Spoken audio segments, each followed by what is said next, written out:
Hello, I'm Chris from Airwindows, and we're doing our live stream again, seeing as it is Tuesday and all. And I've got a whole pile of stuff to deal with at the moment. I think I should put another log on the fire already. It's really cold out here. And I am thinking of doing some reverb impulse making, because I've got a thing going on here where, if I put this here,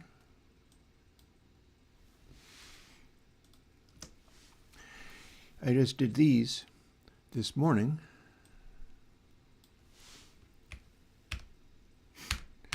And as you can see, I have 3 different sets of them. So I'll tell you a little bit more about that after I put my log on the fire. I also am wanting to make a cup of coffee, but I'm not sure I'm going to be doing that instantly.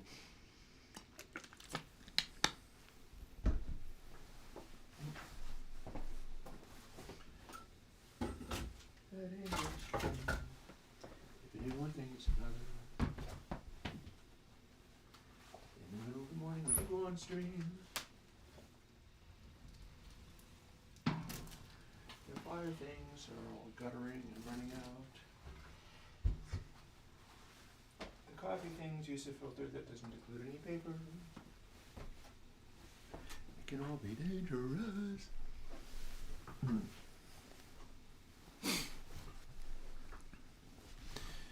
So what we're looking at is a redesign of the program that I've had for, probably over a year now, that I keep developing. It's called Into the Matrix, and it generates reverb impulses. You're seeing 3 of them now. But what I've also got is 3 different runs of it. I did 9 instances of this and ran it overnight, so they all got to 1,000,001 chance for how good the reverb is. So here's the deal. What ended up happening previously with this is I've run it under many circumstances, and I got into what you can see here. This top one is a direct check of the reverb impulse and how many times any single echo ends on one particular spot, and it's in stereo. So like this bright white spot means that a bunch of the reverb impulses read vertically, like 5 comb filters, 5 comb filters, 5 comb filters, 5 comb filters, and so on. How often they lined up on that spot and reinforced that delay time. The reinforcing is bad. You don't want that. This bottom section is a different thing. It is overlaying the top one onto itself using the delay times given by itself. So it's like feedback. It's like not resonance, dwell, sustain.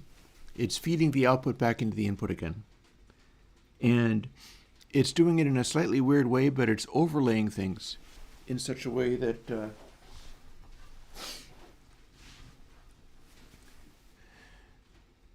you get to see, like, what would this 11 look like if this entire thing was overlaid upon itself at a spacing of 11 samples. And this bottom one is a little example of that. It's 1 each of every one of these delay times, none of which are quite the same. And just layering them and then seeing whether that makes things any smoother. So what's going on there is we've got that, but then it's being measured in a particular way by looking at the entire. This is the graphic from like here to right off the screen is basically how that works. And I'm analyzing it in order to compare it with this immediate thing, which was looking at each individual spot and seeing how big of a contrast is any particular point from the points nearby it or next to it. And that gives me one quality function. But then looking at this can give me another, and what's happening there is different in that rather than looking at the contrast between things, and you can see there's loads of contrast there. It's all blacks and whites and stuff against each other. The one on the bottom is being measured by taking any individual point and multiplying it by itself 3 times. It's like a cube root, or not a cube root, it's not a root at all. It's a to the power of 3, like 11 times 11 times 11, or 559 times 559 times 559. I am astonished that this is a screenshot. How am I able to select numbers? macOS is very clever. You wouldn't be able to do that on the development computer. What would be really up, and we can drag it to interesting. So macOS now allows you to do grabs from screenshots if it can read text. So it's reading text from images, any images. That's fascinating and kind of intense. I guess we can look forward to having more of that in our future. Back to explaining what this is.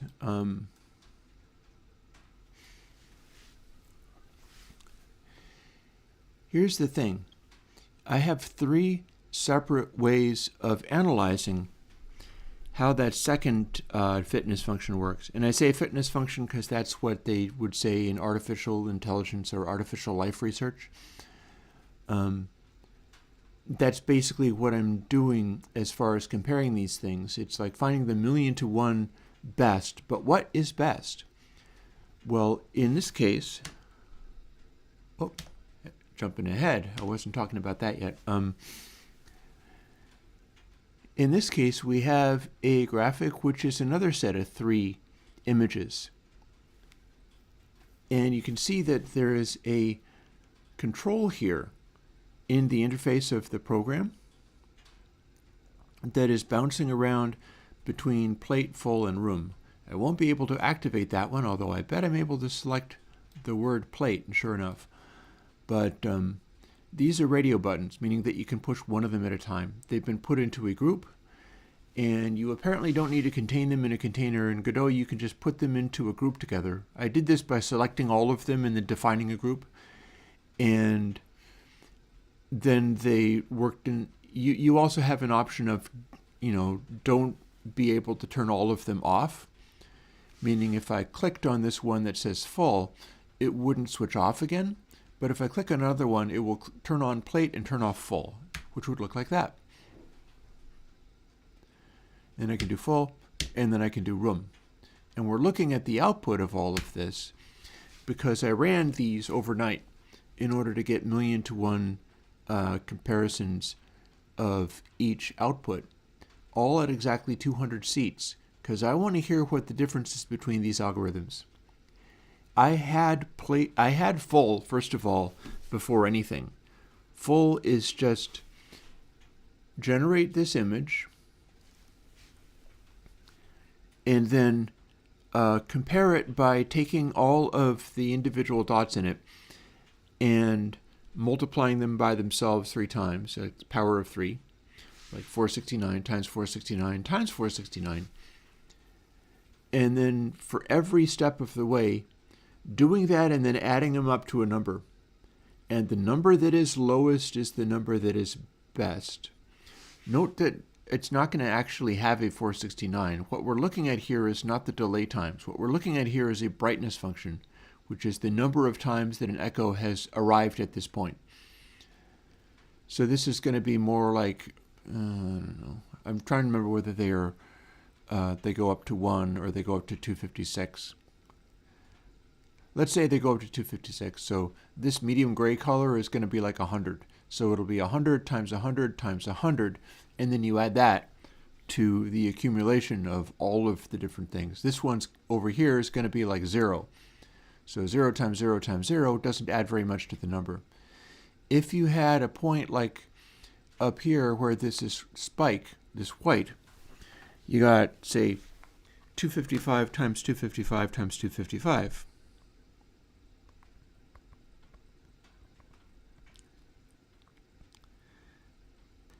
That is like 16 million all by itself.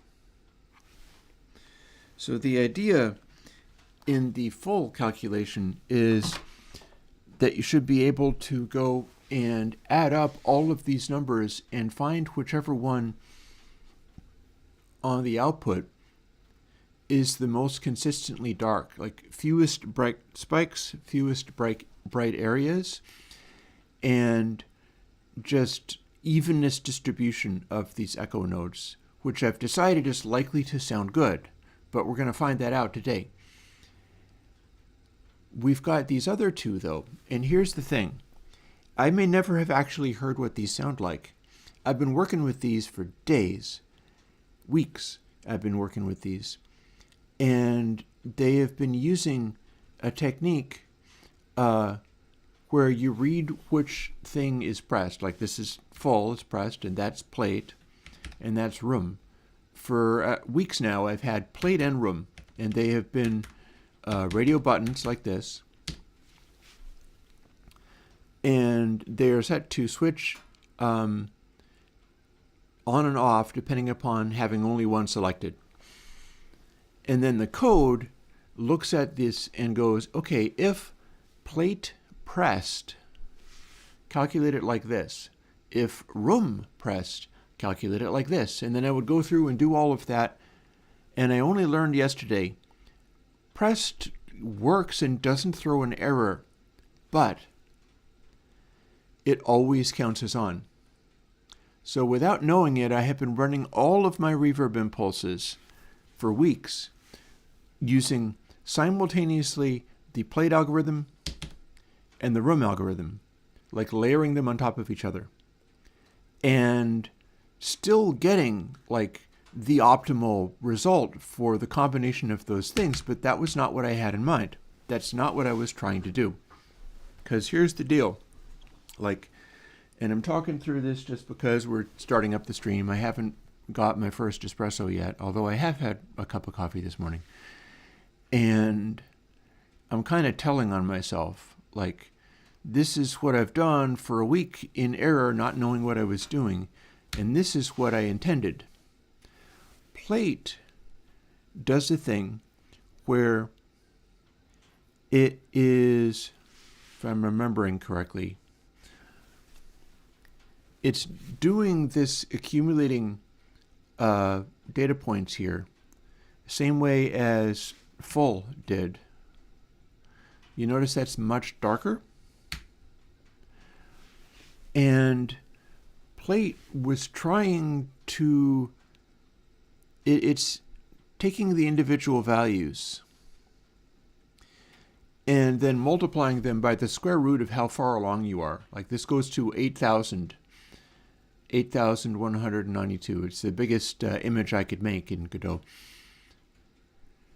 So a dot here, if it's like 100, it's like 100 times however big this is, like 1,000. By here, it's times 2,000. By here, it's 8,000, but there's nothing left out here to be multiplied. So what that does is that weights things. That weights the calculation, making it so that if you're comparing one against another, like here we see 3 different ones compared against each other. So if this one has more bright spots towards the tail, its number is going to be higher, meaning it will be less good. If this one maybe has more bright spots towards the front, its number is going to be lower, and it will count as more good, and will be more likely to stick around for a million and one chance. I'm trying to explain this about as well as I can. And that is because the idea of a plate's echo density being kind of upfront. It generates a lot of energy very quickly, whereas a room or an acoustic space, the sound has to bounce around before making more echoes. And the idea is that the plate is able to have its echo density more far forwards, meaning that there should be more of these dots forward than backward, backward being this direction all the way in the end of the screen. This is organized by time, where the initial sound is here, then we hear early reflections and then later reflections and then sustain on into the reverb tail. And what I'm observing is that, sure enough, because the difference here is room is the opposite. Room will, it's either a multiplier or divide, something like that. It's weighting the stuff up front way harder, and it all compares against other instances of itself, so I can do whatever I want with it. But the deal with room is that long decays are fine, and short arrangements of echo density that are reinforcing each other are extremely bad and will give a high score, meaning that it will not stick around. We won't keep that one. Low score is better for this. Darker stripe is better for this. The interesting thing that I'm observing is that when I put all the weight on no bright spikes in the end of the reverb tail, this part's brighter, considerably brighter, but it's kind of even. It's not really bright and spiking up. And we can still see kind of over here, I can move the whole thing over a little bit. Here's the end of the reverb tail, and this is where sounds are actually happening. Whereas if you do full, you're just looking over the entire thing and trying to have the least additional energy. And then for room, these are supposed to be more weighted towards the end here. But weirdly, I feel like I'm seeing more like down here where my face is. If I go back and forth between them, I can see that the way these are added up, I can see the stripe here as a faint sort of discoloration. It's this dark gray.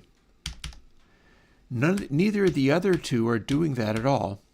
It's really odd.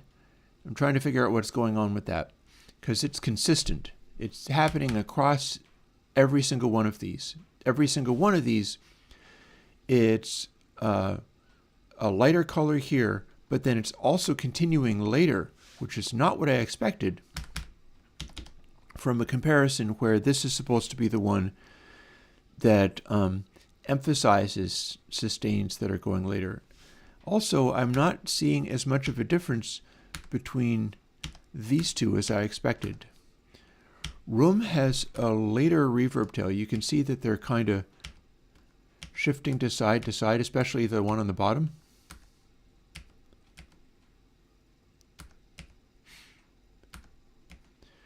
But there is similar darkness. This one on the very end, room, the middle one, this is about as dark a shade of gray as I have out of this display.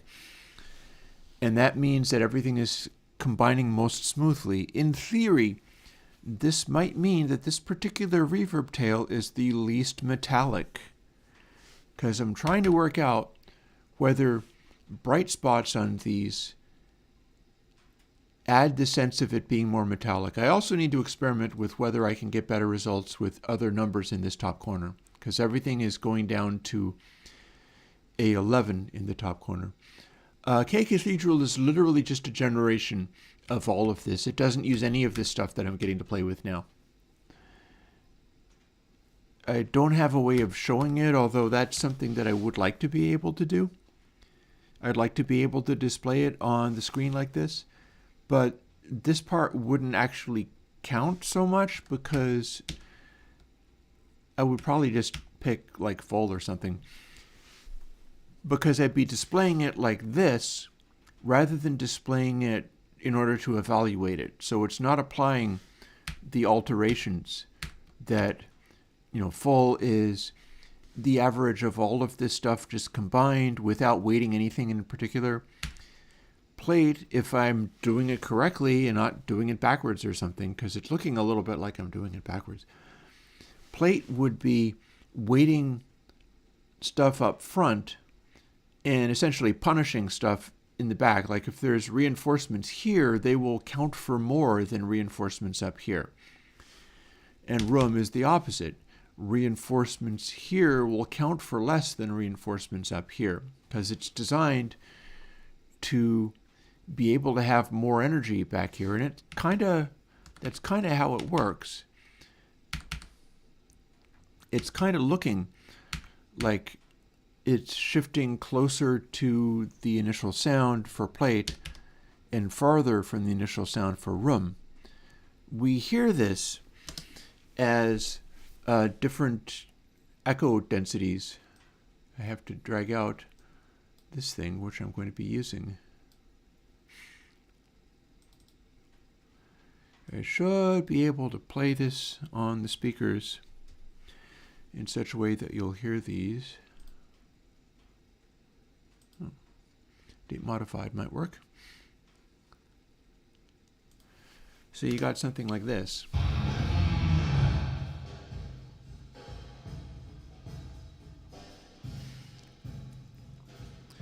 And we've got that echo going on.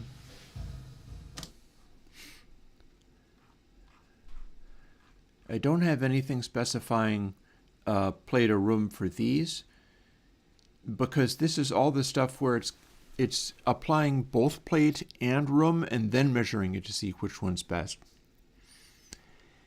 And that gives me an end result where there's no point in specifying whether it's meant to be plate or room.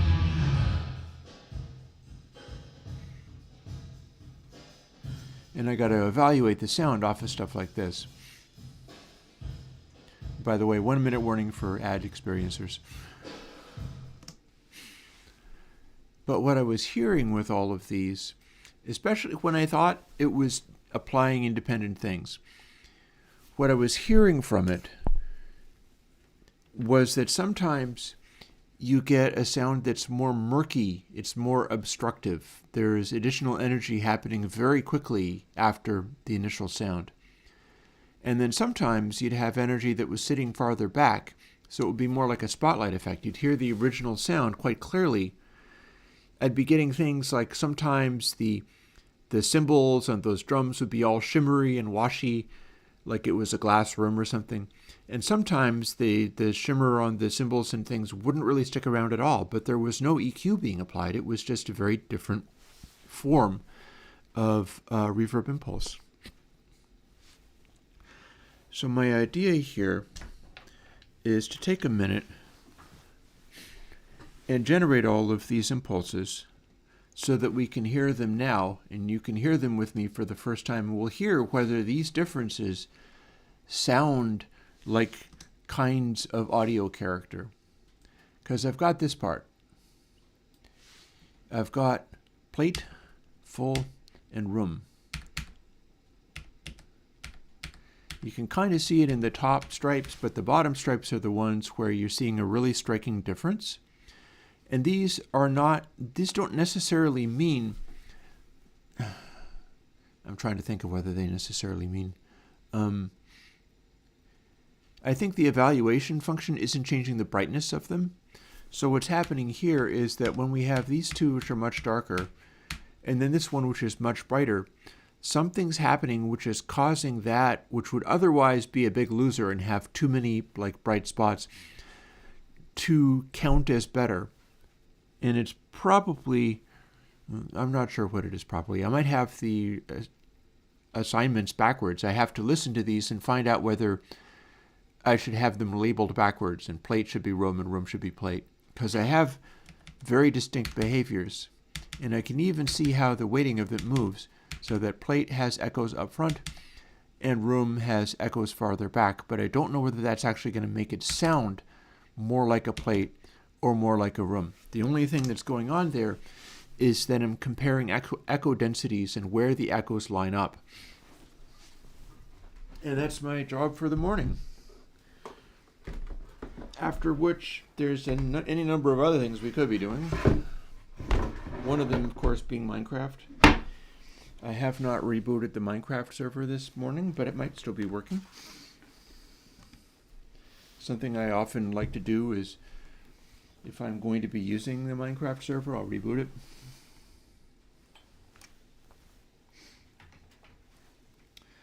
There's also some other stuff I could show you. In particular,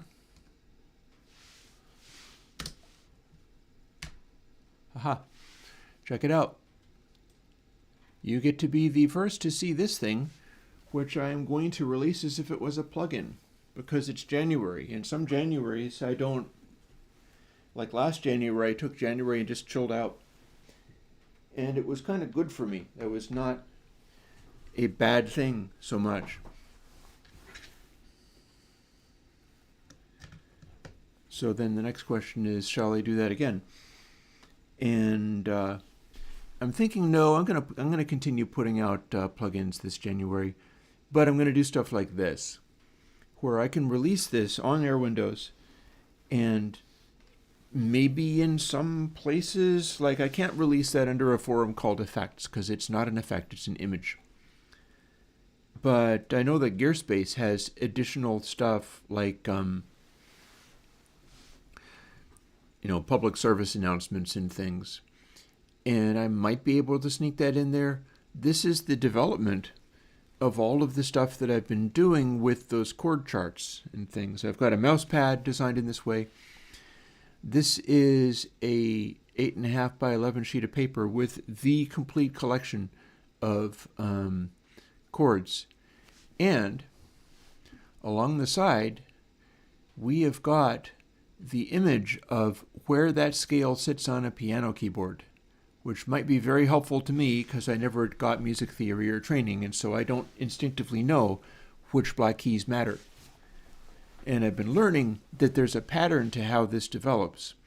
Like this is circle of fifths. So if you go 1/5 and if you go from the key major of C to the key of G, you're playing this black note.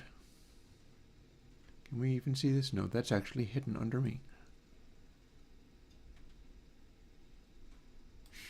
If you're in the key of C and you shift to the key of G, which is 1/5 over, you're adding this black note, replacing this white key. So you play the white keys or the entirely black keys. Gray, you skip. And that means if I know I'm in a particular key or scale, or if I can find, excuse me, say I'm playing an F-sharp minor chord. I'm playing it on the guitar. The reason I have some of these in boldface is because the boldface means I find it comfortable to play that on guitar, around the neck, around the nut, close to the end of the neck, in other words. It's also where you find folk chords and things. There's a surprising number of seventh chords that are not hard to play down at the end of the neck. But the idea is that I can go, okay, I'm in the key of, like I'm playing a D major, and then I'm starting to make chords up off of that. What does that mean? Well, for starters, it means here's the stripe that says major on it. It says major in white, so it's hard to read, but that's because you don't need to be reading that all the time. You just need to know what it means. And it's the third one over. That's never going to change. So you start with D major, and you go, here are other key chords I can play in this key. If I'm playing it on the keyboard, here are the white and black keys that I will play to be in this key. And if I want stuff that sounds like it's adjacent chords, I can wander over to, like, over here. I could throw in a D minor, and it wouldn't sound too far off. I can throw in a D7. That wouldn't sound too far off. It's just wandering around in this area, which is a couple of fifths removed from the foundational key. But then if I'm playing the chord, and I go, and now I'm playing a, what belongs in this that doesn't exist in this other one. Let's see, B minor, those all are E minor, yeah. So if we go to D minor, which doesn't exist in this key, and in fact you have to go this far over, that means all of a sudden you have to be playing on the white keys because that's the scale that you're in. It's this just little visual reference. Supposing I want a minor-y thing, and I go, okay, let's play D, but we're playing D minor, but what if I don't want it to just be major? What if minor? What if I want it to be Dorian mode? What would that be like? Well, you find it here. And you go, oh, hello. Dorian mode means we're on the white keys again. Found it here. This is where that lines up. If I was in Phrygian mode and playing a minor key, I'd have to be playing up here. And I'd have to be playing these black notes. Notice that they're the opposite side from where the D major would be. And then these are the other chords. Like Phrygian is that ominous sounding one in metal. So what ends up happening there is if you're based on this, then you're going to be able to go to apparently an E flat because it's one step up. And that's going to be a major. It's not going to be D minor to E flat minor. If you did that, you'd end up like here. You can barely see it on the end of the screen. Or even lower. Or you could go from this D minor to the closest E flat minor might be here. And that scale is actually quite different. But if you go from D minor to E flat major, that is the way that the staying in the key that you're in, staying in that Phrygian key, playing the correct notes for it, it just sort of pops out of a slot. You're going across to pick out chords that are staying in the key.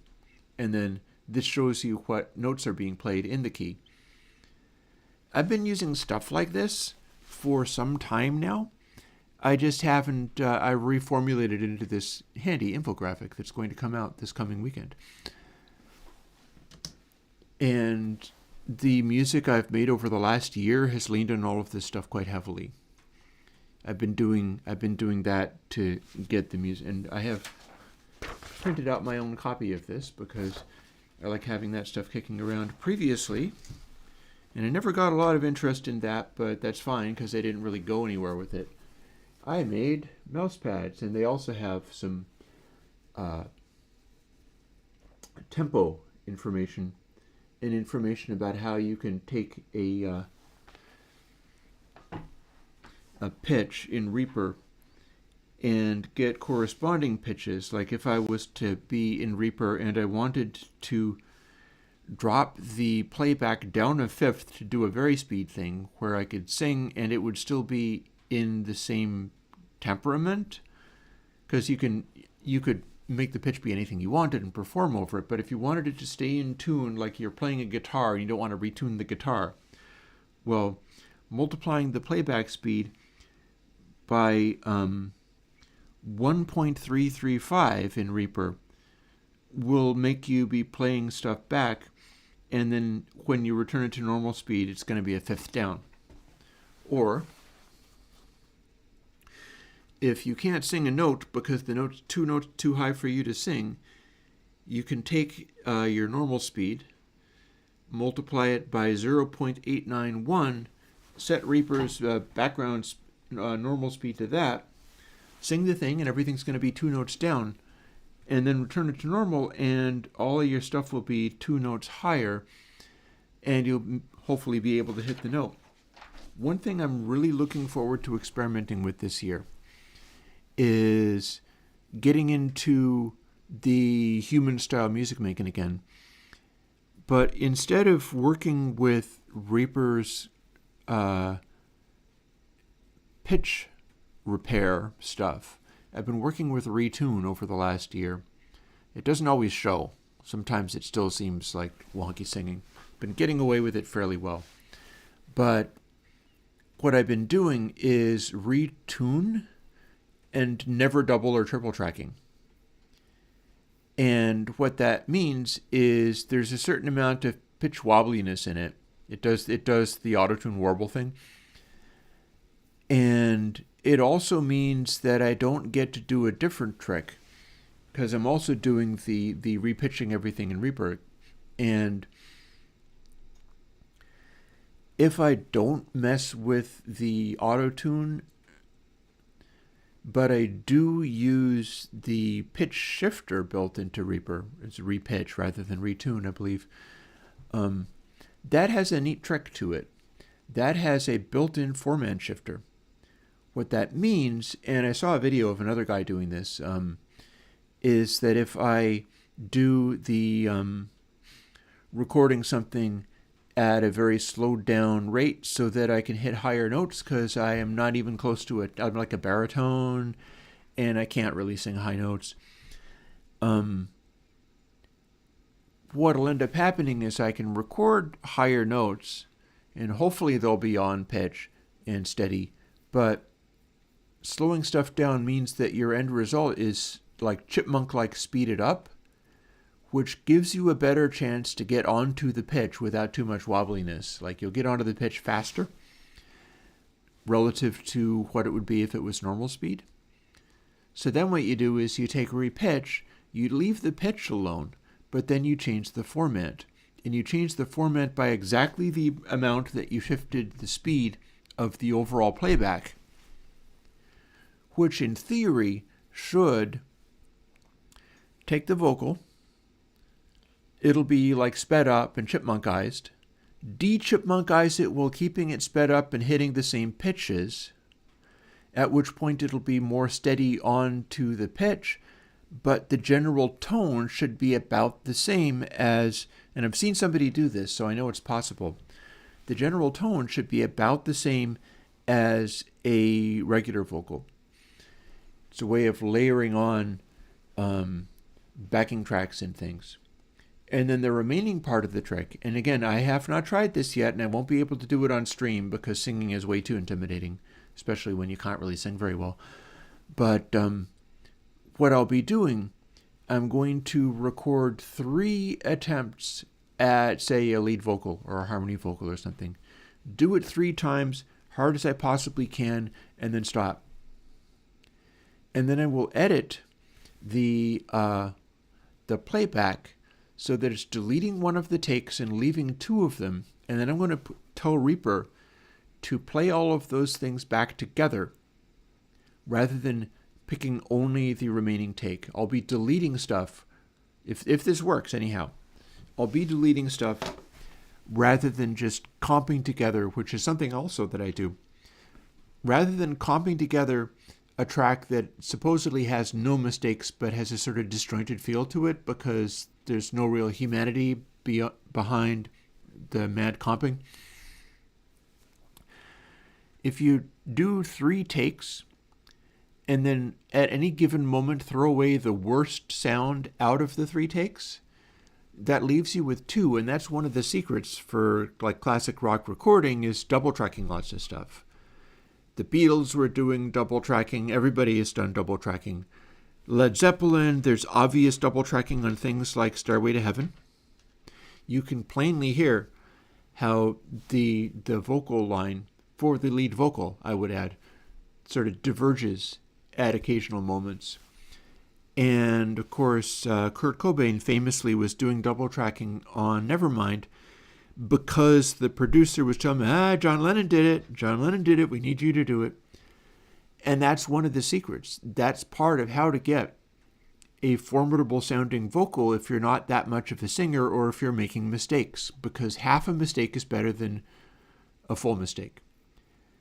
And if you have 2 half a mistakes combined together, you're forming a sort of composite, a sort of average thing. It's reminding me of how I've talked about sometimes Slade. Slade were known for not necessarily being like Freddie Mercury vocal-wise. And Slade would do 6.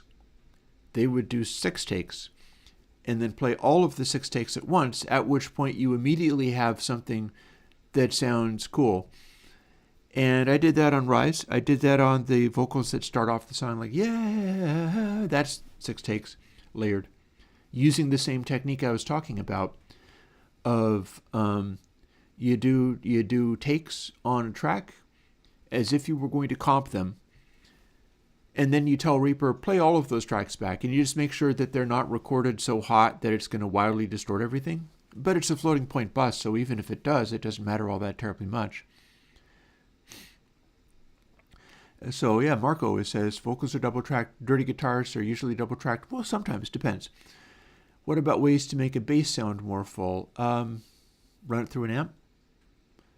I made C-Rick bass specifically because I was dissatisfied with what I was getting out of DI bass. So I would say absolutely, yeah, amp it. That would be my answer there. Now let's derp around a little bit and see if I've got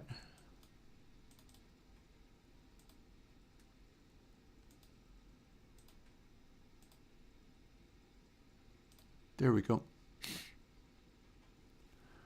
Looks a little funny to me, but that's fine.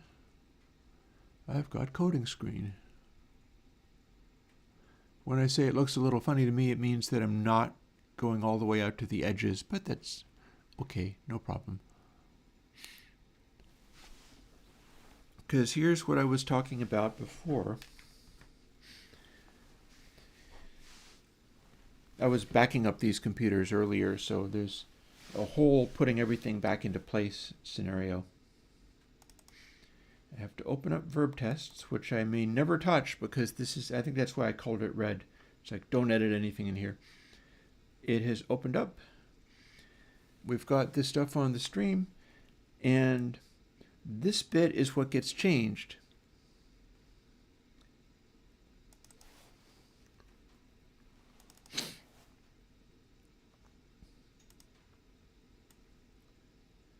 And this gets dragged down in here.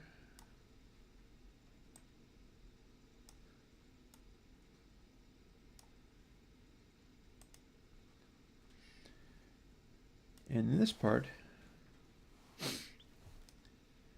needs to go build, release, which is where we find the output of the things.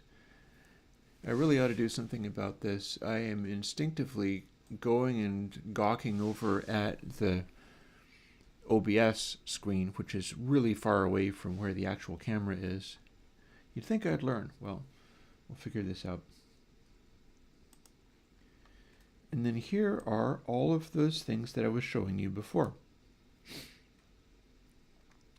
And I've got it lined up to more or less be right. So this is more or less where I left it. So here's our little morning duty.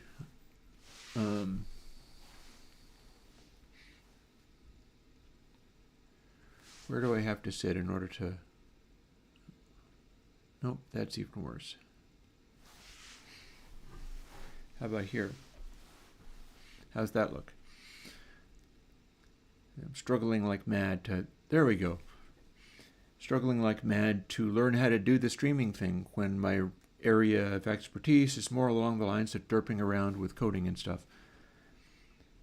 So here's the next step in our... By the way, if anybody is like, stop this, play Minecraft, that could happen today. This is just, you're just hanging out with me while I'm pursuing something I wasn't able to get done earlier in the morning.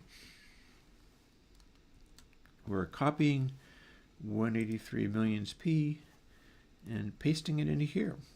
This is supposed to be one of the plate-like ones. You're probably not going to hear it immediately, but I will go through all of this, bring it back onto the main computer, crank it way up, and then you'll be able to hear it. And I hit Command S and Command B so that I can build it. Drag it over. I'll be doing this 9 times. Open up short for echo. This is not getting piped through into the stream or anything, but this is the kind of stuff we have on this. It's turned up as loud as it will go. And then we have a single drum hit. And then we add the effect exactly the way we've been adding all of these effects for every example I've had. I'm absolutely going to copy this over rather than change it in any way, because this is my way of hearing what the different algorithms are doing outside of any equalization or anything else. And what the heck is this? Oh. It's a loud spike that was only on one side. Interesting. And then the snare hit does sound kind of platey. That distinctly sounds platey. I think maybe I'm not wrong here. Might not need to change the thing. At which point, rather than hitting save, let's not hit save. I just don't have to go and find that again and dig it up. We hit 183 millions P, because I get to now treat this as if it's a separate algorithm. Because I think it's actually working. It's like I'm getting some unusual effects out of this, and I believe that implies, I'll be learning more about that. And now rather than hitting Command W to close, I'm hitting Command Q because the program needs to be gone. Otherwise, I won't be able to bring the new plugin in. And here's another P. Copy.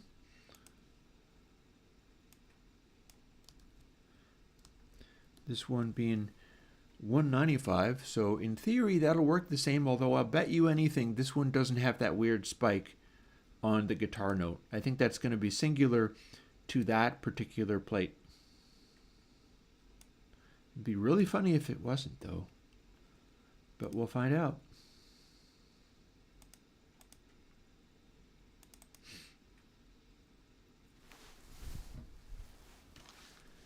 And we'll apply that effect and see what we get.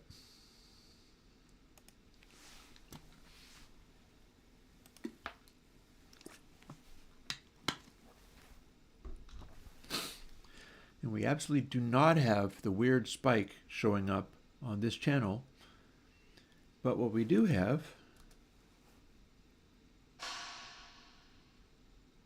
sounds pretty cool.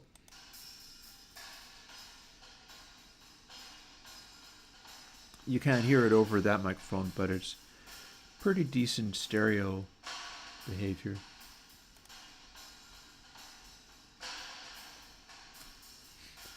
So the idea is I just hit space to stop, which is not what, well, no, it should be what does it.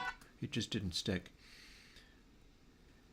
So we've got another one. Let's save the other one and move on immediately to the next. 195. Millions being sort of the overall kind of program I'm using. It specifies these are the ones where I've been running them overnight and doing literally 1,000,000 to 1 chance that you'll get any better. And I know that it could actually be more. Some of these could be 1,000,000,000 to 1 shots, but I've been able to prove that each of them is 1,000,000 to 1 shot because they're all randomized. And then the only way I stop the program is if it's picked one randomizedly and compared it against literally 1,000,000 other random attempts, and all of the other attempts failed to be better. All of these are like that. That's why the program needs to be run overnight. Previous versions of the program would have taken weeks to do that. I was able to improve it. And now we have 202 millions F. This should sound different. The graphics made it look like it was very different. I'd like to see what I got here. There's always the possibility that, say, doing the F setting, the fold setting, just sounds so much better than all the other attempts that it doesn't even matter. You don't even use those anymore. But I don't know. I don't know yet. So, save, build. And again, it's a pretty close room size.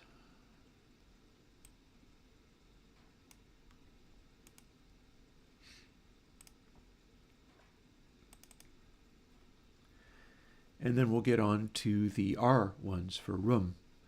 pretty soon. But for now, we have the ability to hear what the new algorithm actually sounds like. Let's find out.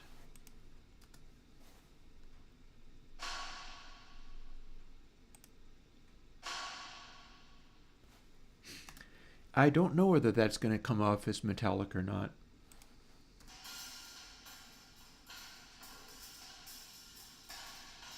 It sounds more realistic.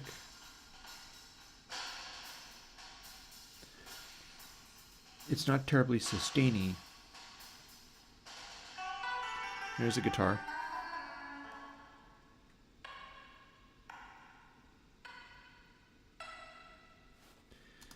The guitar bips, where I'm taking the string and going like, bip, bip, bip, bip, those are working really well for this, which is interesting. It's kind of what I'm shooting for. That was the hope. The idea is, once you have this running, if you make a little short sound, like the guitar bip, 202, oins, and F. The idea with those guitar bips is if you make the guitar bip, it sounds like a note. You can kind of be like, that's supposed to sound like a note. I know what that's supposed to sound like. But then,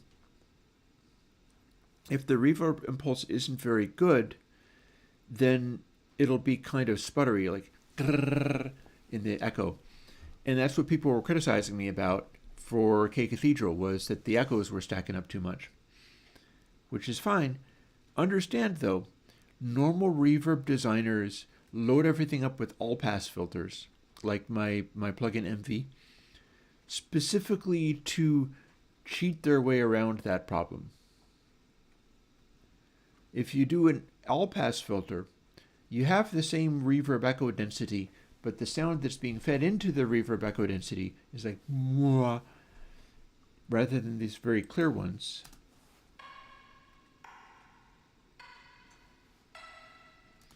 I'm basically trying to do it all with the 555 reverb matrix. I'm trying to come up with the exact algorithms for what will work for this, where you don't need to use all pass filters. And then I could still use all pass filters if I really wanted to. They're available for me in the code that I'm working with. I could set that up and make it work. But for the time being, I'm not actually going there. We're going to see how far we can get this to go. A little more. We got an R coming up pretty soon, but there was only 3 of each too. I should remember that. So here's a second for F. Copy.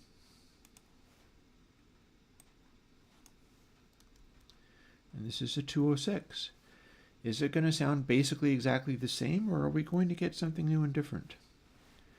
Because it ought to sound basically the same. In fact, this might be the one that was unusually dark on the screen when visualized.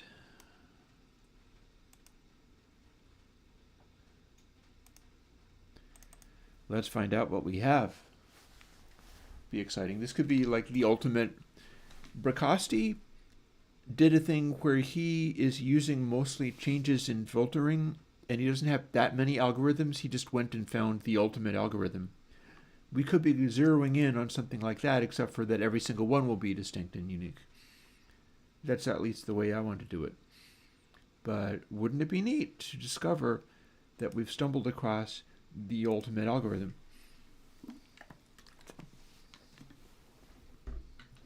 Might not be true. Let's see what we've got.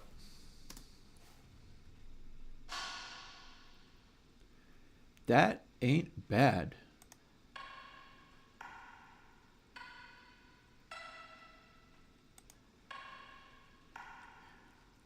There's a faint metallic quality in this one.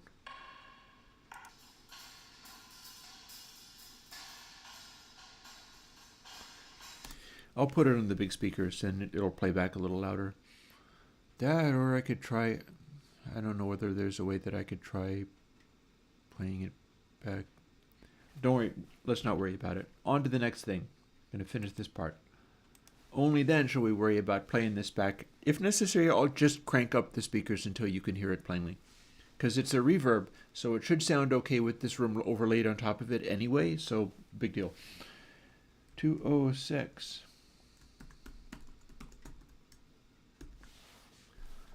2 out of 3 of the Fs, and I think that was working out fairly well too.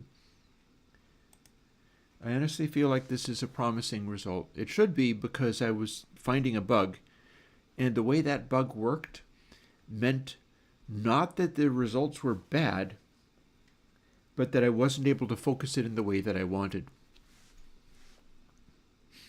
So there's our 206 millions. Now we get interesting. 222 millions R. This is an algorithm, this is a style of weighting that I have never actually heard. So again, copy, and we go through our whole thing with, and it's a fairly similar delay time and everything. But we go through this routine. I'm very used to doing these kinds of things. My autism means that I can drop into a groove of doing this kind of stuff repetitively and tolerate it for way longer than a normal human would be able to. And so that's one of the reasons I'm doing the line of work I'm doing. Because some of the places I've got to with this stuff depend fairly heavily on the fact that I've had the persistence to do them.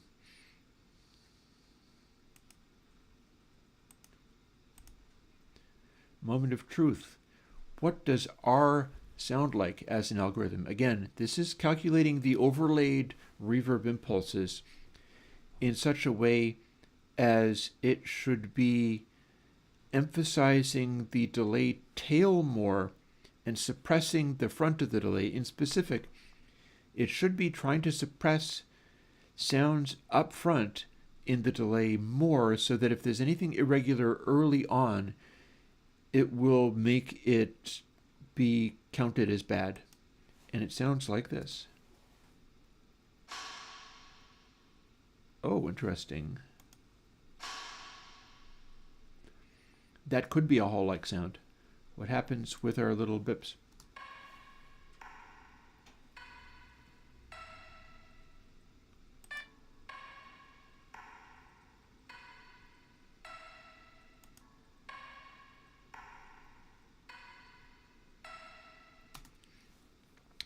Maybe I will call that hall. I'll change it to H instead of R, because, yeah.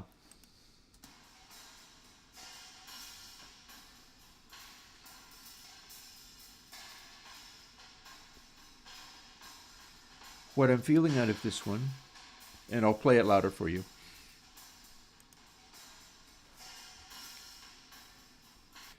Very room-like, hall-like qualities. It really does seem to be emphasizing the end of the reverb tails and working really hard to make sure there aren't any early reflections that are distracting. So let's save that and keep going. I'm going to make 3 each of these, and then we're going to listen to them over the big speakers, which will mean that you'll be able to hear them a little better. I don't know if I can play through one thing at a time, which is always very difficult for me.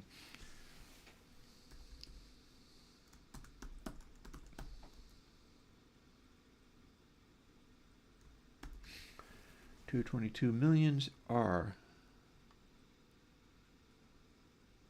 Having just done 206 millions F. Looking good. Okay.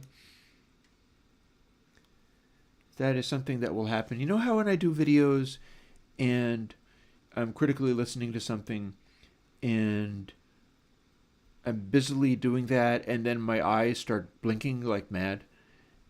That is something that I experience.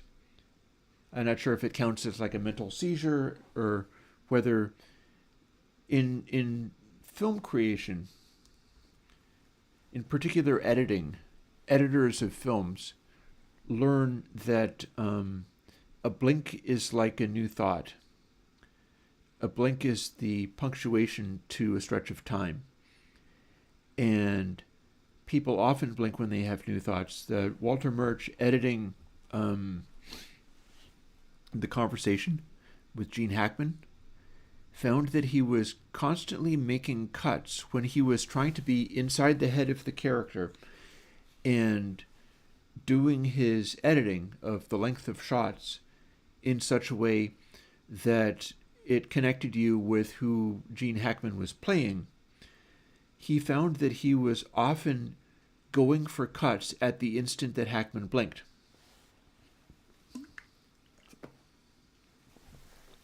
Which also indicates that you could go for cuts at the instant that someone blinks on purpose as a method of putting yourself into their head. I've got a few more of these, and then I'm going to put another log in. I've got more than a few more of these. 4 more, I think. There's a total of 9, so copy. But yeah, I am very easily distracted. But it's if a train of thoughts, a train of ideas rush off in some direction, then that can just nuke my state. And I'll be sitting here looking at this going, what was I doing again? At what point in this sequence of 12 little actions did I stop? And that's also why I lay stuff out on the screen the way that I've got it laid out on the screen. It's a sort of handicap accessibility, you could say.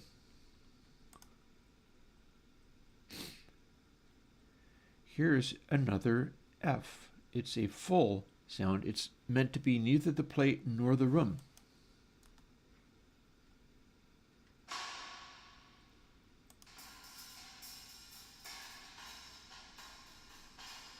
I'll buy that. I think this is sort of chambery quality to it, honestly.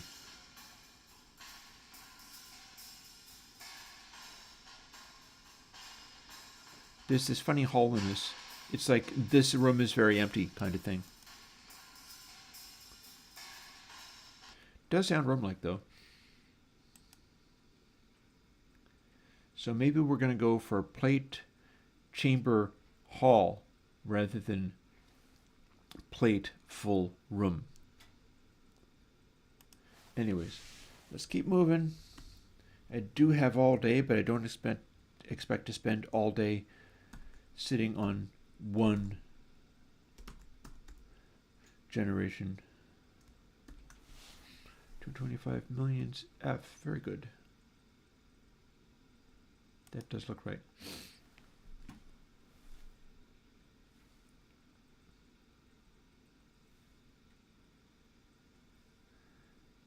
It's been really cold here. I'm definitely going to need to remember to put the logs on the fire.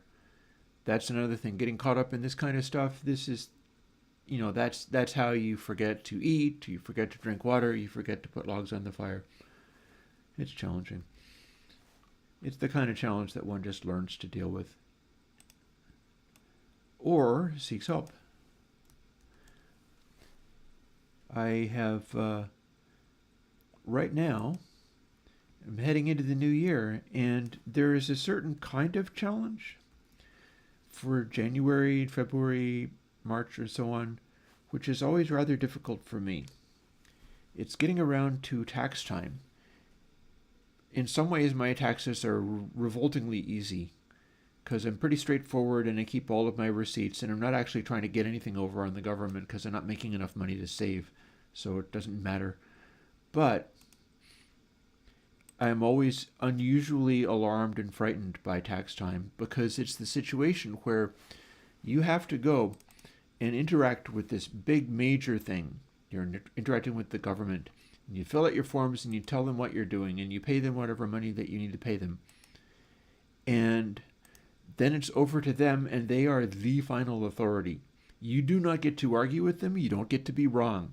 You don't get to be autistic and have a weird idea of things. If you have a weird idea of things, too bad, you're in trouble.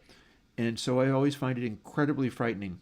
And so I hire an accountant to do taxes. I give them all of my information. Let's see, R. More hall-like behavior.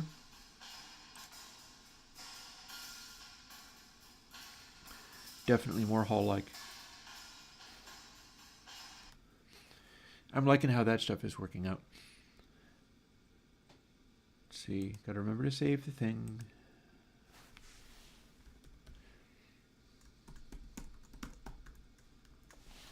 $232 million R. So it is always a challenging time of year. That's one of the reasons I think why last year it worked for me to just drop out of sight and not do anything. I disappeared and reappeared again in February with plugins and stuff, but I don't feel that's going to be necessary, in part because I'm enjoying this live streaming thing. But I'm definitely going to be releasing the chord chart as a product, as a weekly thing that Chris does, specifically to like give myself more time to develop things, but also be inefficient. I need to build an efficiency into my space sometimes, because there's this other stuff that doesn't get put off. There's a bunch of stuff, honestly. Like there's always layers upon layers of things to do. I need to go to the grocery store and get some more protein. What I do with that, 233? Yes, that's correct. Okay. I'm eyeballing this stuff and making sure that I'm doing it right and not making a dumb mistake just because I'm talking in the middle of working. But I get chicken breast and I get ground chuck hamburg, and those turn into like the tacos that I'm... Oh, give me a second.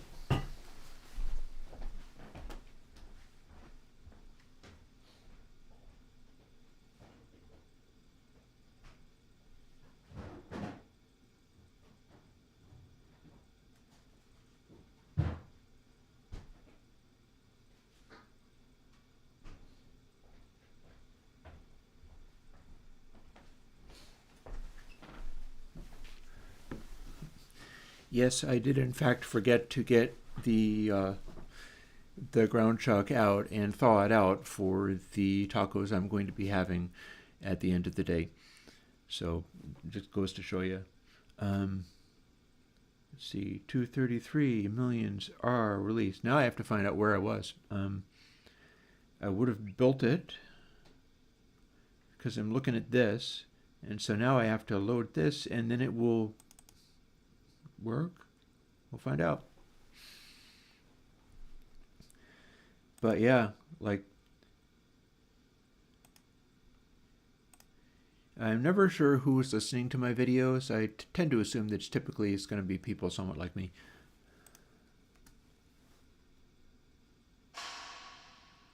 Ooh, that's a good haul. One of the reasons I'm listening to this like this, I'm interested in the idea of listening to some of these reverbs on really bad speakers. Like this MacBook Pro has no bass to it at all. And I feel like if I can pick out reverb impulses, reverb householder matrices that sound big and deep and like spacious reverb on incredibly terrible equipment, they will also sound great on good equipment. I have to save this just a moment.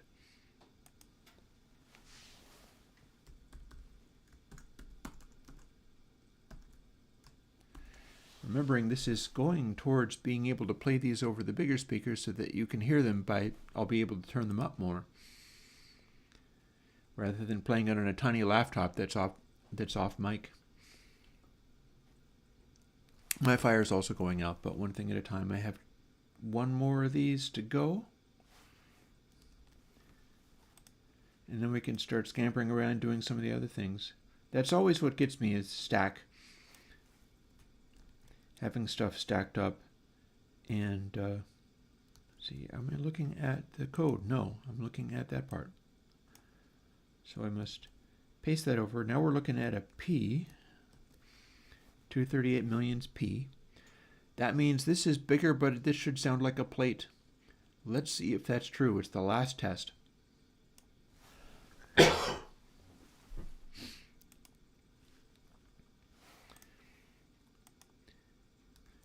And then we're going to quit out of that.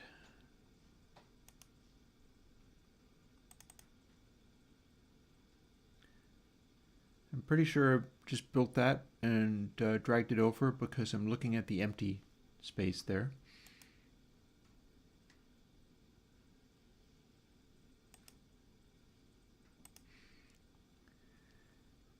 It might literally sound different enough that I'll know that I did it. It was Hall previously. Yeah.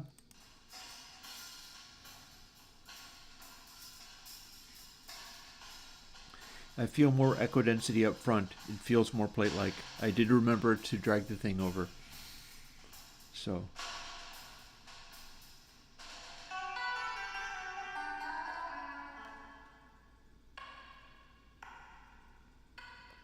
Yep. I can do more, and this will work, and I'm going to show you now what that actually sounds like. Assuming I can remember what the name of the... Oh, I can find it here. 238 millions P.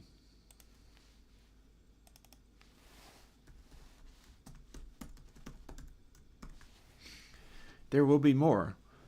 This is just my start for the new incarnation of these things after hundreds of previous runs.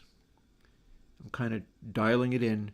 And the reason for the hundreds of the previous runs is in case any of them happen to be that magical that it's, because remember, all these fitness function things that I'm evolving doesn't change the fact that this is just a bank of 5x5 numbers.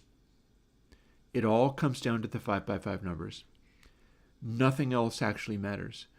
And so none of the stuff that I'm doing really has any significant effect over what's going on. I'm just punching in new sets of numbers literally every single time. So if I did a version under one of the old ones where I was running two of these fitness functions at the same time and not getting the results that I wanted, doesn't change the fact that that could be an amazing reverb algorithm. I have an enormous collection of them by now, more than I could ever possibly use for anything. 238 millions P flag, that means I've saved it. That means I can quit. Don't need to quit that, but I can eject what I call shuttle.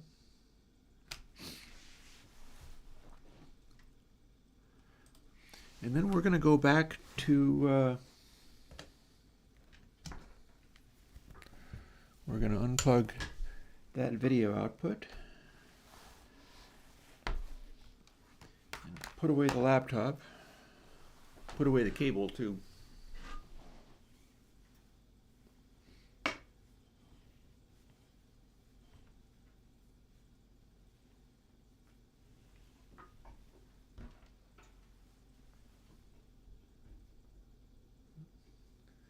If I need to fuss with that cable, I'll do it later.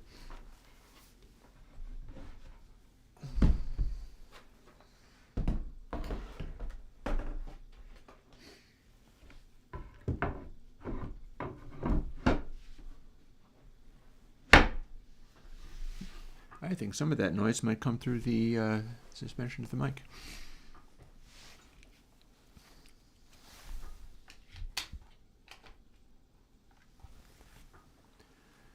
And yeah, moment of truths.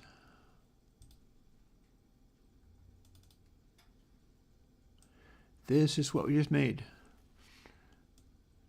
Plus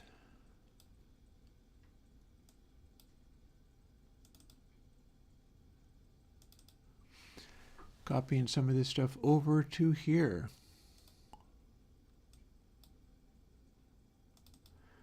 That being something I'm going to want to do. So, hey Mel. I have them in order of time because, like I said, these might be designed in such a way. Maybe it's worth updating that as well.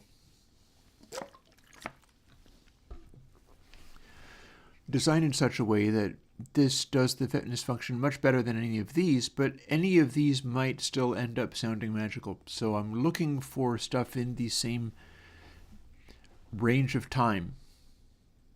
Range of time means 183 millions p goes next to 180 millions.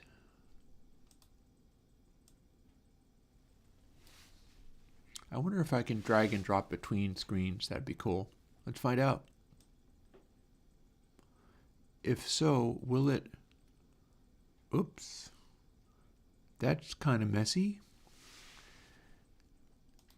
Maybe not do that. There we go. Fixed it. It did not delete it from the previous one, though.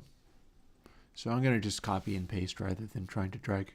It does seem to work with the drag, but yeah, so 195 million tests very early on, and then 183 millions p is the one that I just did that really nails down the weighting of where the delays are supposed to be.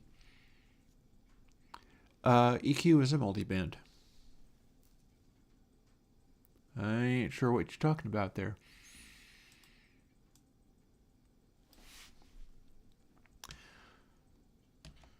So copy, and then that was 195. Yes, yes, yes.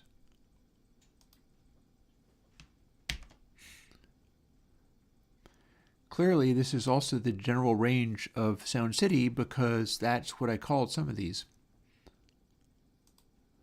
Let's get up to 202.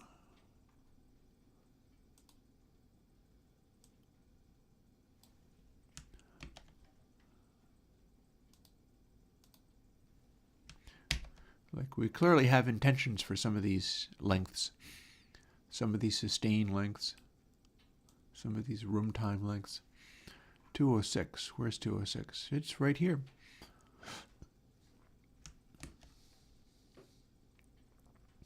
Here's my reference where I'm going to find these things if the sounds suit me. I look them up in this stack. And where have we got? Have we got much in the way of this, or are we going to be able to paste some of them in directly? No.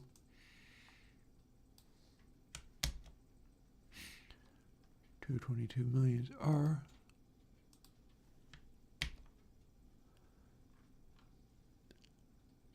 Did we not delete that? I think we just copied rather than cutting. So cut. 225 millions F. So that's going to sit right in here. We'll get to the end of this, I promise. I have to put up with this all the time, so you can put up with this for a little minute. 232. Okay, now we're getting to 33 and 38. Can all fit between here, so I can burn the rest of these down real quick with a single copy and paste. And that pleases me. It's less derping around, mumbling. Boom, done. That's what I kind of wanted. And close, save, close. Always trying mightily to remember what I'm doing and be able to function. You know, you're looking at somebody who is doing decent sound engineering work. I hope, at least. It seems to be suiting some people. And has repeatedly had a case manager. Have you ever had a case manager? If you have had a case manager, it means you were a case, and that's always an interesting thing to be. It's not necessarily the pleasantest thing. Be like, hi, I'm Chris, I'm a case. But some of us put up with that kind of nonsense, and it has a relevant place. What it means, let's see, hold down Command to delete them off of the source thing, which is what I'm looking to do. And then I'll show you, and you'll be able to hear these things, and you'll be able to hear what this case is capable of doing when maintained for long enough. I think we can empty the trash. And then drag shuttle to the trash. See, all this derpiness is always there. And increasingly, I just kind of embrace it. It's like, nope, this is what you get. This, I've had to put up with this for over 50 years, so you got to put up with it now. And you end up being able to produce things. I also remember one of the things I was thinking. As I was thinking about, well, firstly, I'm thinking about setting these up in such a way where it does what I want. What is that? It is a little grid of things arranged with P and then R and F. Firstly, let's put them like this. Oh, I didn't do it right. That's okay, I'll fix it. And then I will do F in order of how big they are. Probably.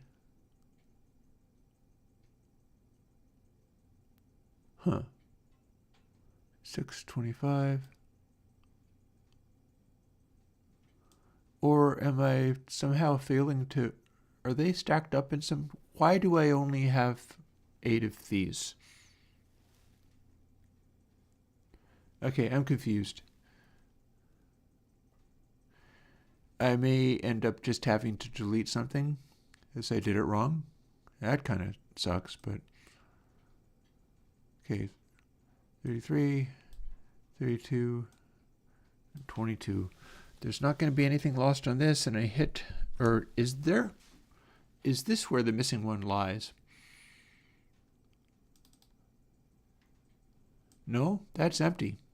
There's nothing in there anymore. Okay, so I think I just generated an audio file and then didn't end up with it. And I don't know how that is, unless it's over here somewhere. Ah! Hello, 202 millions F. macOS just stuck you over in the corner. Nobody puts 202 millions F in the corner. Let's scooch this over here. I'm happy I didn't lose one of them by randomly losing it. Kind of stuff messes with my head. It's like, oh, hi, this thing that you had, it's gone. I never like that.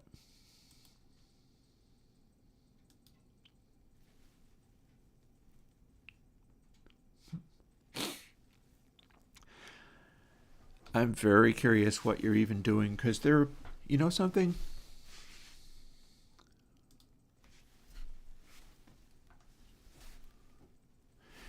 I need to put wood in that. That's a fire. I've been doing these last stages and I lost one of my tracks and I found it again and I put them on the screen, the places that I wanted them to be. All the while it's getting colder and colder and colder. I need to put the thing on the fire. I may be working, but I can't forget self-care.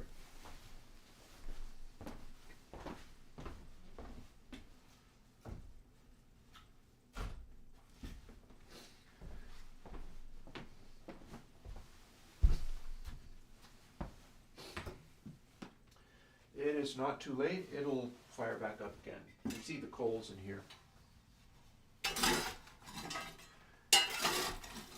This is a cold day. This is not the day to realize you've let the fire go out completely. It's already getting cold in here. That's enough. I don't need any more cold.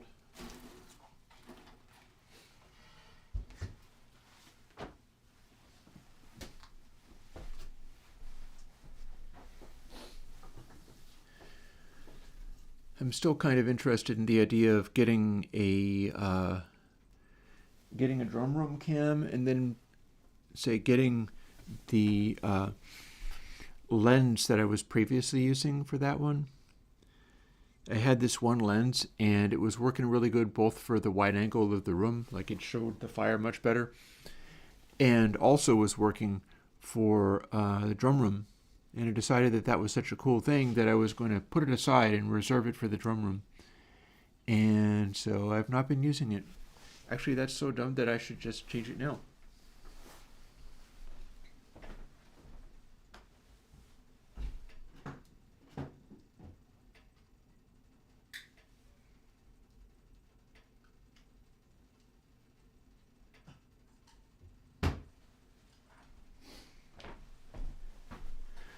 You should be able to see what that looks like. I'm no longer satisfied with having this sitting here and knowing that it's wrong, or if not wrong, at least not what I wanted. This is the one that I didn't like as much.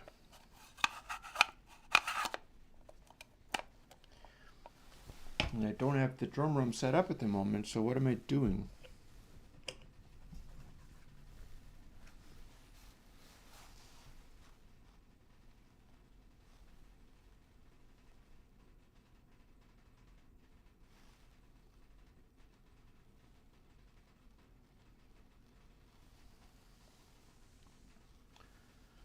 Where's that dot? There it is.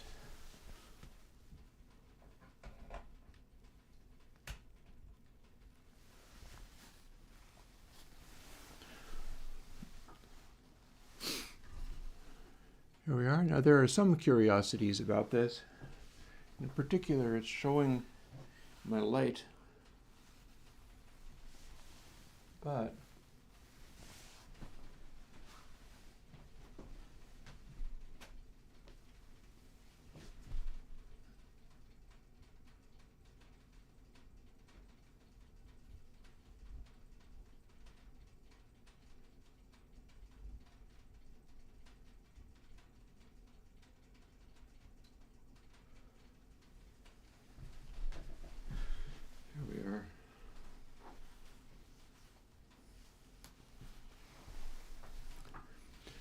so it was something like that.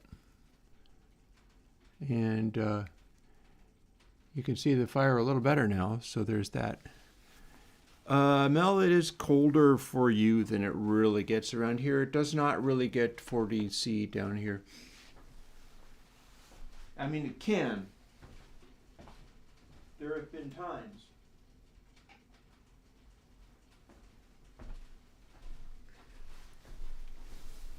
It's not even near that cold here right at the moment, though. It's much less cold than that right now, which is good. That is something for which to be grateful. So let's see. I promised something before. I was going to go and make another cup of coffee and before we figure out what else we're going to do. And honestly, I can think of something to do even now, but what we've got here is a bunch of things. For instance,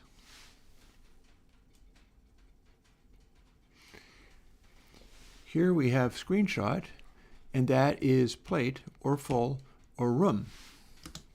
They are now lined up to the side of the things that are depicted in this graphic.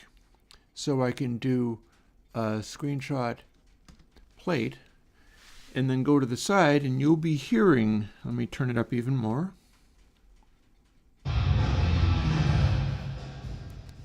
One of those plates.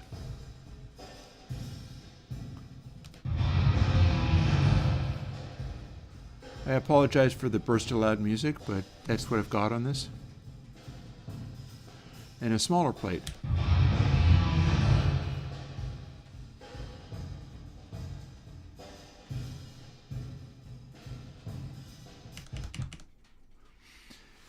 And that's what we're seeing in this. We're listening to the sounds that were made by each of these things.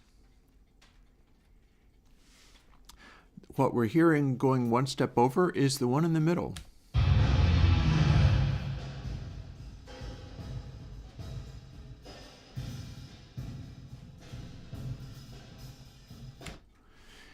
That's this one we see here. If we want to hear the one to the side, step over twice. See this one here where there's these gray shapes there? That's this one.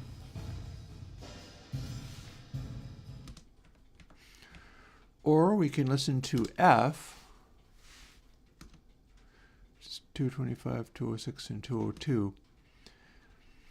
So this one in the middle is this.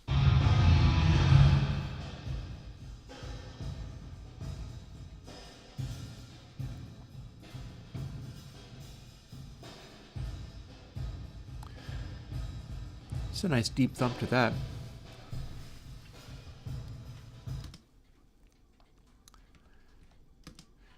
And then this one over here, let's see now. So which one was of interest?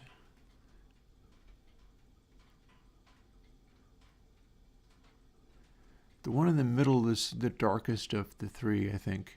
So 232 seat club. That's going to be two steps over. So this room sound sounds like this.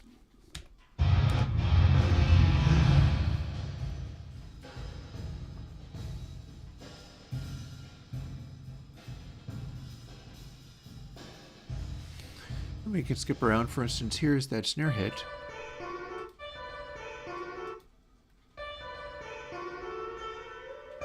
Why are you repeating?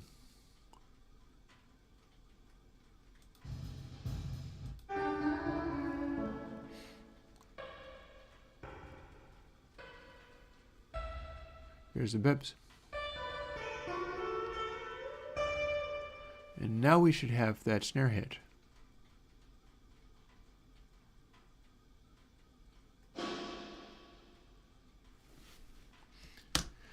Honestly, at some point I'm probably going to want to copy all of these over and run a batch script on them to edit the lengths down to where there's only a little tiny bit, so that I can just monitor only that snare hit for initial comparisons. There we go. So we got there. Comparing that to, for instance, this older one.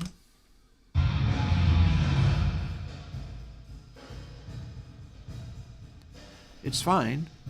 I feel like maybe the newer ones could conceivably be better, though. Like,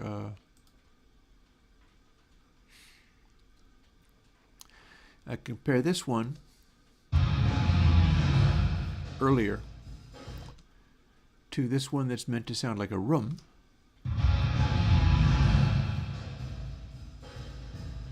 It's weightier, beefier. Or this one that's meant to sound like full.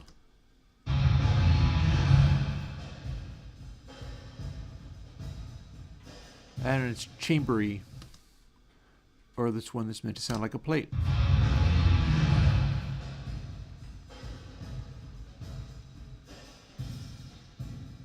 And that actually sounds more like a plate and not like, for instance, the Sound City recording room. Doesn't even feel like a room anymore. So I think we are on track to some of the plans. And in fact, I know what I must do.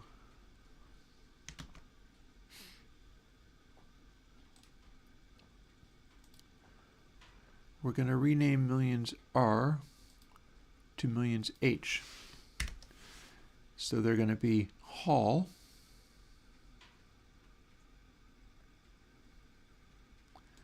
We're going to rename millions F to millions C because those are more like chambers. And now that we've got that, it now is P. Oh, hello. Oh, that says Milans. That's why it's not counting. Typos. You would be amazed at how much work I have to put in R to H. Doing all of these plugins and like literally thousands of builds and making sure that not a single one anywhere has the tiniest inkling of like typo or whatever. It is mind-boggling sometimes. But I have just fixed that typo, so that's cool. Ready to work with those and ready to make more, but that's not going to be done on stream.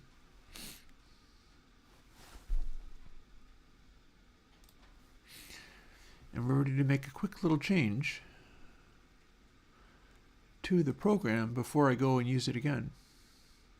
By the way, I have discovered that if I've got those other ones running to generate this kind of stuff, and then I launch the program, it causes all of its little children to freak out. Like it causes all of the other programs to flip out. So I've learned to not run the host program for making the little programs while also running the little programs because they become upset and crash. It's something to do with debugging or something. I'm pretty sure that's what's going on there. So we're going to change all of these things everywhere.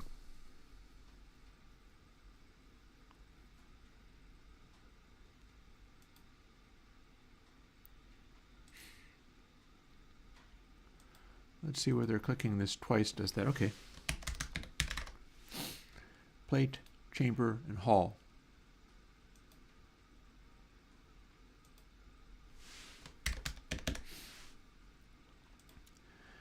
I'm interested in anybody who is in fact here, if you would like to see this or if you would like to see Minecraft. I'll throw up a little poll, or anybody who is willing to speak in chat. I've got top chat turned on, and my custom is to have live chat, so let me fix that.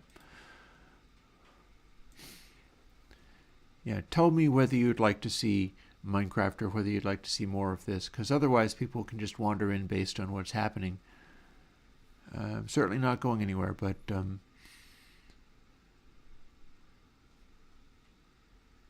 I am just here trying to make my best out of what we've got. And here's one of the things that I must do. Yes, I can drag. Good. So plate. Let's not capitalize it. Not there.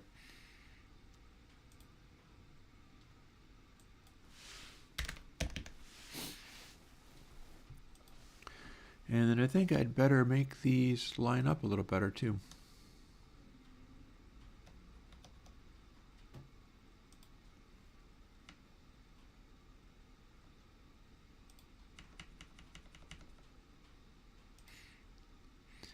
And that should suffice.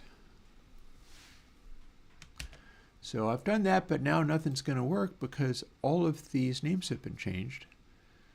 So let's quickly make it crash in order to see where all the problems are. Oh, do we not have problems? That's weird. That can't be right.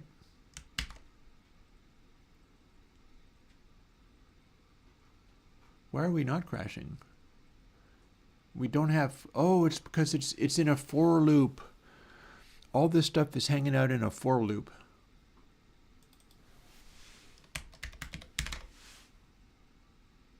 It doesn't even see it until it runs, and that's how it didn't find that there was a problem.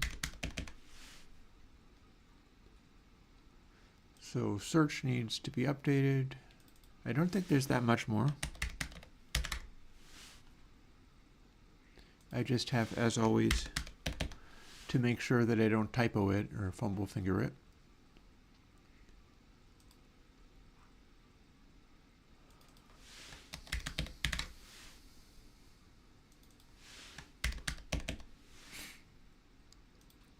This is the only place that stuff matters, I think.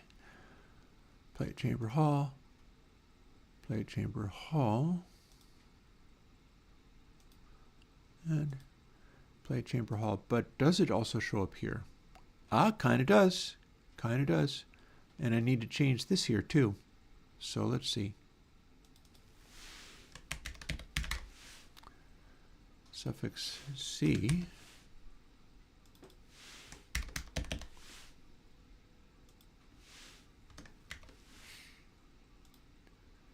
And this is what we need to have everywhere. Copy.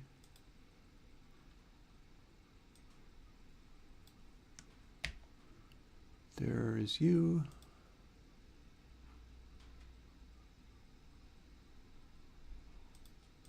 Why do you look that way? That doesn't look right at all. Oh no. Oh, it's because it scrolled over. That's better.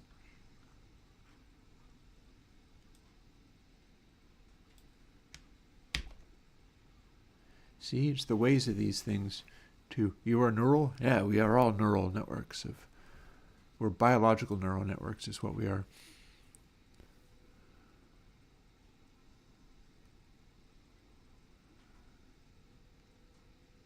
PCH.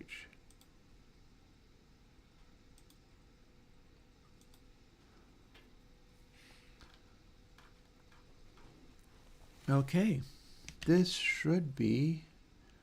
I mean, we can run it and test it and find out. This is about how fast it goes through the options. We are set to plate. Very nice. If we set it to chamber, it in fact still works. If we set it to hall, it still works. I'm going to call that done. No, I understood what you meant. I was teasing. And I don't think that was a particularly harsh kind of teasing. If I'm ever teasing anybody and they're like, please don't do that, then please tell me and I will stop doing it. I am not the teasiest person. I'm not the, like, guys joshing around being mean to each other person.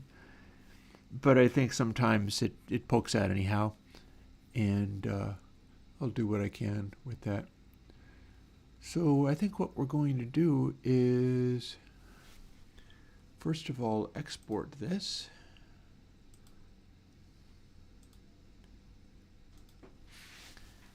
I am more or less just walking through all of my systems in my usual routines. It's only taken a couple of hours, honestly, so this is not terribly bad as far as like my workday is concerned. I can quit out of there. I can sit chat here for the moment because I'm going to get rid of a bank of programs that were the previous version. I'm going to scooch my infinite loop of here's OBS.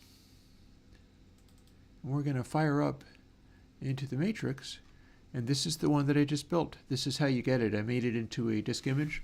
So I open up the disk image and there's the program. I drag that to my desktop and I'm good. You can't see the area of desktop I dragged it to, but I did.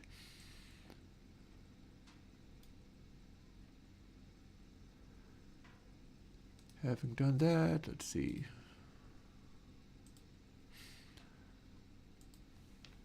Now I'm going to hold down Option in a place that you can't see, and 2, 3, 4, 5,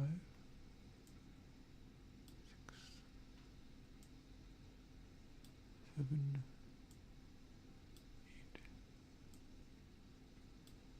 8. And lastly, I'm going to clean up the desktop so that it looks neater. And I have replicated what I had, but now it works for all of the variations correctly. And there was much rejoicing. Yay!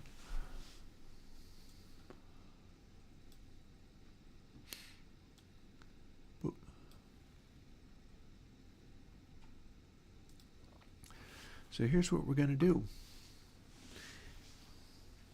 Now that I put the lens on, that looks nice when there's a fire, we're going to put on the fire. And do I have anything that I can play?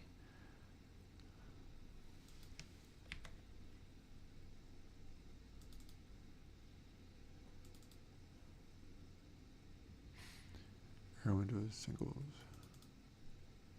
It's my music library.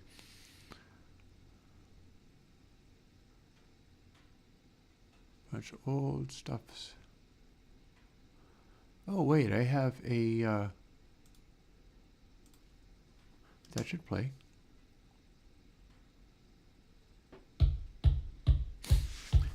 I'll be back way before this is over, but I can at least play some background music.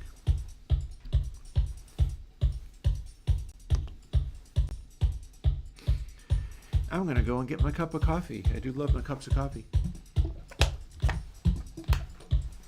And then we'll do something.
that little bit in there where it's like, okay, we're freezing for a while, and then crazy fill into something else. Gotta love it.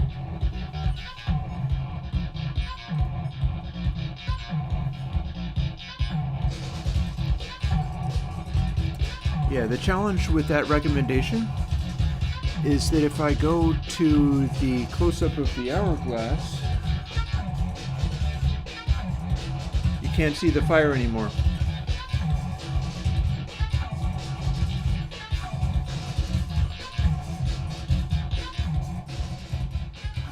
But I agree that that would be awesome. 1, 2, 3, 4, 5, 6, 7, 1, 2, 3, 4, 5, 6, 7, 5, 6, 7. Sevens are pretty chill.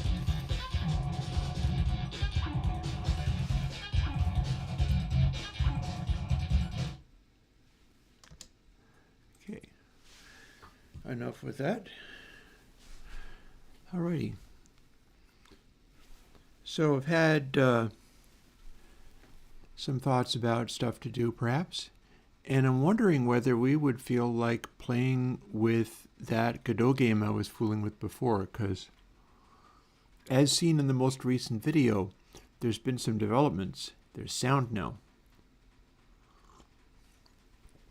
Would you like to get into what it would be like to do sound for a... Because here's the thing.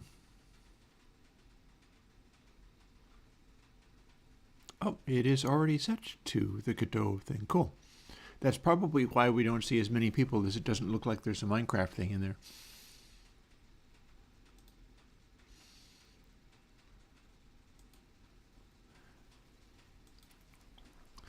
Here's the thing. Would we like to fool around with the audio of this, which is now named Balls Up, because that's what you do? I think that's a great name for this game.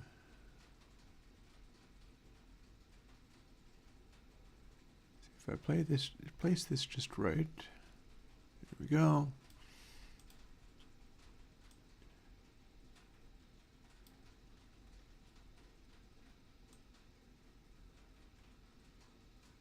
Stretch this just right.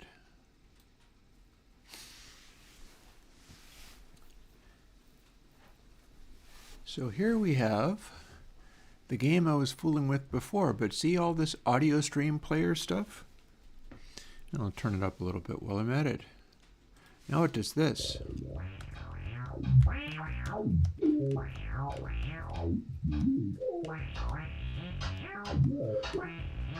The faster I move, the louder the clunk is.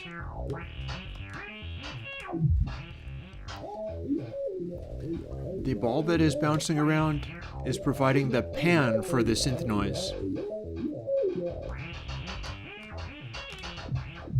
And the goal is still go up.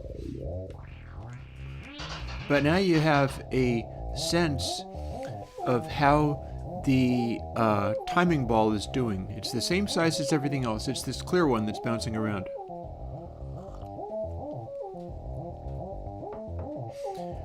So if I move this, if I select this B and then move it around, what's going to happen is the filtering gets manipulated. But then the sequence is getting higher pitched as the ball gets smaller over, and you can't see it.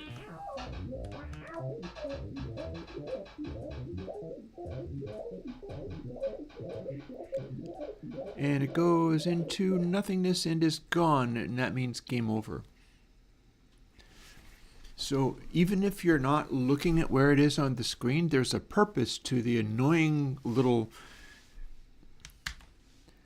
crazy acid blurb. Crazy little acid blurb. We can change the filtering of it with keyboard input by moving around. And that makes it less boring. If we don't,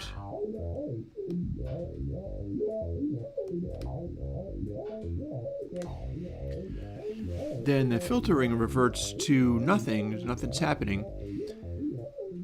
But you hear it going. As that little bouncing one on the side runs out of time, getting closer to game over, you have to do something to make it stop. Notice that it is smaller. It gets smaller and smaller as it gets higher and higher pitched. And then I made it go back again by hitting it, because that's what you're supposed to do. You go and find it and you get it moving again if it is starting to run out. That is the way that you can tell whether the game is over or not. And that's the game over thing. So now we have two different things that are contributing to a soundtrack that is this irritating synthesizer jam, but our filtering is manipulated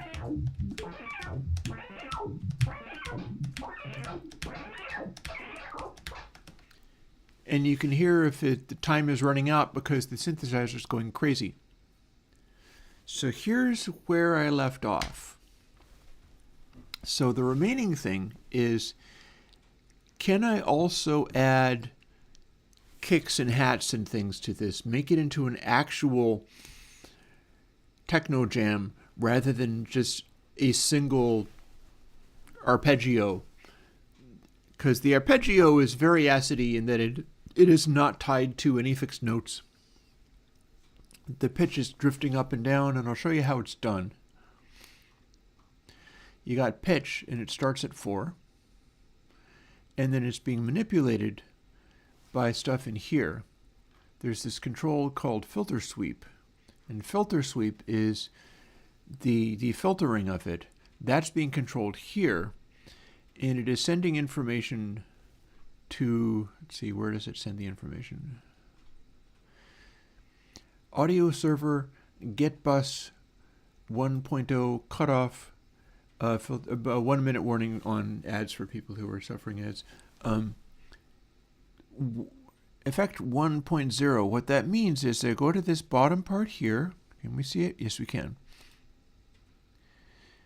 See how it says master and then timing zox? Things typically come from 0. So if I was telling it get bus effect, I don't know, 0, 0, or if there was something on the bus, this suggests that I could run a console system in this, technically. I don't have it available right now. Add effect is these things and these things only. Oh, there is a reverb. It's not one of mine, but it's a reverb. And you can do things like a 21 band graphic EQ, which is very much this person doesn't really know how modern music mixing works, but that's fine. If you did anything that needed a 21 band EQ, you'd probably be wanting a parametric EQ for that. And I don't think you've got that, but we do have filter. And see, we can have that, or we can take it away. We can stack these up. This is an additional bus effect. This is where it leads, so it's able to go to master. And we're sending stuff. The audio is going to this, which is called timing zox, because it's from a Zoxbox oscillator. If you were doing stuff with like filter, you see over here on the side that it's called audio effect filter. And it starts off with a cutoff. You have a resonance. I'll tell you something amusing about this. The resonance for audio effect filter, and you get to choose 6, 12, 18, or 24 dB. 24 is going to be more Moog-like. 18 is the Zoxbox. 18 is the acid filter. The Godot people don't know this because this is more a sound engineer thing to know. And then 6 and 12 dB is like ARP Odyssey kind of thing. And 6 dB is even shallower than that. That's more just sound design territory. Gain can go from 0 to a very large number. Their resonance appears to basically be Q, but it goes from 0 to 1. that's not very much resonance, right? That's not a lot of resonance. And we don't actually need this audio effect filter, so we're going to delete that one. But see how I've set this one to 18 dB? That's how it's getting that acidy sound. It's starting out with a acidy oscillator, which is just a loop. I can even show that to you probably. Zoxriff WAV. So if I double click that, it opens it in the inspector, and I can play it, and this is what this is made out of.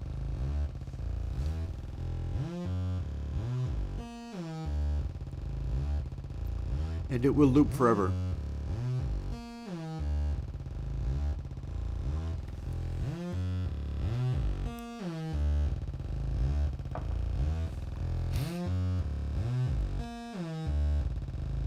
It loops very nicely. If you tell them to loop, they loop very cleanly.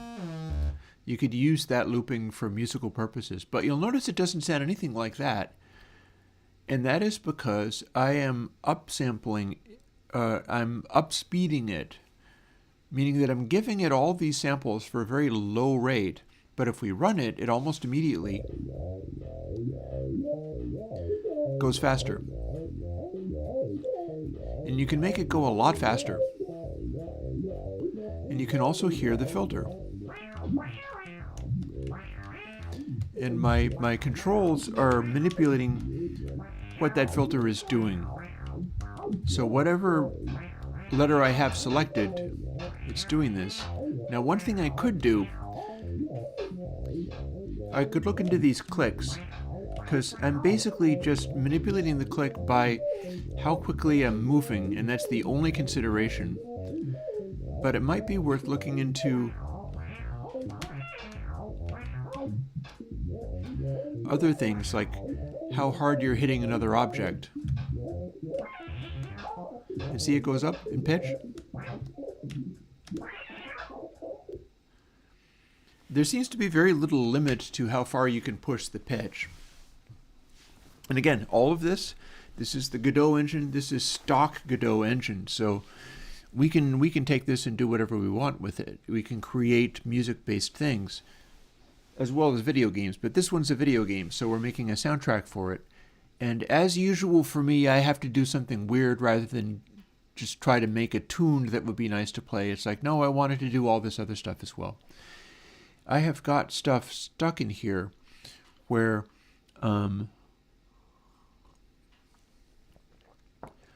filter sweep goes up differently depending upon whether you're pointing up or not. The let's see, light is probably also affecting it. Light is affecting it, and I'll show you how. Here, check this out. So I ended up having it not being that obvious, but filter sweep equals filter sweep times 0.9 plus 100 times light. What that means is the blink rate of our selected guy is going to manipulate it, and if I increase it drastically, you get this. Oh, now actually that's just become completely inaudible, so that didn't work. Let's take it down by a factor of 10, then it'll still probably be pretty intense.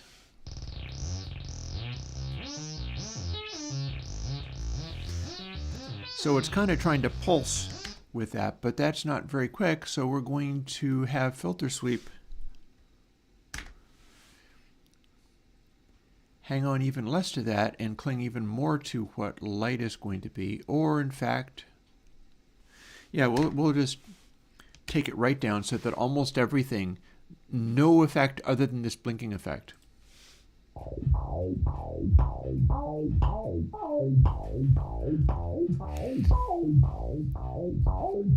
And now it's almost completely stuck to this blink rate, which is cool. It will also follow the curve of the blink rate. Like if I make it be more linear, then the sound will also follow that. Also, you can hear the little clicks of this presumably much lighter ball, and it is, because check it out. If I can hit this guy before he vanishes, it moves.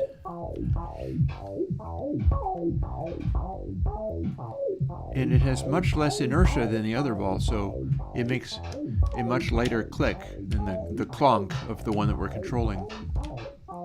When you have multiple other ones, they don't actually make noises unless you're controlling them. You can make it so that they make noises if you're controlling them. I'll show you that as well. But see how I changed it over so that the filter sweep is chasing the blink of the light, which is Licht here.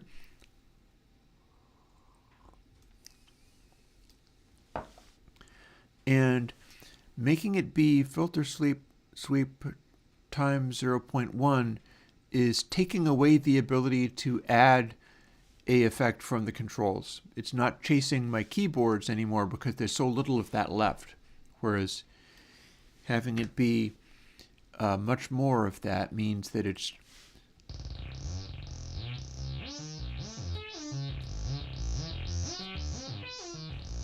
chasing it much more quickly.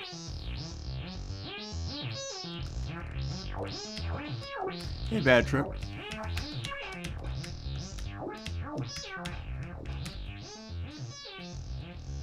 So the way this is working, the blink is causing it to chase a higher pitch.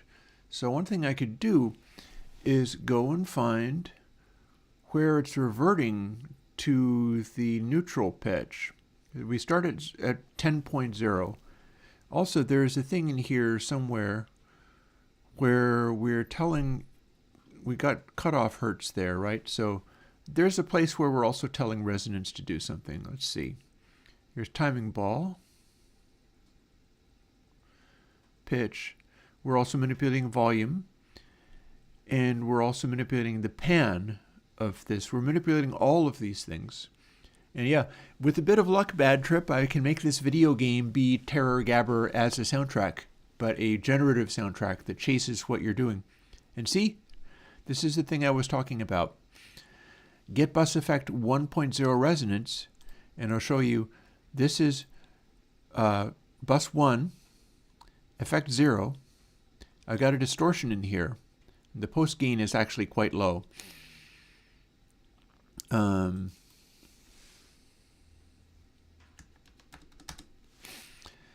make the keep high frequency hertz down to this to just soften it a little bit. Drive won't matter because what we're doing is we are overriding audio effect filter.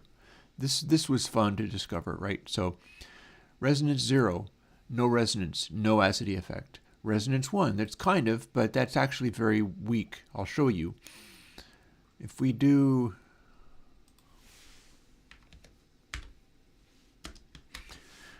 now, it's doing resonance 1. See, that's boring.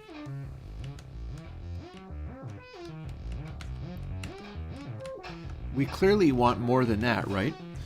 So what if we did something completely insane? Let's see if this breaks everything. 100. Check out how much additional gain you get out of this.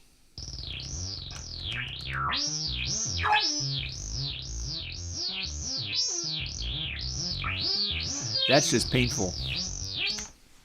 And that's resonance of 100. So what we're actually doing is self-linear velocity length times 0.5. What that means is if the timing ball is not moving around very much, the resonance chills out too. It becomes bassier. We've got a bunch of manipulations we can do here. But if the linear velocity at length starts to become extreme, like it's moving around a lot, well, then the resonance goes way up too. Yeah, it's squelching like... See, this is Godot engine. This isn't even my stuff. This is stuff that I'm doing with the Godot engine sound things. That's why some of this is exciting and interesting to me. Is like, check out what you can do. Making a video game, and then the video game is like Terror Gabber background, except for that we also have to include this.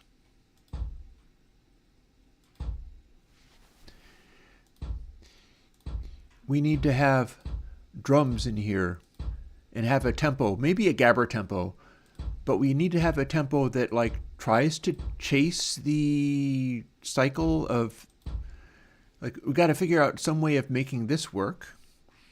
And we've also got a sound that could work for dropping features in, like, it's got a score thing where stuff drops into view. So we've got a noise that we can use for that, or anything else. It could be pitched up, we could do anything with it. We've got a bunch of different clicks. All of these are off of a drum recording. They're just off of a drum jam, and I edited them in Twisted Wave. What you do is you edit the bit in, and then you put a fade on the reverb tail, isolating it from the background, but it's still a drum recording in a drum room. Same with those scrapes. This is what the click of the lighter ball is. Like I put a drumstick down.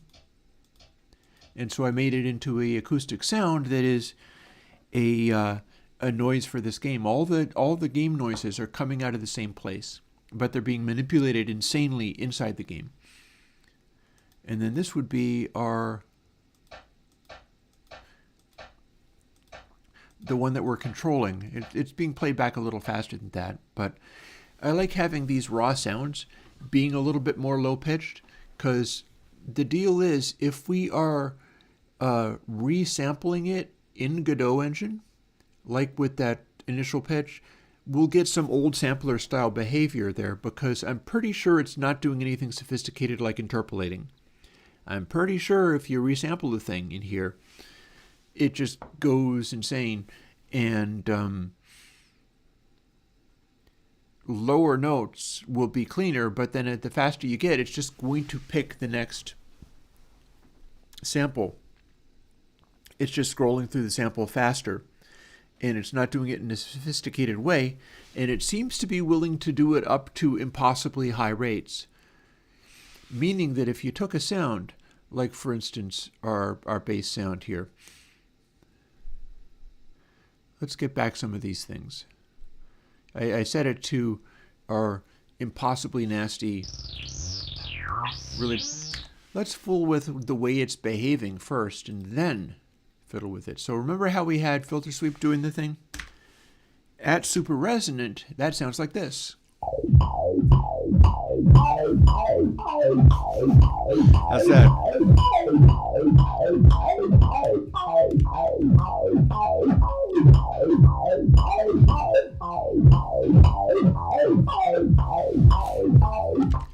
So it's pretty gnarly. And timing ball, we don't really need resonance to be 100. That's somewhat excessive, but we do still need it to be quite large, because 1 was the limit before.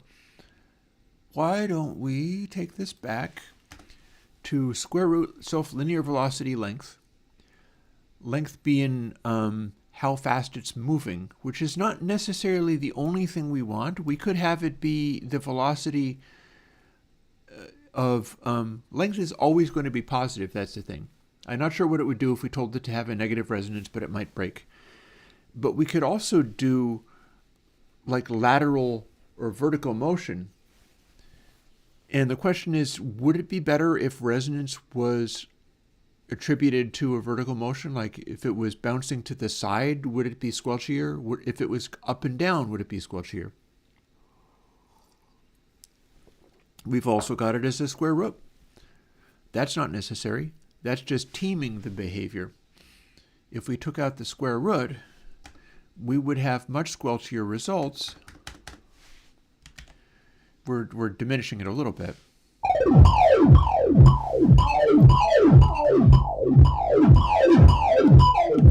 Possibly to the point where we can just make everything explode.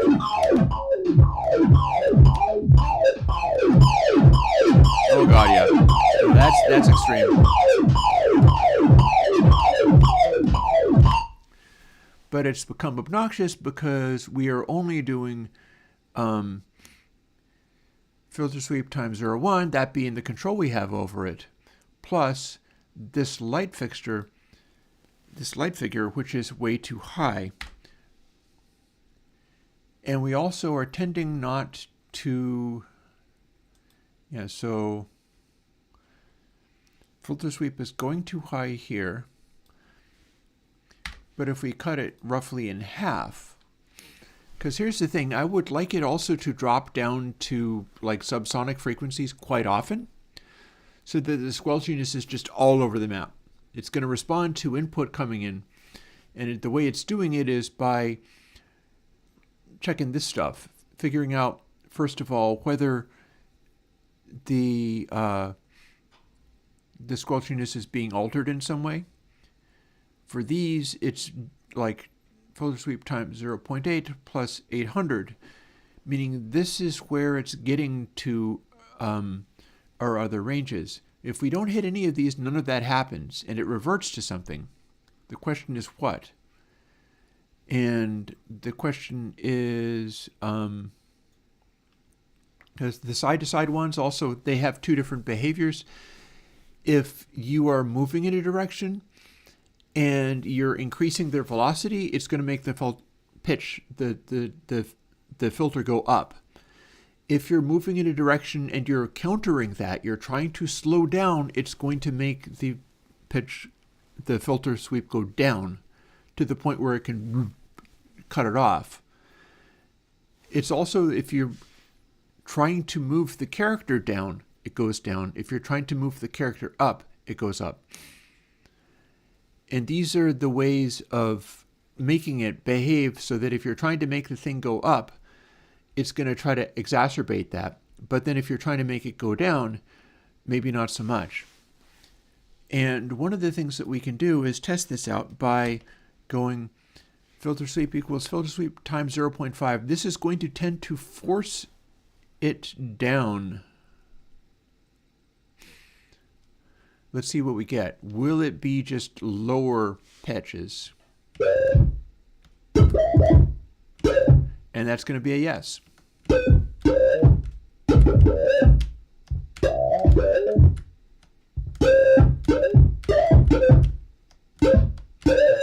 So that's cool. That's really loud too.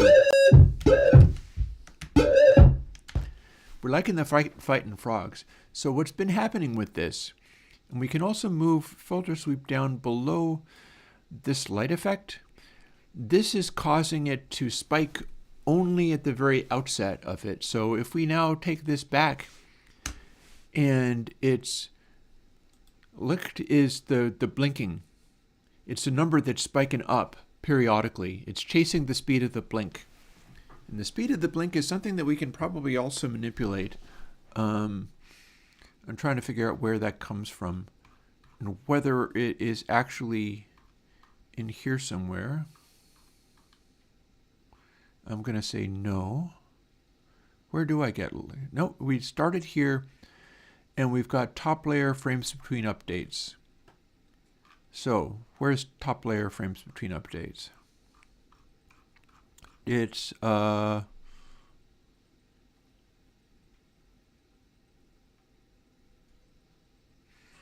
do I have a scene called top layer?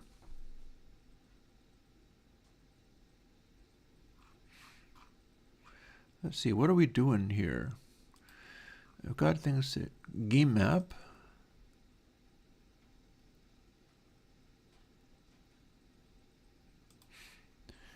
Here we go. That's what it is. So we've got Node2D, which is the base for all of game map. Everything is based off of this. It isn't really anything from itself. And then we've got another one, which is also a Node2D. That little circle means it doesn't really do anything special. It's just kind of an object. But we've got something tucked on top of that that is called frames between updates. And I see that it says timer GD. There's a script associated with it, and this is presumably the script. So here is one thing that we can do. We've got essentially a tempo happening. And that means we could make our rhythms base off of this flash. How does that sound? Does it sound good to have the tempo basing off of the flash? Because here's the thing that we're doing. We've got a timer based off of this somehow. And we've got frames between updates. It is exported so other things can get to it. And it is 0.01 here. But it changes. I'm probably going to make another cup of coffee because this has my attention fully. And here's also where we do other things like start up the game. This is where we place it. Warp balls is what we are calling the ones that we can direct. Or actually, no. That not even. Those aren't the ones that we can direct. That's another thing that we haven't got going on yet. And it might be worth experimenting with it to see what we get. Because there's a function in here that we're not using right now. See this? It says update warp balls. Back in the day, the little balls that move around that you have to keep moving, there were lots of them and they were harder to see. And something to do with how many of the other ones you got off the top of the screen, you started getting bonuses, meaning that I think you got more of the score ones, more of the ones that are bouncing around. This bonus does something. So let's experiment a little bit now that we've got it squelching away and doing terrible, terrible things. Well, no, let's fool with that a little bit more, not lose it quite yet. Licked updates, it changes. So that lives in timer GD. There's game over, update score balls, and see there. That's all it does. Physics process delta is how some of this works, and it's doing a physics process, so it's checking at the rate of the physics clock of the game. Definitely getting another cup of coffee, especially since it's not even noon yet. If it's less than 0, it starts to be 0.25, so it's kind of immediately start to be that.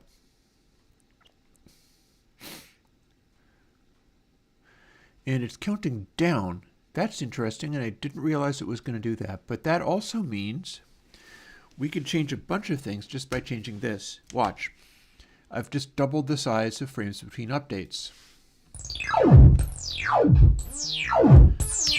Light's much brighter. Pitch is much harsher. And it's also taking much longer. Whereas if we go to 0.25, back to how it was before. And if we make it smaller, it's going to go faster because it's kind of timing based off of that.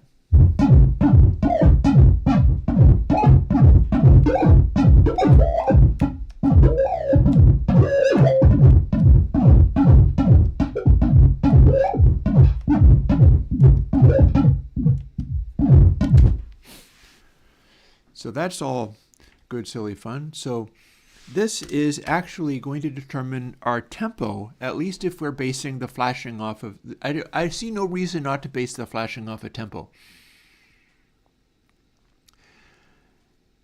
Also, I am interested in, as it flashes, let's hit a kick drum and or the hat. Because this is a good place to do it, because this is a basic timing function of the entire game. The entire game is chasing back to this timing function. This is also where we check whether or not we've run out of guys. If you've run out of guys and the nodes and group tanker size is less than 1, that means all of our lettered ones have gone off the top of the screen. Level +1, players +1, meaning that we'll start with more next time. Bonus is back to 0. Bonus I will show you later. And factor is also something that we'll see what that means. And then if the size is not less than 1, if the nodes are also less than 1, then it's game over. We're done. But if the nodes are more than 1, we've got guys in here, but we haven't run out of the timing balls, update warp balls. Warp balls are, and that's up here. So the number of these, let's hunt down what makes this happen and then see if we can make it activate. We got to find whatever warp balls are, probably having to do with timing ball. And one thing we can do to check that out is to look for this phrase "bonus," which is part of how all of this works. See, we got this here. So any departure from the screen counts as a win. So here's the thing. If you leave the top of the screen and there are lots of guys in the, like, let's globals. So here's how this stuff works. And I believe we start off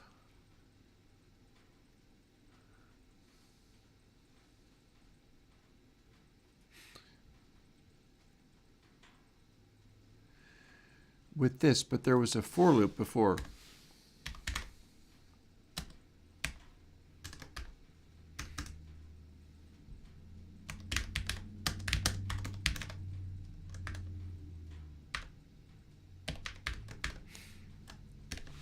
This is now a for loop. So now we're going to make a bunch of them. When we do this, we're repeating this cycle 10 times or 9 times. I forget. And it didn't work. So now we're going to find out why. Oh, because we did var timing ball, but then we're not actually updating that part. I commented out the bit that I needed. Hang on.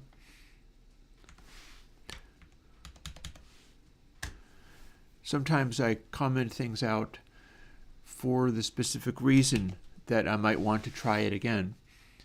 This should now, and we don't need to have square root. We're going to magnify all of this. Maybe it would be fine, but let's find out. And then back to globals is where we have players, and so we have 10 guys instead of 1. Oh, this is going to get noisy though.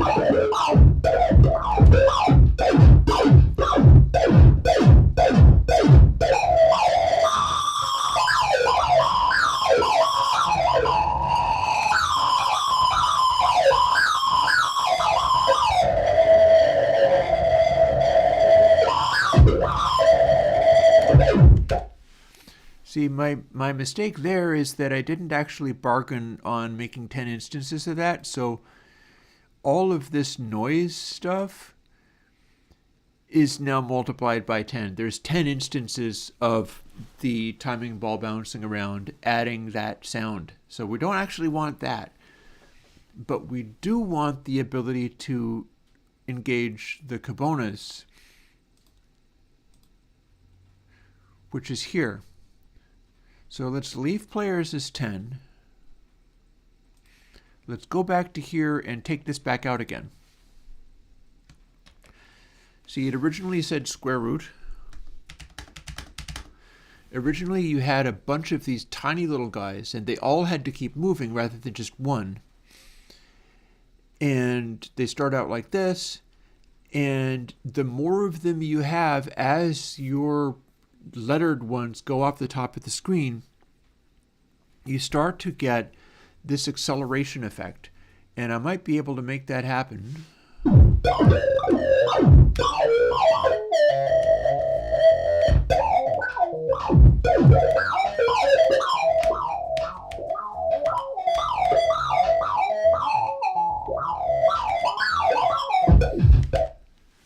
So we've got that all cranking away. But this question is, can we make this go? So get tree, get nodes in group timing ball time size times 0.5. That's always going to be 1. So it was originally done, you had multiple ones, but we don't want that anymore. So instead, we could have, let's see what we get here. The more guys you have on screen, maybe we'll start getting that. We have to make it go off screen though.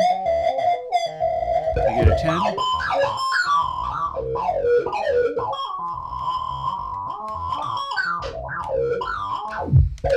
I'm not doing well enough. How about we just copy out this bit? Now Kubonus will be added by a very large number. Hopefully we'll start to see what was happening.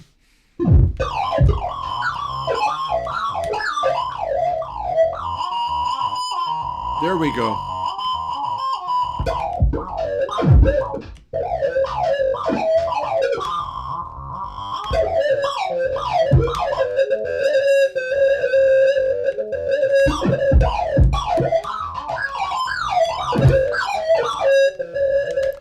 So see how much faster everything was moving?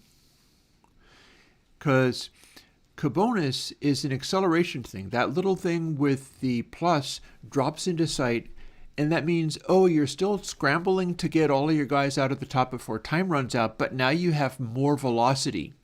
But with more velocity comes more insanity. So that works. It's just a question of how we go about dealing with it. So score is going to be +1 each time. Each time a guy goes off the screen, we're just going to do score equals +1. Because originally it was you get an extra score for however many of the timing balls are still active, but we don't need to really worry about that. I feel confident in just ditching that. Score is always, you get 1 for each ball that goes off the top. Kubonus, however, is a whole other story. So, Kubonus plus get tree, get nodes, and group tanker size.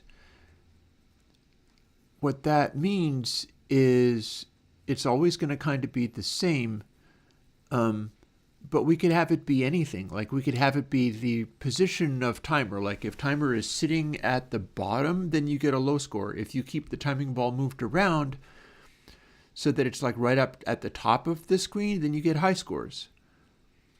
Remembering, of course, that the way that it works is the more of this Kubonus gets added, the more things could bounce around and go crazy. And we're figuring out at what point do we want that to be more. Let's take a moment, and I'm going to throw on the hey, actually I think we've almost got visible fire. Never mind. I'm going to get another cup of coffee because this is getting real interesting. Also, I like the way that I'm making the squelching frogs attack. Another log on the fire. Make sure it doesn't die off on me. It's cold days in Vermont.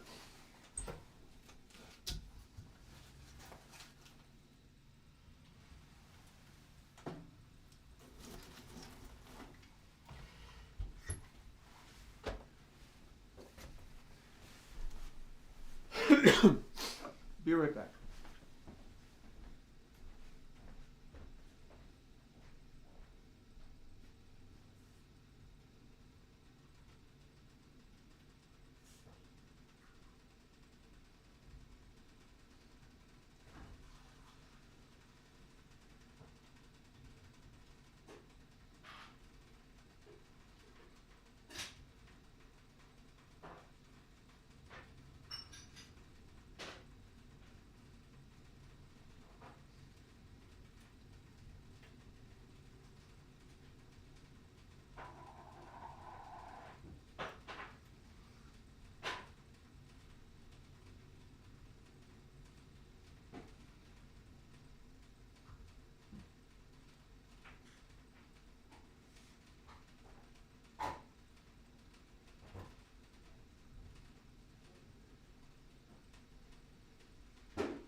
See, this is exciting. So, yeah, reading the chat now that I'm not literally coding, like only one should squelching, only what is happening with it at the moment, and this is of course subject to change. You could have any amount of things. We could have multiple of those happening at once. Only the one that is controlling the lettered one, the one that's blinking, is the one that's changing the pitch of the squelching. But the squelching is attached to timing ball, and all of the timing balls are the same. So if I have multiples of them, they're not doing really independent ones so much, but they're all being affected by the same single control of the lettered ones. And the lettered ones, only the one that is highlighted is making click noises when it bonks onto things. But I can change that too. That's the great thing. It's like literally all of this can be switched around to do more or less whatever you want if you can figure out how to make it happen. And that's why, and so when I made lots of timing balls, all of them were squelching, so it got really loud. But they weren't being different from each other.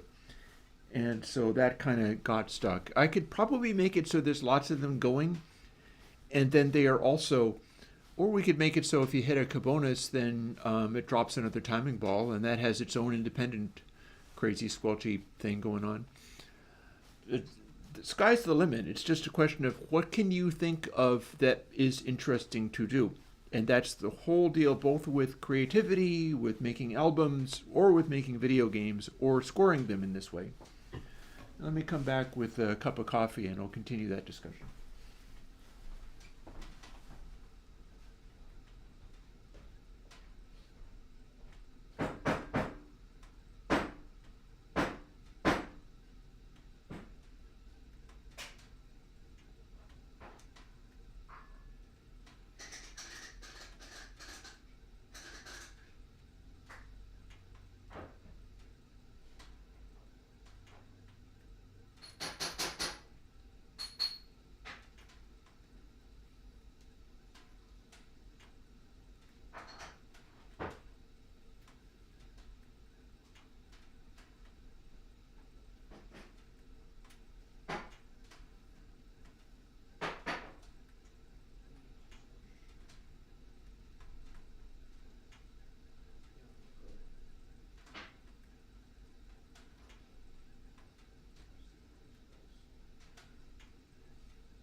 Alrighty, I'm back.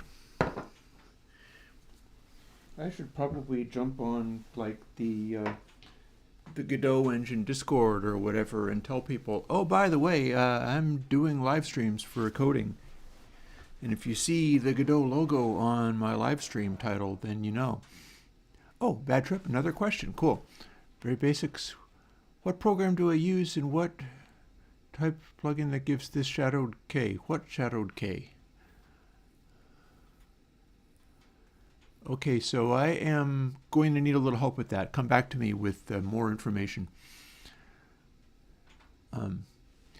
By the way, I'm using Xcode, and for the Windows build, I'm using like old Visual Studio Community.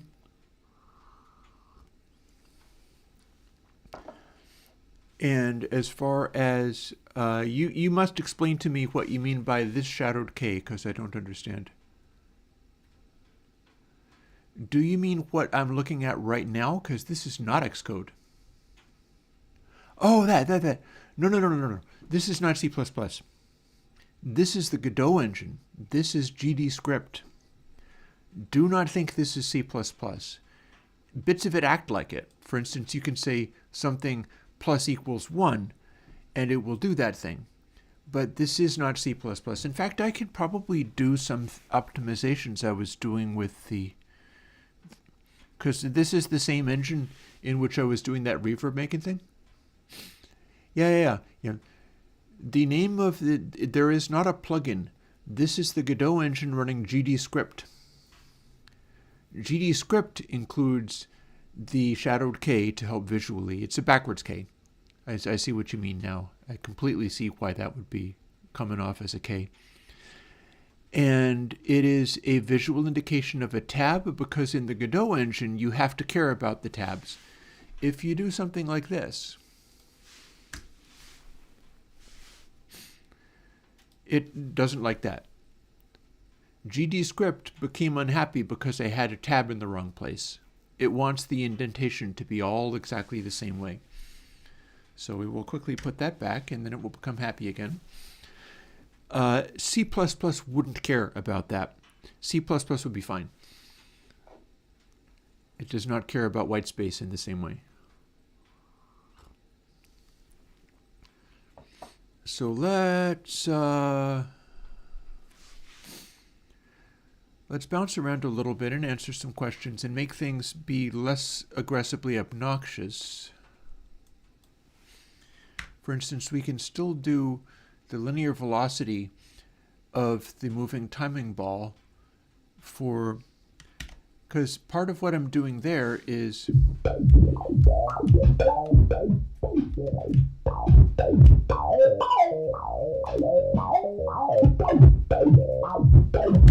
that's a big thump too. Bad trip, my brain is usually not fine either. I'm autistic, so we'll just hang out together and we'll be fine. By all means, be a perfectionist. We'll make it work. And at this point, it is a question of how can we make stuff work? And I've got questions around that. And here's one of them. What's going on here? This is my way of making timing ball make a noise. In fact, the pitch scale is probably fine, but I can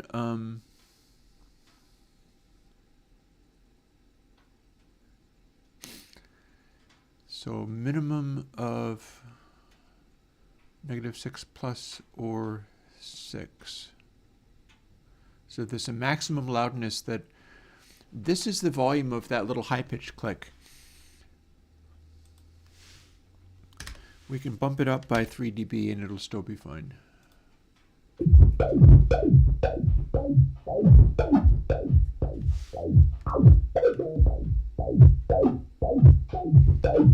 But you can't really hear the smaller clicks of the smaller ball because, hey, green slip. I'm glad that you're loving it because I'm loving doing it. This is a big deal. Godot is starting to become a real serious alternative in game making. And besides which, you've seen that I build reverb algorithms using the Godot engine and GDScript to calculate stuff out. You can use these as like amazing tools, much like people using Microsoft Office back in the day were using Visual Basic to build stuff. Godot engine is fantastic for that. It's very lightweight, it's very approachable, and as you can see, we can do wild things with it. I could just as easily be making crazy background techno things, but in a 3D game rather than a 2D game. That would also be equally feasible. So what we're going to do is, firstly, let's keep an eye on some of these things. See where it says on body entered? It is tracking whether or not the physics engine says that it just collided with something. I think it only fires that once. But it is setting it up to play. And audio click player 2D, what is that and where do we find it? We find it, see timing ball, let's go and look at timing ball, because this is going to matter. We look at the scene and we see that we have two different players here. It's like rather than dragging in the audio clip, you drag in an audio player and attach the click to it. So what we've got here is click high. It defaults to 12 dB, but we then immediately reset that because we've just changed the volume to be something else. So there's no point in even leaving that being there. Pitch scale we also are updating every time, so that also doesn't matter. Because everything that we're doing here, we're immediately like resetting. This kind of stuff doesn't matter. Panning strength, however, might be interesting, and I'll tell you why. Panning strength means if it's going off to the side, it'll pan wildly to the side. I'm not sure whether I might not want to have the music part not pan as fully as some of the other bits, because it's supposed to be trying to do panning. You can't actually hear it because all of our audio is coming over the microphone I'm speaking into, but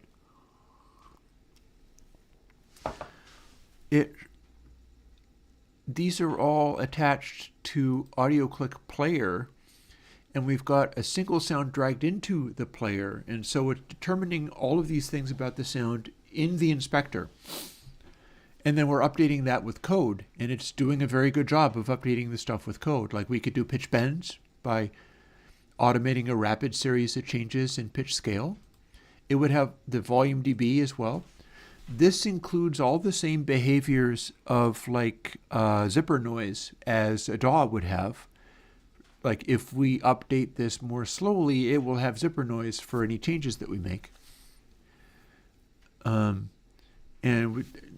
Clearly we're not going to have that with on body entered because that only fires occasionally. And we've got resonance, which is linear velocity.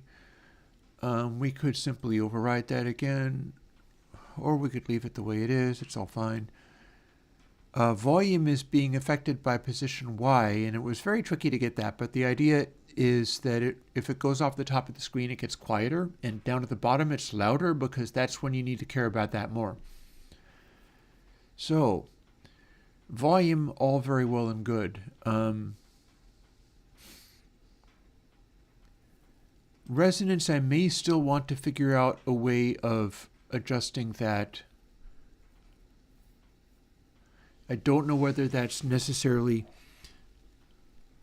We could have it be the speed of the controlling, the lettered one that you're under control. Shall we try that? Let's see what we get out of that. Meaning I can just literally remove this. Go boop. Everything seems to be able to talk to audio server directly, so that's cool.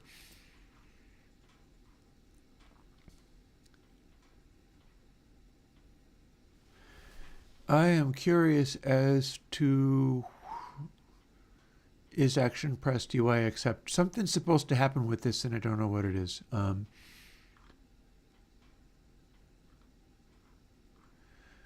I'll tell you one thing. filter sweep is getting updated here, and we can tack this on, but not there. We can tack it on in the appropriate place. And in this case, self means the one we're controlling. Self means the one that we're moving, but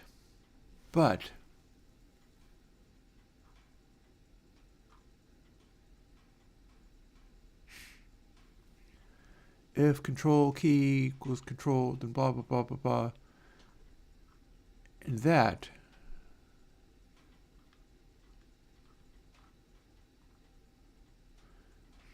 So we've got an else in here that relates to this degree of indentation and the faded K's again.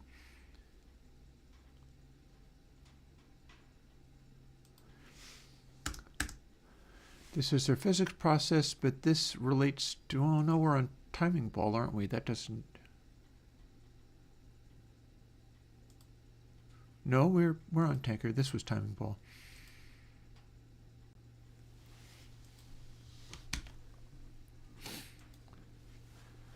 It just didn't update quite the way that I expected.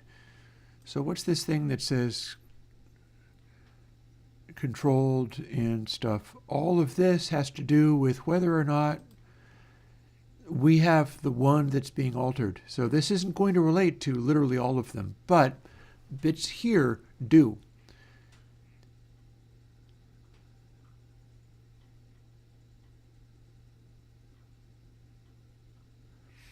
So this if statement is asking a bunch of things, notably, are we on the one that's getting steered or not?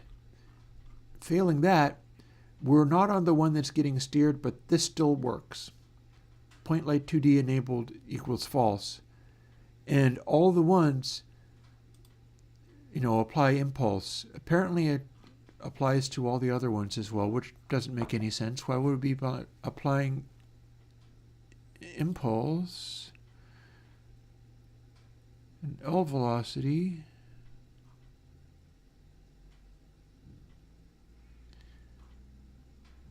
L velocity was 0. So honestly, we should be taking this and only applying the velocity if it's the one that we're controlling, and we can do that. So get rid of that. This is the bit for only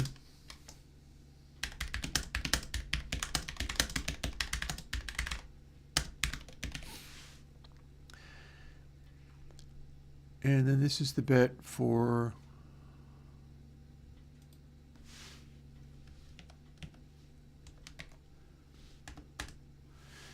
applying the energy.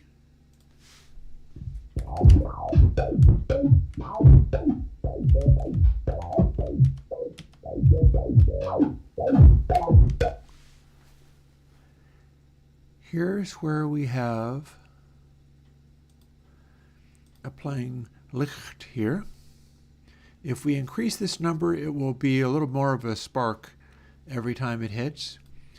And add addition is commutative, so we can add another tiny amount just to make it hover around low frequencies, or for the filter. This is the filter we're doing. So now what do we got?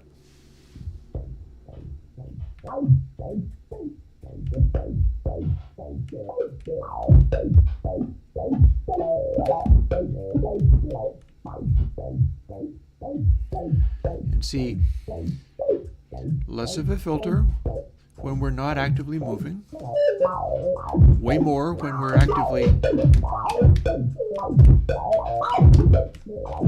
when we're doing stuff, it starts freaking out more.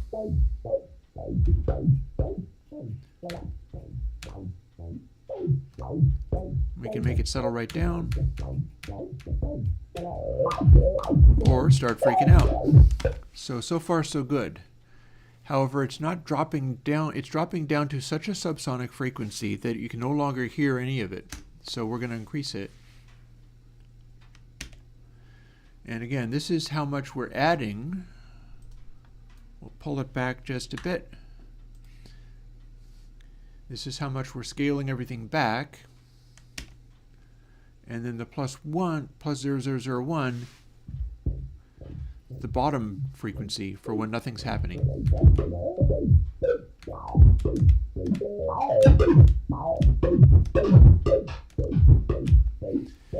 The subwoofers are thumping away something fierce. This is good, but we want it to be making noises as well as just doing that. So let's see what we got.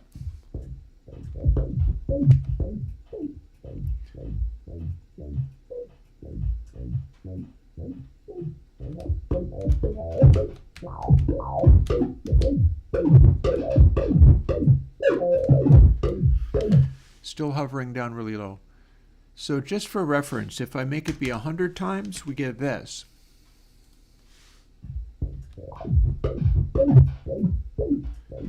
Hang on, that doesn't sound that different. What's up?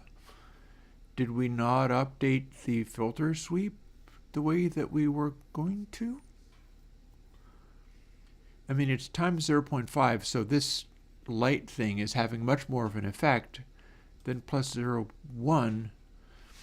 So if we make it always be that +0.5, we should finally make it so that it's like, maybe it just needs to be a higher number, right? Like I could add 100 to the end of this.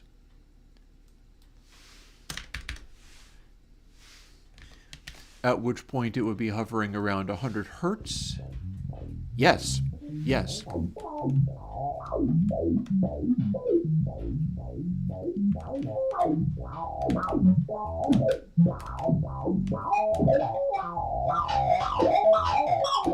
faster you go, the sharper it gets.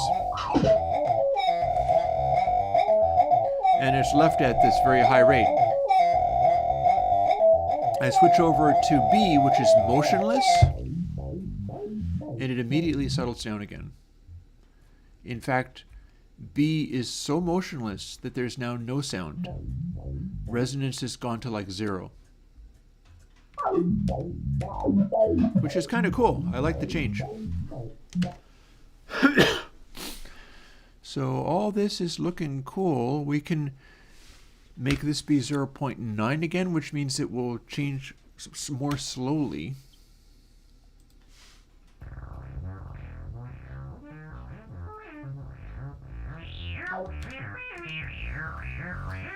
I'm not sure if I'm liking this slowly. In particular, it's not dropping down very fast.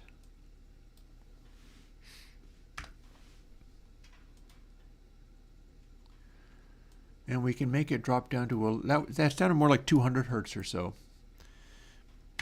So let's drop it down to averaging out 50 hertz, because filter suite seems to be implemented in hertz. So we're going to want it to be a very high number most of the time. So licht is not doing much, so bump that back to 1,000.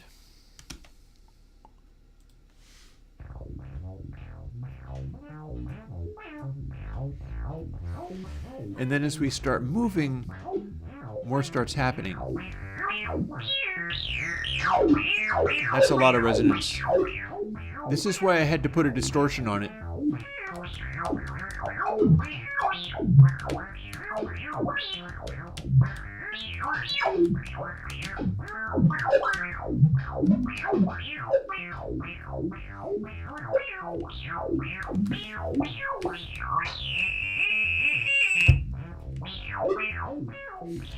It gets very bright when it goes up to the top of the screen, boy. Let's put in something that updates that. Let's put in something that kills the resonance once you've gone off the top of the screen. Then we can update back again. And that should work. So if you've gone off the top of the screen, we get rid of this stuff, but not before resetting the resonance. We reset it to 0, and then now we should be able to make it do its thing.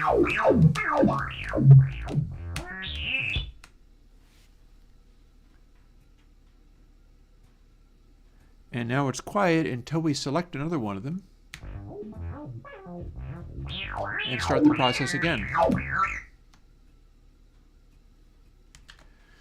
And we can fire off a sound as well. Again, we'll have to indicate, we'll have another sound assigned like to every one of these balls, which can only fire for the ones you're controlling. Because the easiest way of doing that is to have the sound and the audio click player or the audio something player attached to the thing. Filter sweep is manipulating something else. Filter sweep is manipulating resonance on other kinds of sounds. We can also make a separate bus for these click noises in case we want to run it to something that's not going to be, because the click noises are being run to the main audio bus directly. I remember there were some things I was going to do here.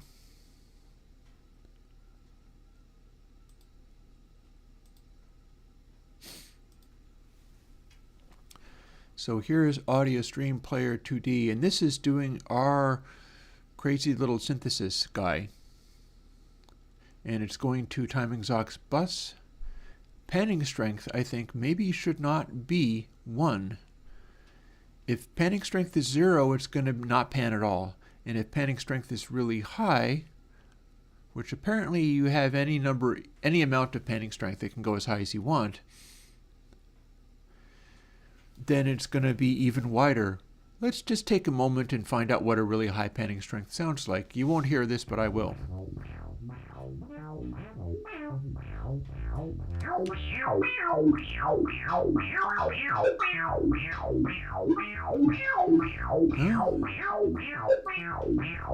It does seem to be able to, like, the panning strength doesn't seem to be restricted at all. It's going full on. If you make it be much higher, I wonder if you can do a panning strength that's higher than 1. Yes. It's really emphasizing the stereo, and it just crosses fully from left to right, right at the middle of the screen. So if we're going to override that so that it gives you a hint of where the thing is, and we override that to 0.5, our bass here is going to kind of pan, but not much. In fact, 0 is not really panning very much at all. 0.5 is not panning much at all.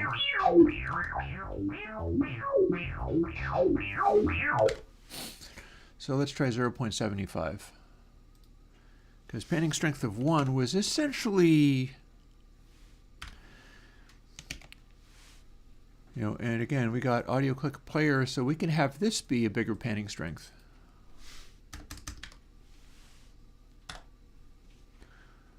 Give you more of a sense of what's going on.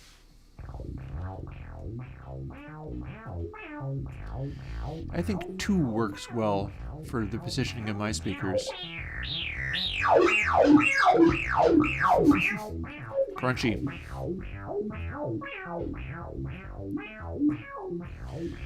I don't know, everything below that doesn't seem to be what I thought it was going to do. Reset it to 1. And then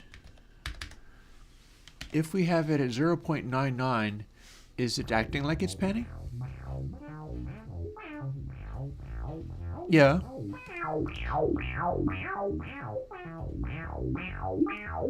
But it sure is not doing it much.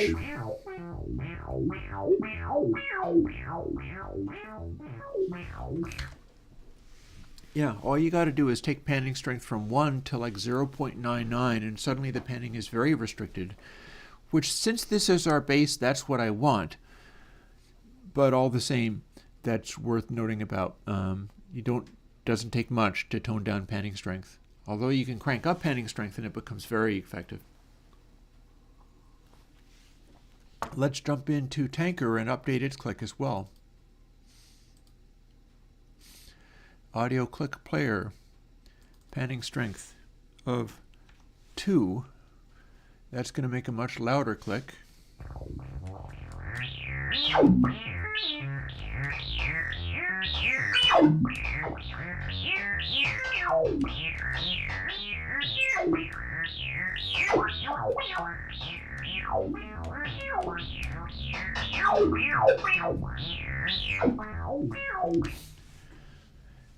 our resonance is now deafening, but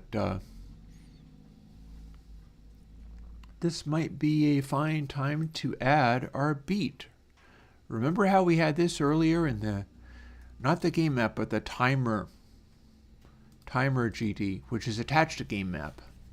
I could have actually told, well, no, we've also got a game map GD, so I guess we've got a couple of things attached there. Or something. Timer is attached to, let's see. So game map is attached to tscene base node.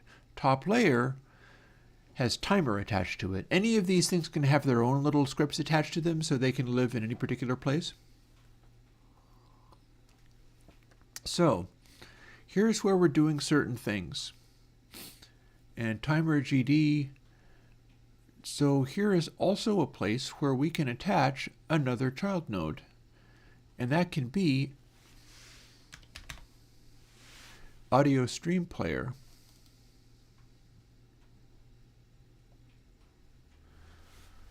But it doesn't have to be, well, no, this is one where we can, also that didn't get attached to top layer.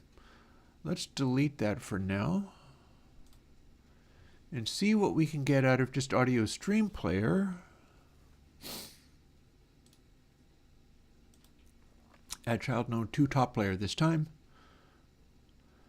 We're going to use just literally directly audio stream player and see whether we have any of the same options. And we do seem to have similar options. And this is the one that we want to have going thump.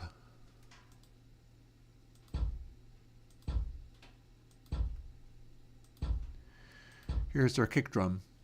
And we want to have that flash based on the visual flash that we have going on, because all of this is adjustable. All of this can be done in timer. Timer is our overall game timer. So let's see. So we've got that defined. It's pretty much neutral. If we have mixed targets, and well, no, let's leave it in stereo for the moment. It's going to the master bus. We can adjust all of these things in interesting ways. We can do fun stuff with the audio buses here, because you don't necessarily want, like, we can throw a resonant filter on this just like with the other one. We can do all kinds of things. We don't necessarily want to have it behave exactly the same as the bass. But we don't have to have it playing back directly like that either. So, we've just added audio stream player. It's not panned, and I don't see pan options, although I do think I see pitch options. Yep, sure do. I have a polyphony option. That probably means I can make it layer or not. So it does have a sustain to it. I can make it cut off like, in fact, I might want to boost up the polyphony. Oh no, wait, hang on. Slow down there. First, one thing at a time, how about? Let's fire this sound with our flash. We've got update. We've got frames between updates. Frames between updates 0.25.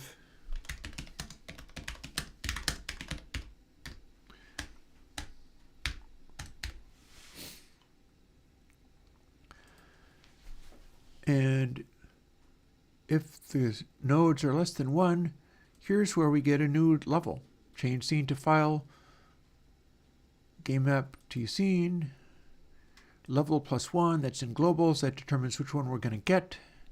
Players plus equals 1, that means we keep getting more. Bonus is back to 0. We haven't completely finished working with that yet. And then if game over is over, then game over is over.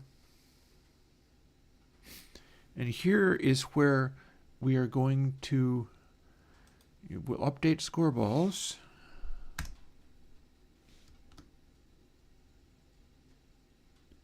Actually, let's put our tempo stuff elsewhere.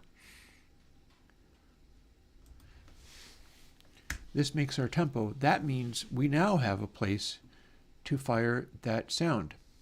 Let's go to another one of the ones that fires sounds.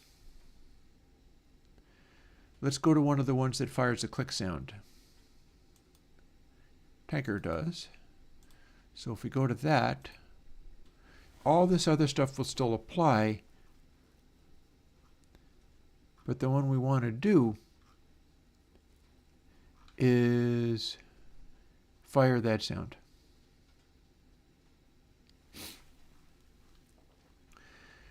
Tanker makes a noise when it hits something. So on body entered,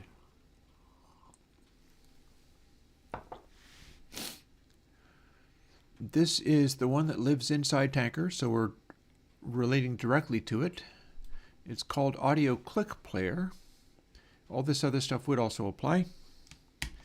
But we can take that, rename it to the one that we just did, living in timer, putting it there, and timer, let's see, timer, come on timer, where are you at? You live within the base level, so I have to go over here to find the bits that I need to find. And bear with me for a second. This would be the one. So audio stream player, and if we go back over to timer, which is this script, so we can click here to jump around, we want to tell it to be audio stream player rather than audio click player 2D. Audio, and in fact I can just hit that, and it usually that autocomplete doesn't help me, but this time it did. Now this should be playing a kick drum.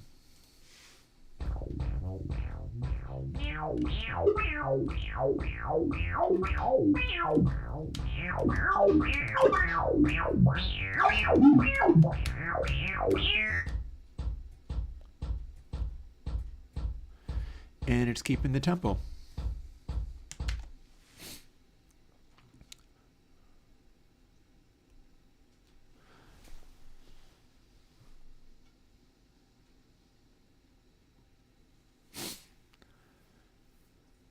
So next thing to do is figure out, for instance, if we wanted it to go a lot faster, we can make frames between updates start lower.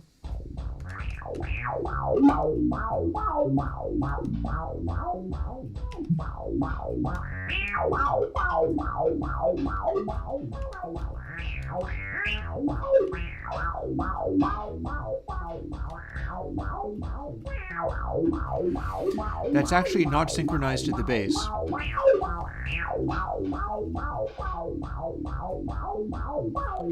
It sounds like it is, but it's actually not.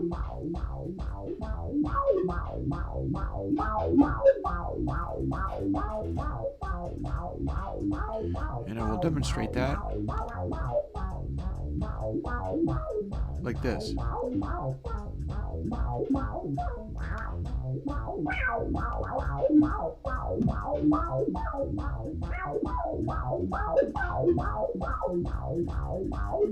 Oh, a reset.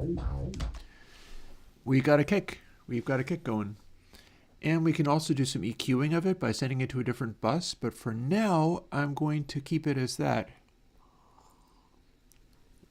and further figure out what we're doing with it. The blinking, what I'm looking to do also is to fire off a the hat, because we've got a kick, we've got the kick started by this. We could make the hat just be every other one, but that would also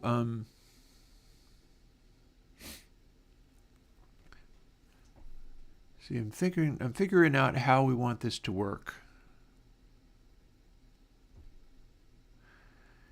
Because what I would like to do is have a hat come in, but maybe only sometimes.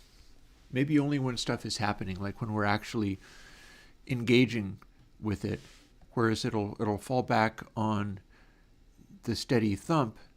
And we're also going to be wanting, let's throw something else in globals.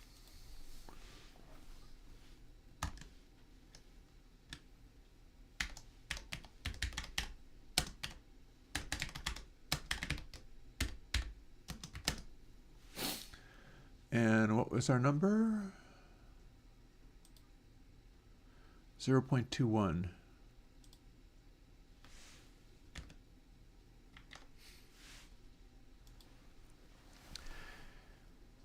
So now we can have the tempo fooling around, and I think we started at 0.25. So this gets altered. We'll take the extra players out for now. We still have to figure out, oh, maybe we can, how about this? Check this out. So you can get a bonus by exiting the top of the screen real fast. How's that sound? Like if you get a good run up, then you get an extra bonus. Let's see whether we can make that work. So we got 10 players, and we can tell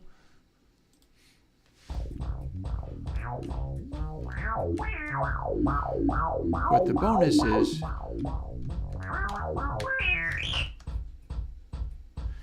See, we've just programmed it so that as soon as you leave, you've got enormous amounts of bonus. What that means is everything is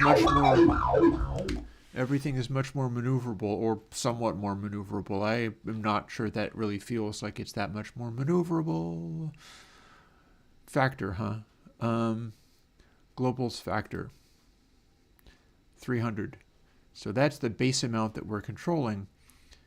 So when we do update bonus, that's where it is. So here's how all of this works, right? Bonus is getting this added. We can scale it back as well, but we are doing it based on the last motion of this particular guy. So one thing we can do is take self-linear velocity, and originally it was how many things we have in some group, like the number of timing balls that you still have left over. But instead, if we are trying to make it be how fast are you going, then bonus plus equals linear velocity length. And it's not really doing anything because factor is how it gets applied, but bonus is how many of those get shown on the screen. So we got this going on, and we exit the screen slowly, but that's a large number of bonus. So we scale it back. We bring that back in. Let's have it 100th of the effectiveness. Bonus plus equals 0.001 times length of how fast we're doing. There's going to be compressor plugins, yeah. Not right now. Now we go up. No bonus. Take this guy, make him go up much faster. That's a couple of bonuses.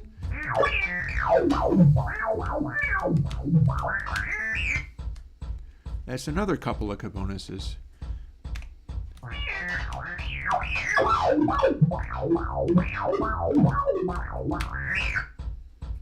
And that's one. So what we've got is something where, oh, hang on. Don't need that point. Now we've got it set up so that if we're controlling these guys and we make them go off the screen really fast, everything accelerates. But it has not accelerated very much because we're dialing it right back. So factor 300 plus this, and we've just made it be, here's what we're doing. Off the screen, real fast. One bonus. Let's see how much more maneuverable. Not all that much more maneuverable.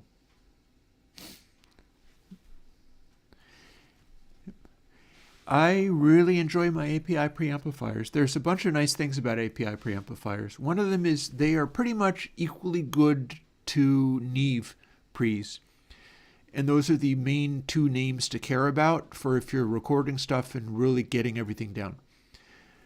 And the other part is they don't look exciting.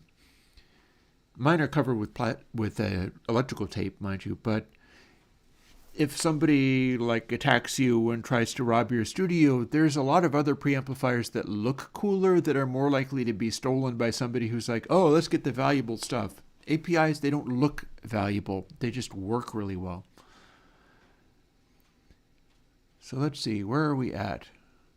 I feel like this escalates speed.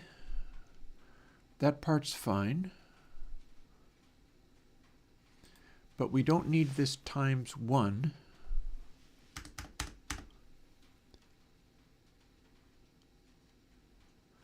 But we do need the parentheses because they all have a purpose.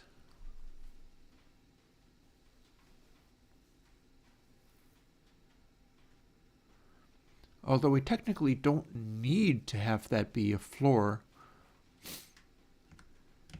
But then if we increase that, say let's crank that to 900. Now what we've got, this is this controllable. You can see it's moving around, right? But a bonus of 1, but times 900, that's a lot more maneuverable. Meaning also that we can go off the top of the screen faster, meaning that now everything is even more crazy. See how aggressively this moves now? And now the remaining ones are going to be even more insane.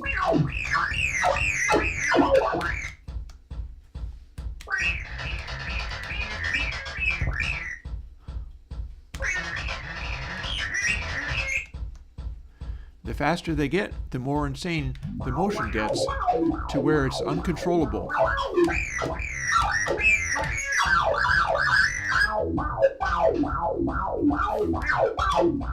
You can't even stop it. And then we're going to move it over to where it's lined up, so if I go straight up,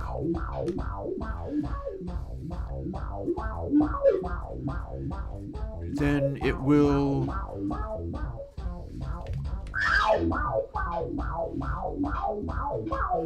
It kicks them around real good, though.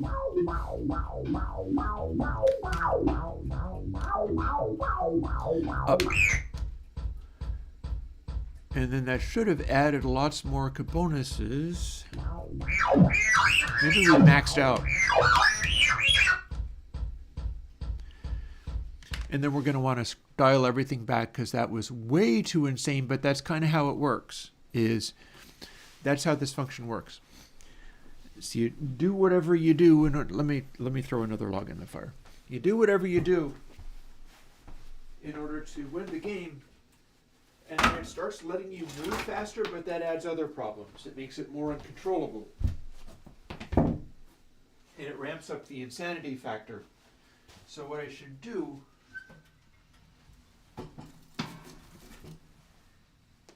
is keep that resonance the way it is.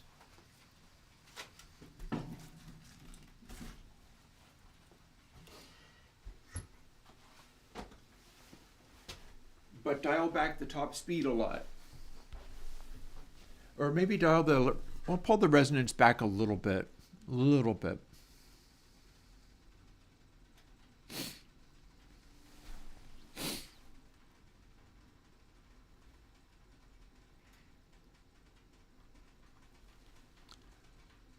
So linear velocity length times 0.1. If I make it be 10 times as slow and we do the same thing, we can just start exaggerating that, which will give me all the more speed, which means I can go off the top of the screen faster. But it's also very difficult to control. It means I get more, meaning I can go even faster.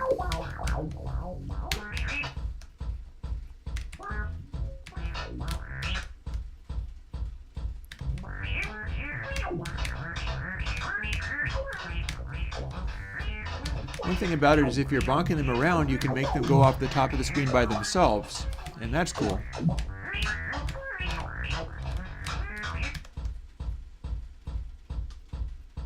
And our final one.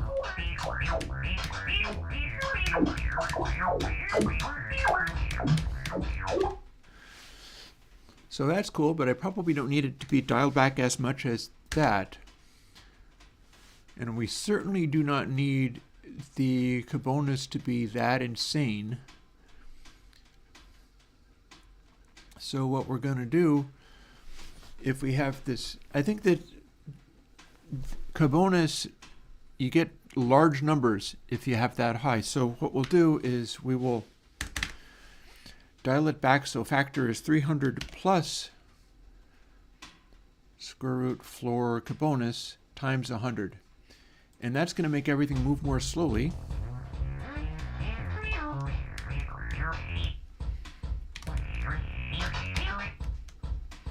We're getting more bonuses. That's good. But it's not doing that much. That's going well. It's too easy to get these bonuses, though. It's getting way too easy to get those. It's like bonus speed is the idea here.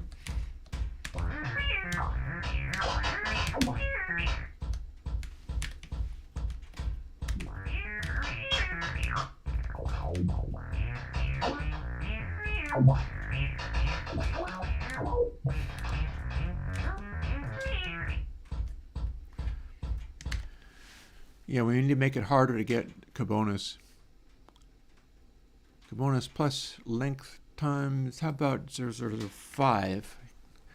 We want to get it so that you really have to get a run up in order to make it work. By the way, question, can I program? I cannot program a platform for plugins.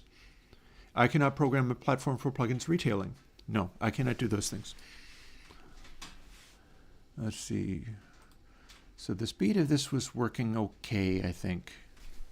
It was basically okay.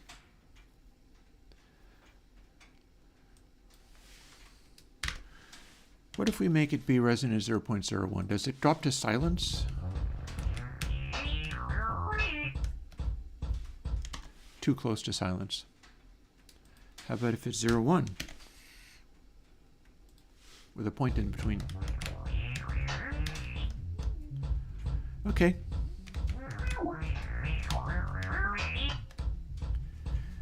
It does a pretty good job of dialing it back. How's our bonus acting? Can we do the... Okay, I got another one.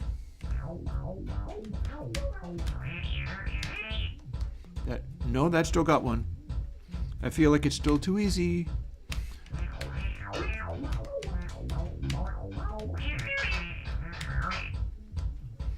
On the other hand, that definitely should have. So what if we scale it way the heck back? Can we do it in such a way where if I play these out, I don't necessarily get one unless I got real lucky with how that worked? Here's a C. I'm going to try to keep the motion going real fast. And we're trying to set it up so that I'm doing 10 of these, but occasionally they should be so high velocity that they get me the score.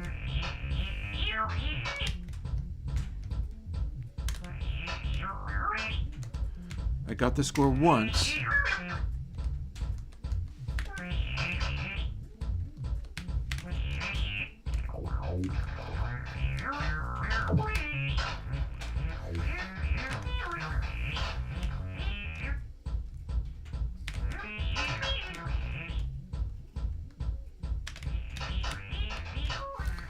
I think they're kind of cumulative though, and that's not great. I should be able to have it associated with the one specific one that's left the top of the screen, because I think all those ones added together got me that one, but it has to be down to just getting the one to really move past.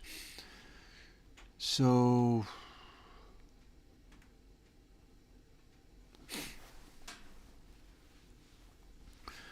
let's see. Leaving the top of the screen, Print debug.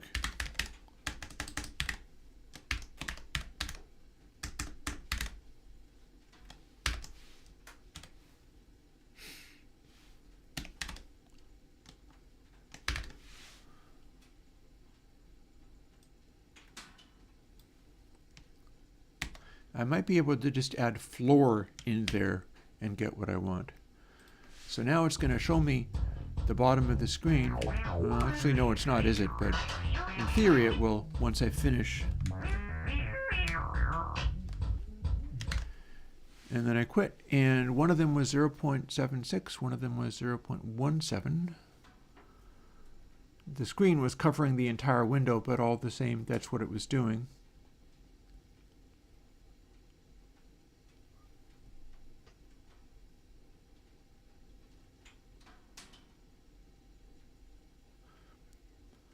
So Kubonus plus equals, let's go back to timer. That's how we see this.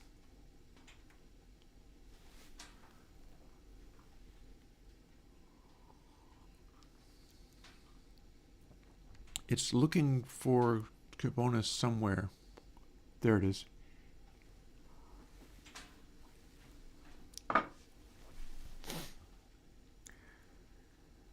If we've run out, we reset Kubonus, but where do we start updating it and where do we show these warp balls? Warp balls are the ones I care about. Time bonus, but where's Kubonus? How does that apply? Globals? No. Game map. Does this have its own timer?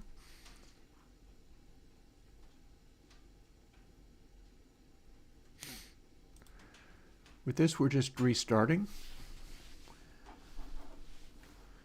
So now I'm confused. Hopefully it won't stay. Time bonus is 0. Kubonus is 0.001. I'm thinking I want to make that be just sort of incremental speed. So where does this actually get applied? Why do I have the 2 there? Drop ball? Oh, this is a separate thing. These are the ones that drop from the top. I think they're dropping one at a time, too.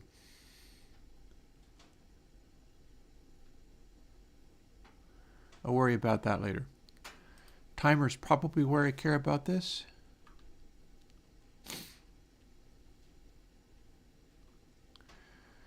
Warp ball, score ball. I believe they drop into sight, and that's why that is there. They're limited to 20, so that's as many as can show on the screen. They're counting Kubonus, and it is indeed floor, so I can have that simply be an integer.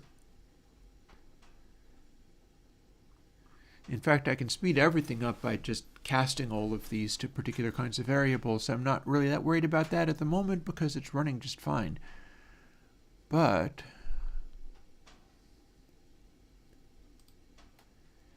factor is reading Kubonus. We are resetting it here.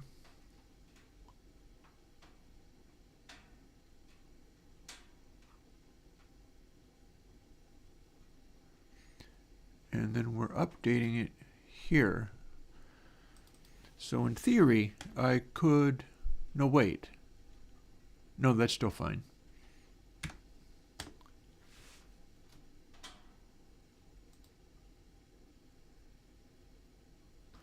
Or is it? Hang on. Hang on.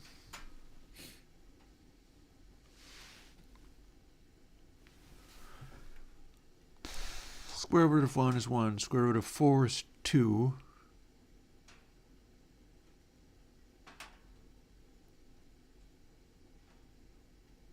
I'm trying to figure out whether I can make it be integer.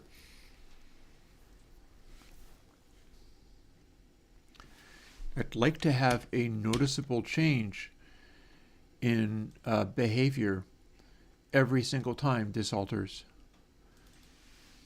And we can have that be an integer, at which point it is square root of that times 0.2, so it's going to adjust based on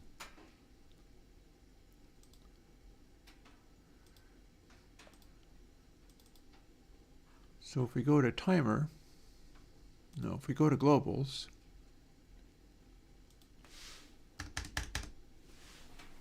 we're going to behave like that is literally just only an integer now. It only gets updated here.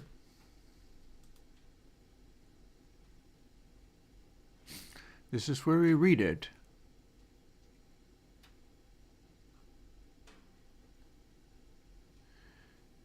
And this is where we write it. And we're doing our print debug, but we probably don't need to care about that. What we need to do is have a threshold below which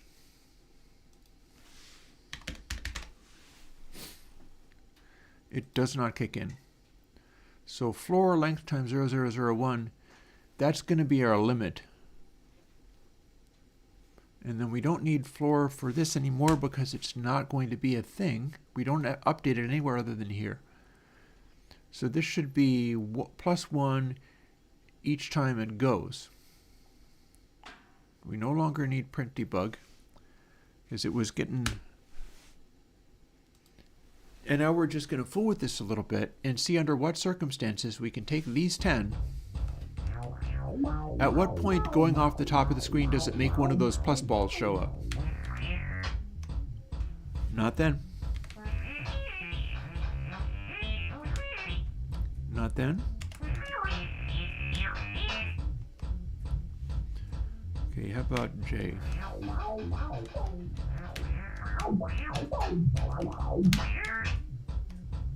If it's not that, that was too slow. Let's try 4 times as much, because we're trying to make it so that it only cares if one of them succeeds. I got a score of 1. That's so far so good. J.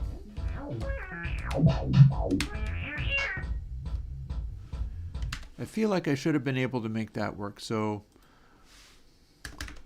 let's do a whole order of magnitude on that one.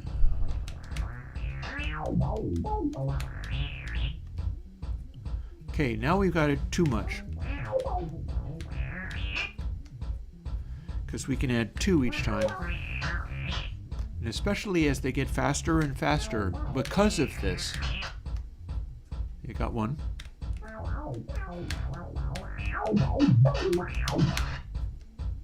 We still got 1 there.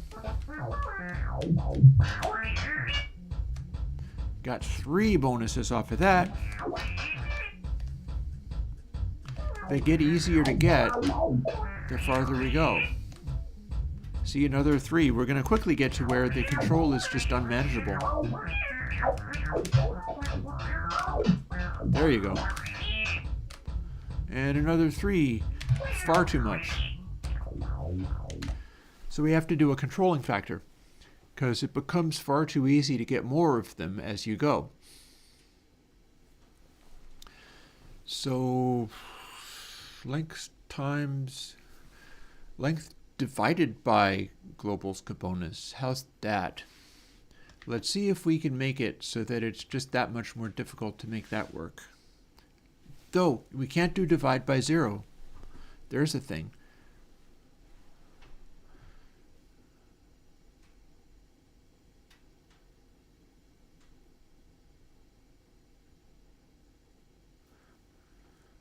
So there's very much a thing.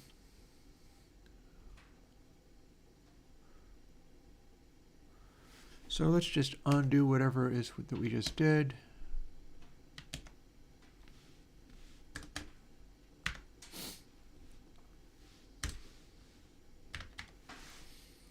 That's probably where we want to get.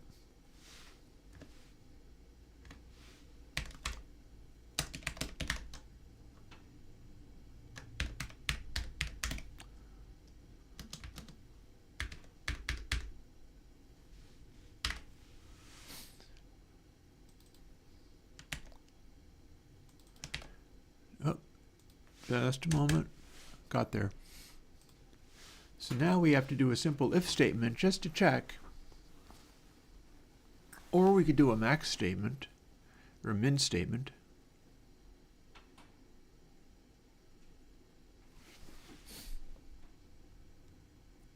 We can make it a long, funky looking thing.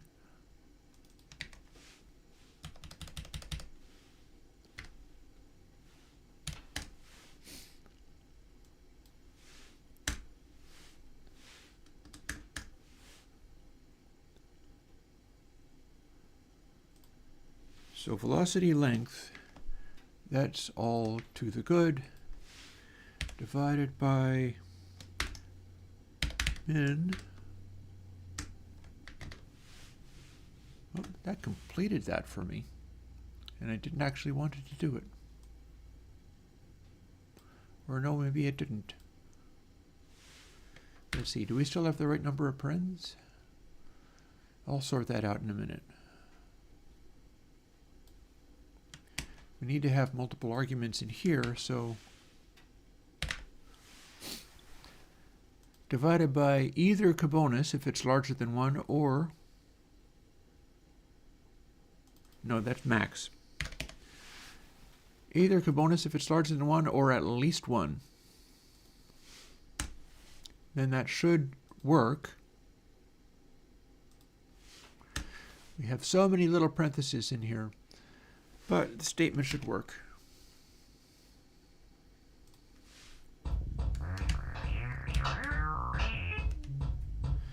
Oh, and we should ramp up the tempo with kbonus. That'd be cool.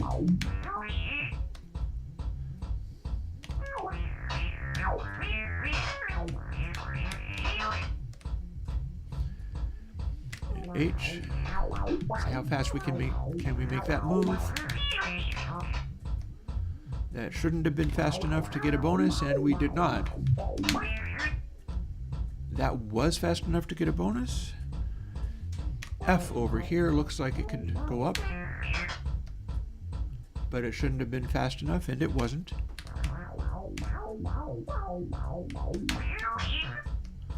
I got slowed down there.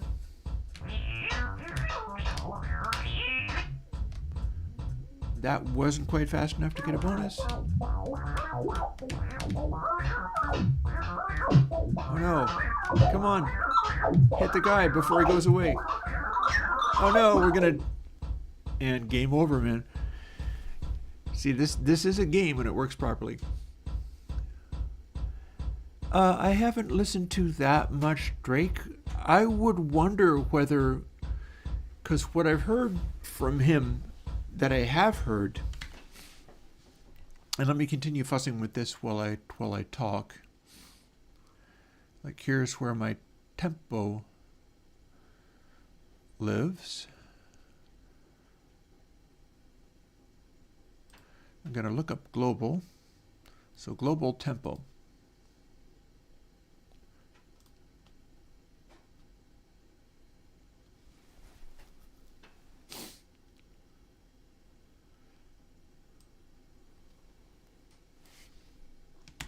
Copy,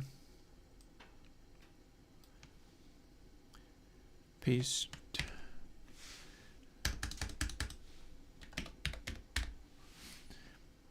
there. Now we have a tempo which is following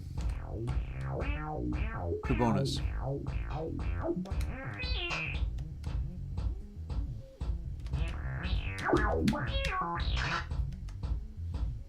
It's a little too easy to get.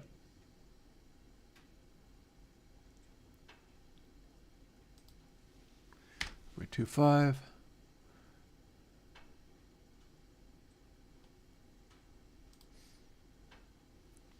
Over in this, that's a little too easy to get, so we're going to have that multiplied by length divided by kbonus times not as much as 7.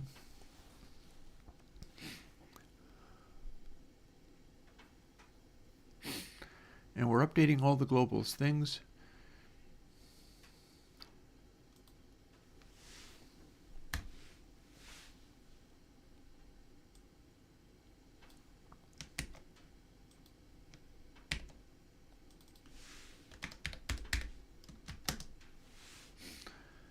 And we had that be 0.25 minus whatever we're doing with it.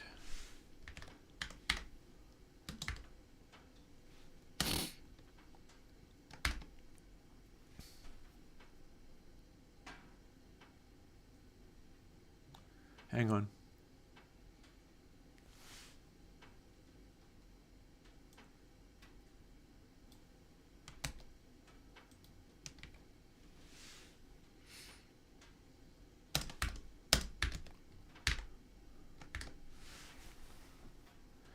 And that will make it be 0.24, and then 0.23, and then 0.22, and so on, up to a maximum of 20, meaning that the tempo will end up being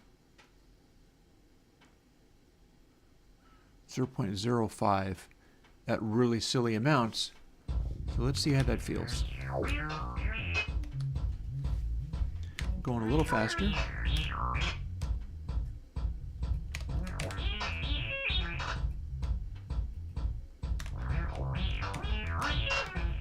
Let's try that again.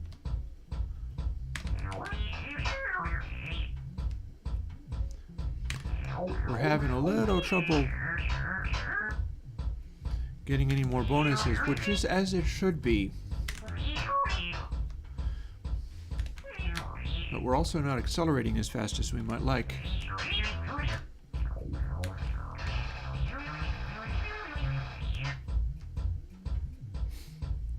Let's go back to that original one.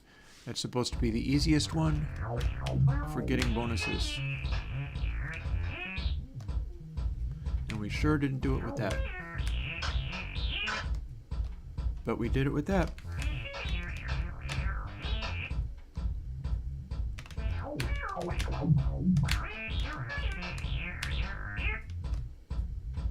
Not with that.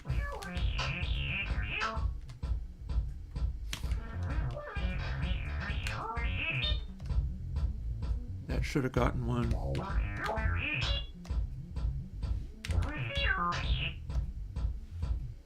It's becoming harder and harder to get more bonuses, but that's probably all to the good.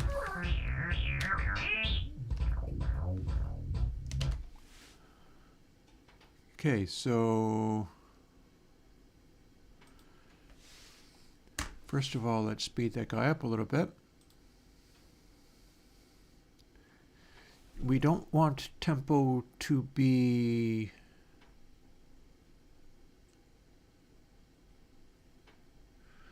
rather than minus, let's make it be a divider.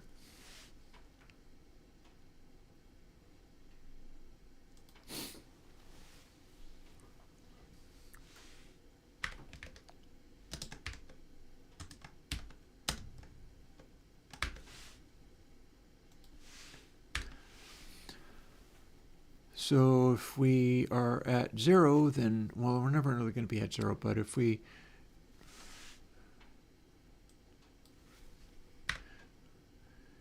do this,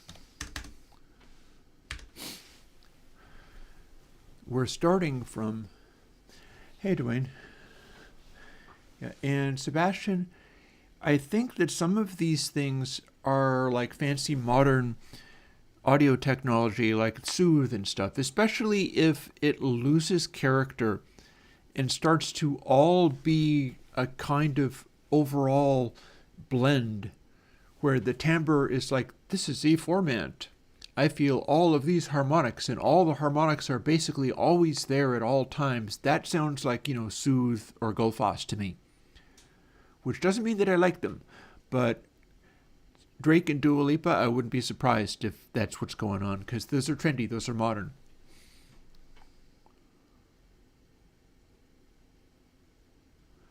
Resi Q,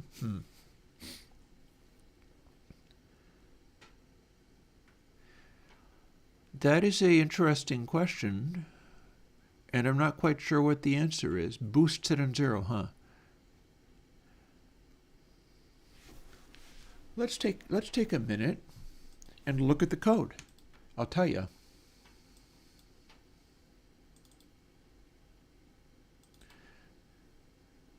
I think it is a fine idea to bounce away from the mad crazy noise coding.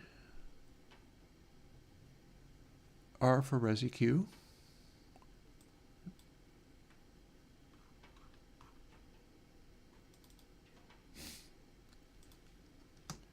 Resi Q2.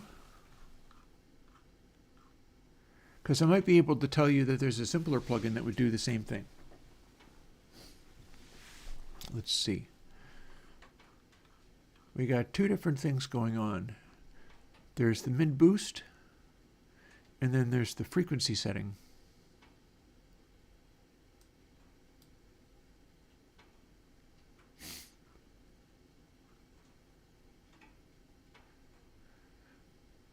So here's our mid boost.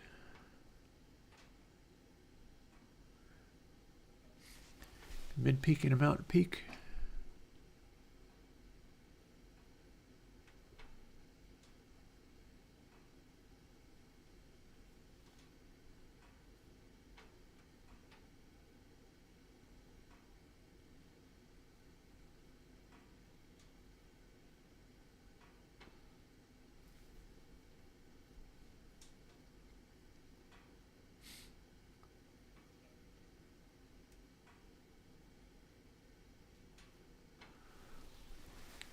Well, now that's interesting.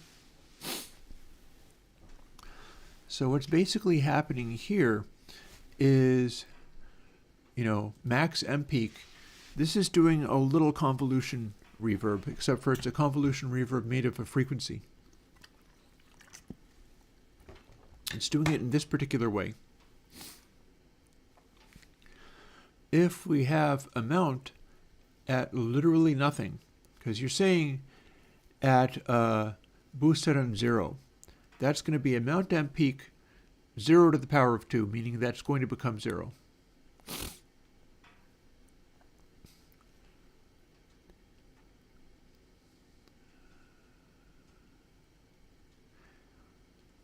That means that the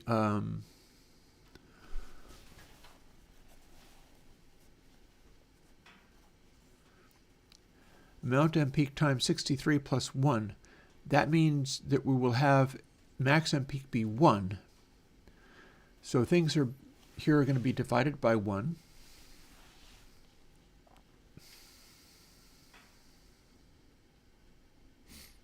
And this is where we make the frequency. It's how wide the thing is.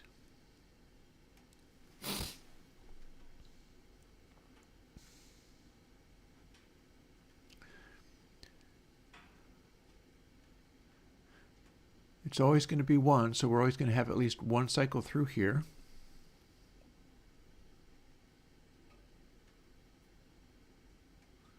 I'm trying to figure out whether we're going to have at least 2.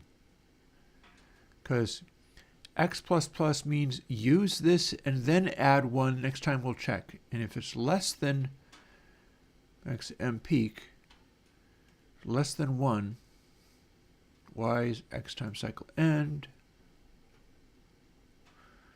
We're spacing it in there. Sample equals mid times amount.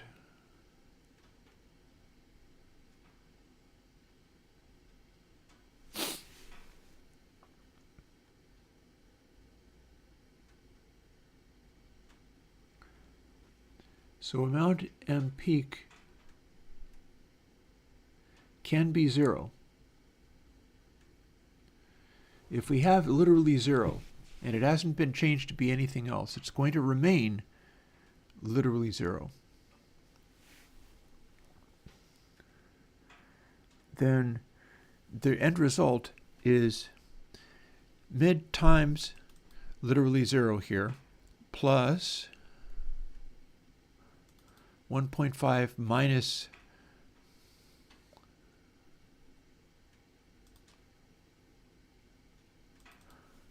interesting.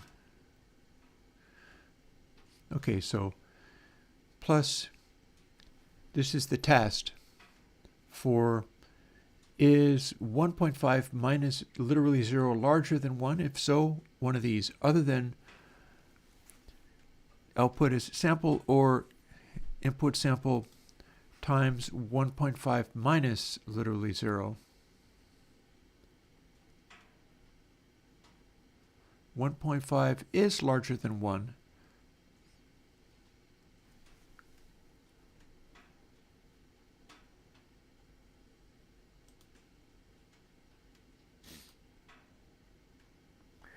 You know what might be making it louder? This might be making it louder. I don't see any involvement of this stuff though. Like mid and peak is what the code actually does. So in the absence of that, it's kind of either not doing anything or it's making it a little bit louder. And by that I mean 3 dB if that. So I'm guessing what's happening there is you're never meant to use it with boost set on literally 0, and the way it's set up seems to be giving us a boost. So I would say I wouldn't worry about that one. And the answer is no, it doesn't make any sense to use ResiQ that way. All of these things are the fascinating questions that we are confronted with.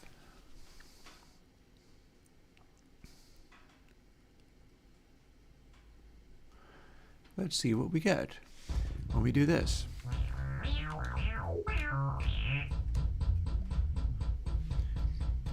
Now we've neatly doubled the tempo.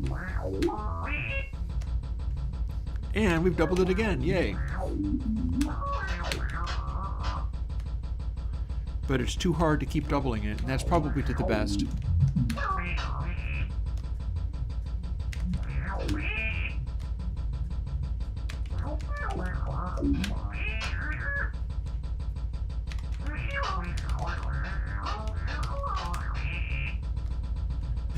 Faster and faster we go.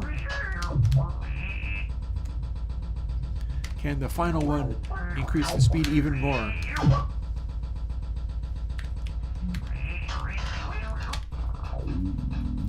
And we have not reset the tempo, so we do need to do that.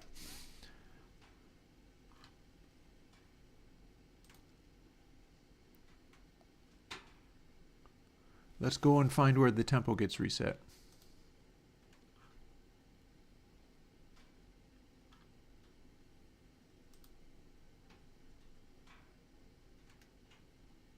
It's around here somewhere.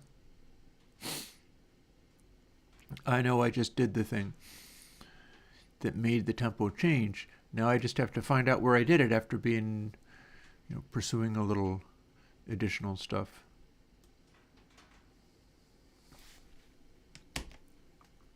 So, we're actually in Tanker, so that's fine. What we want to do is find the place where the last one goes off the screen and we check to see whether we do everything over. So if self position, so that's where Q free happens.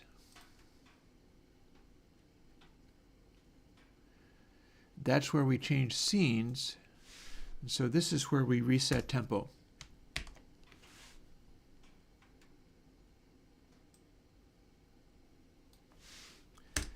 If we make that just be there, we could even leave the bonus part where it was, but now tempo will reset. So let's just edit the thing that we did now that we know that tempo will reset. So if instead it is 0.5, bonus is an integer, or might as well be, divided by 1.5.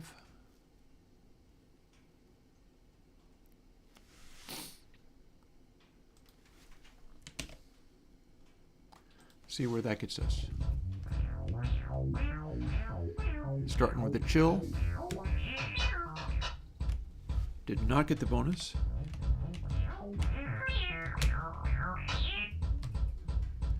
Now it's much faster. Much faster still. Clearly we still have too much acceleration. Oh, and we're not blinking now. The hell?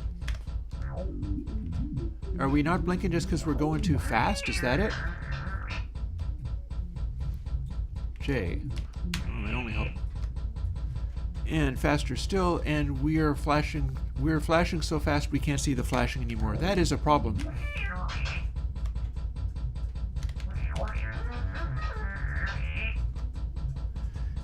One thing about it, now we're at gabber speed.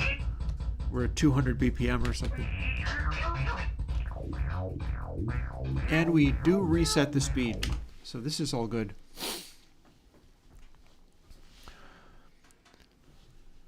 So how can we optimize this flashing?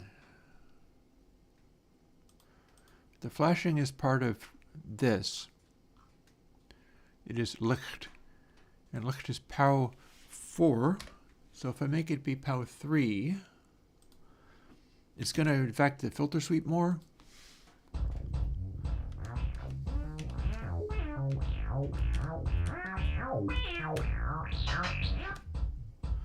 Oh, I just thought of something. I can do that another way.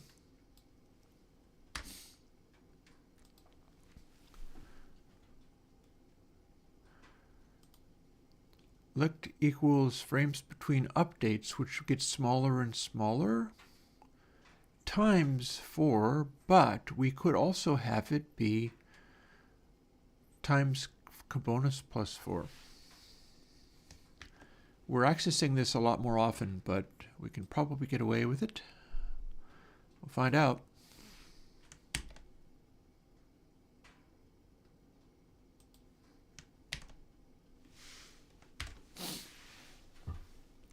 And that starts out at 0, but the more it goes, the larger it gets. If we expand this, it starts to become a big light. And it looks like we need another paren. Okay, that's easily got. So now, exploring the spaces of the mad bonus. That did not get me a bonus.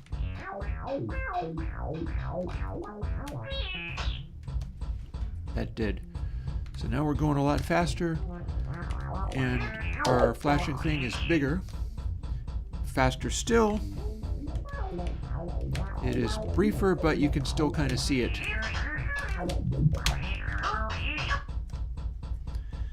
We're getting past being able to get more bonuses, though. Yeah, like I'm not able to get it faster enough.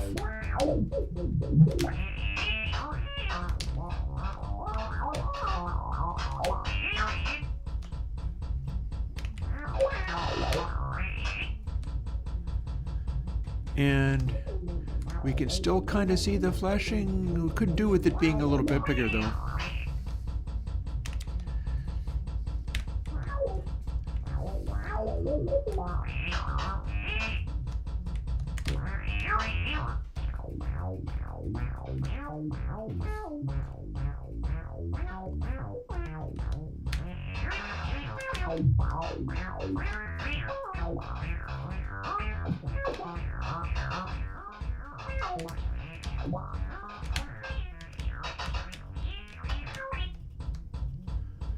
Okay, now we got our acceleration. We're going to chill out the tempo a little bit. It doesn't have to increase as fast as it is.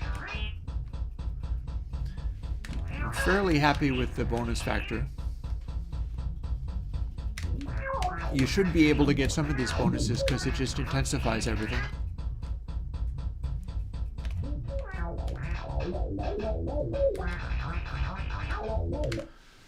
Here's the thought.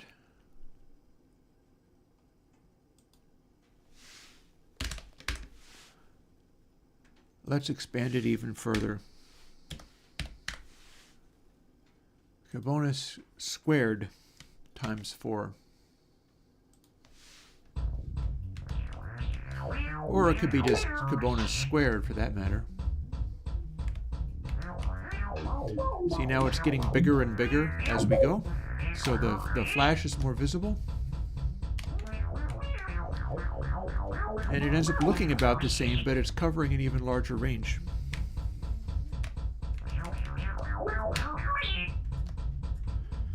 And it's really hard to get more bonuses past 2, which is good.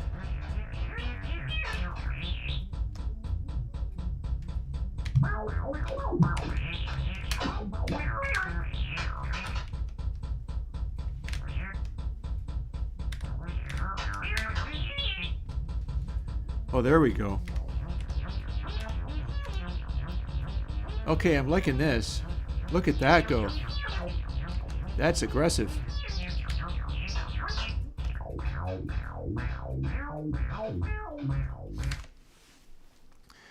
But we have to slow down the tempo boost there. The tempo boost is getting exaggerated. So 1.0 plus whatever bonus is times, let's cut it way back and see what that acts like. We might also need to scale down some of this because our behavior here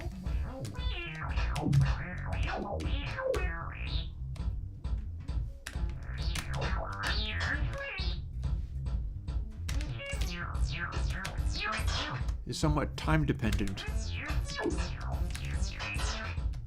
Might mean that we dial back that factor after all. It's limited to how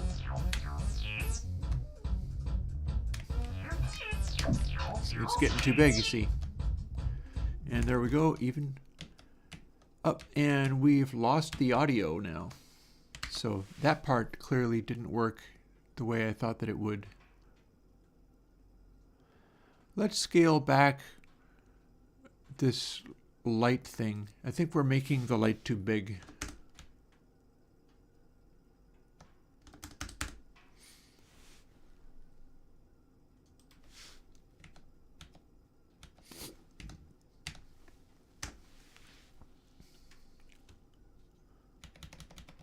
Actually, hang on. I removed the wrong parenthesis, I think.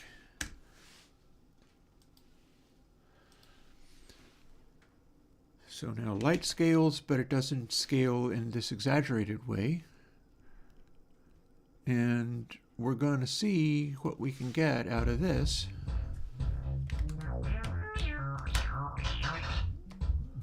That didn't get me a bonus.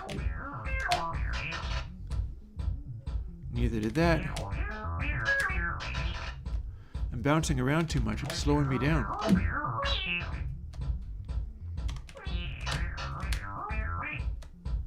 There we go.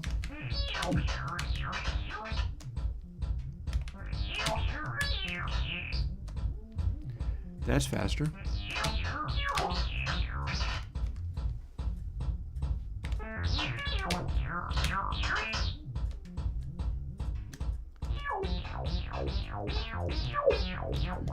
So that's easy to see. This is about the tempo we want.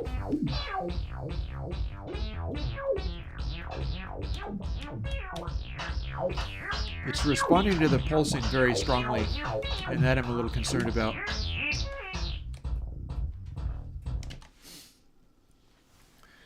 So since it's responding to the pulsing so strongly, we're going to have filter sweep dial back some.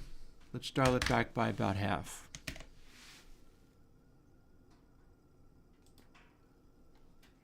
This could also be one of the things that caused us problems before.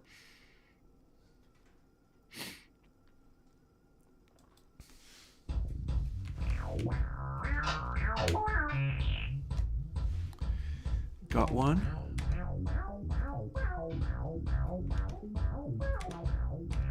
Maybe I can sit right on the edge.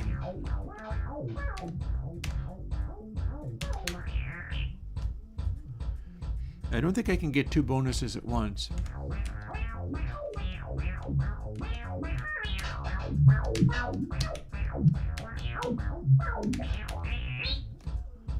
That should have got me another, but it didn't.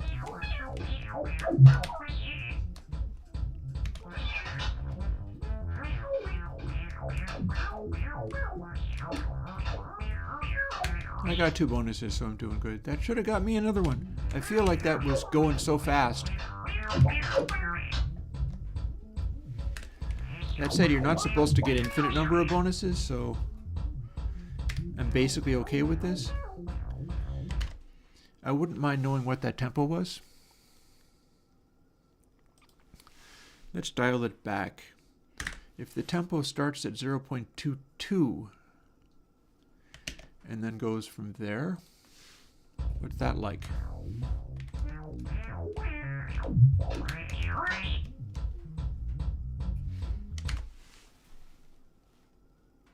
Oh, it only updates when you... So I do have to make the default. If it starts at 0.22 like that,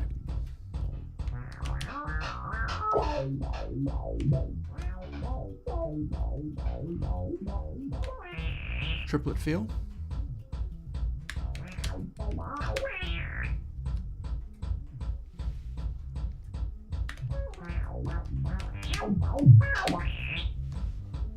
Can I get more?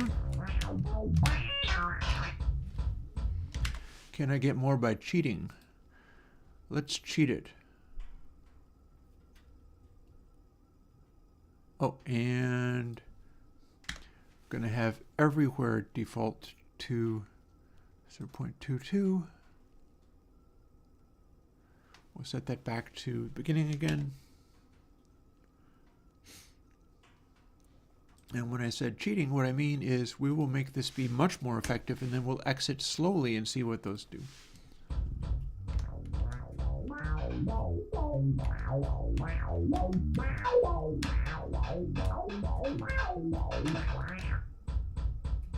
Oh God, okay. So we probably want to ramp it up more. That's a lot of bonuses. We only get one more added by that, which is good. We can get one more from there.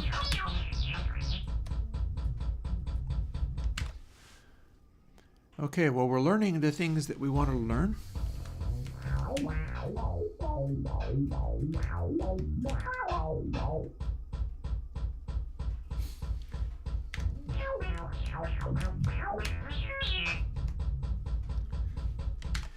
Okay, so that's pretty insane. So, if the tempo ramps less than that, what do we get?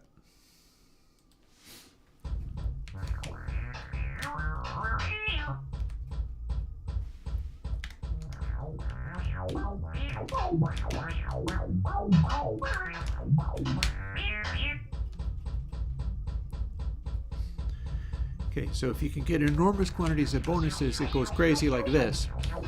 And I like it.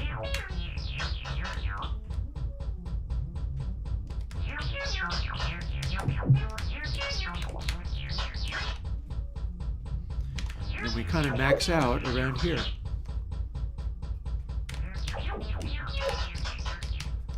Yeah, that's intense.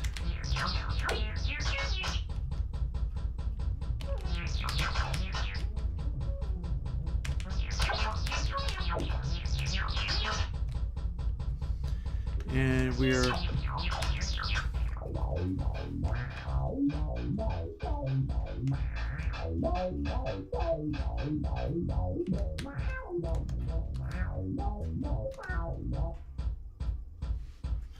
get one bonus, only get that much added.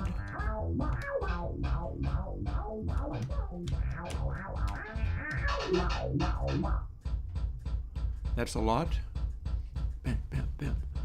So 5 bonuses, we get this fast.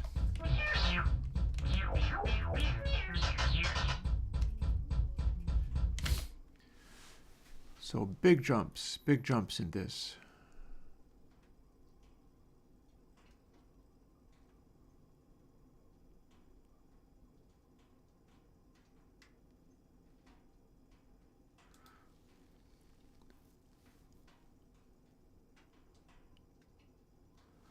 That's how much we add. So if I divide it by a factor of 10, it's going to be slower again.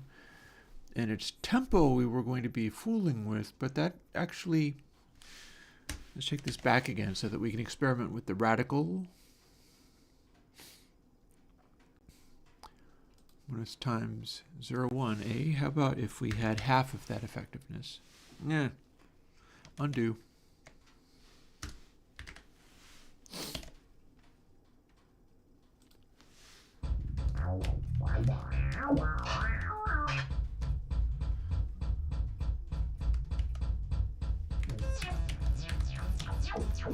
Here's our most extreme setting.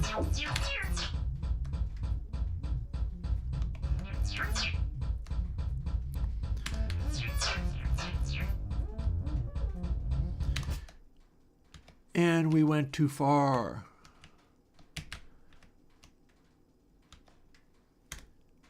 It's still flashing, but we can no longer hear it because we have gone too far. We're not supposed to have this many of these. Why is that? Because we're doing something with the audio, probably in timer.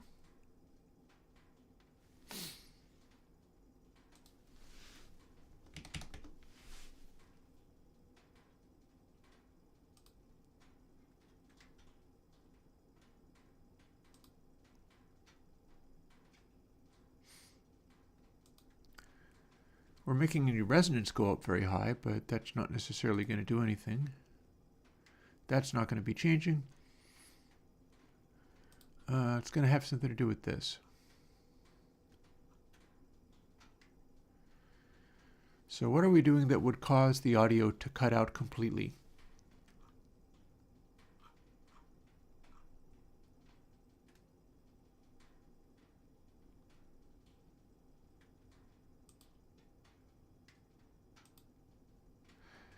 Not only that, we are causing timing ball audio to cut out completely.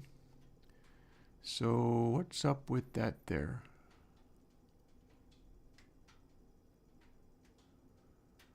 On body entered.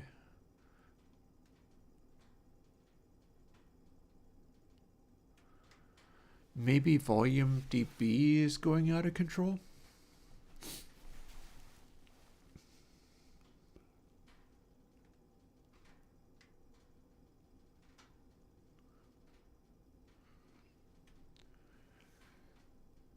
Are we making it stop by pitch scale?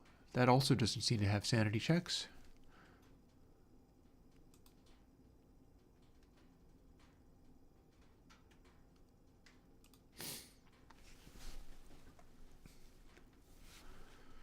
So what's going on? Position? But it is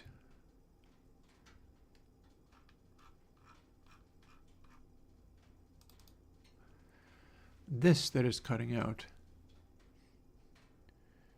It is Audio Stream Player 2D that is cutting out. It would be nice if they had a global rename. Some DAWs and coding things have that, but this does not.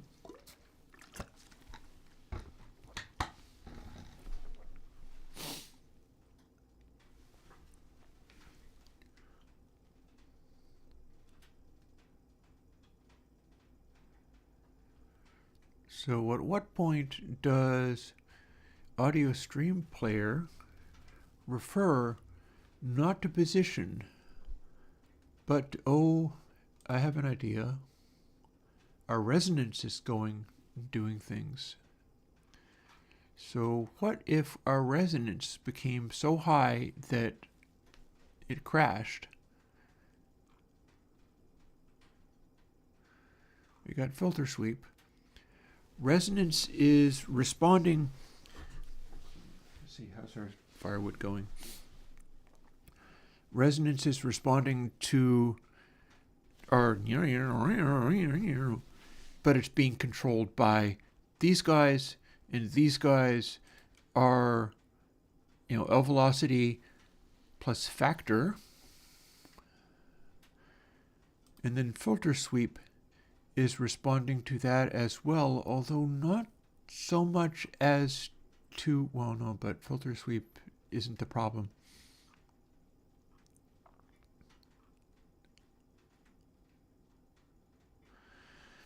And light is getting very extreme. Light, however, and it's doing a power factor, so we can get to a point where it blows up. It completely blows up. And then we are applying resonance by the linear velocity of tanker. Interesting. Okay, so this is probably where things are going insane. What happens if we square root this because it wants to be a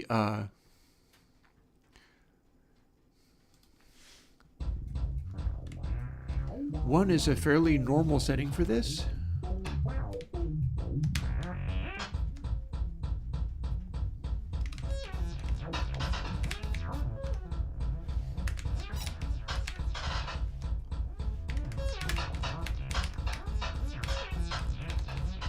That's a bright flash, man.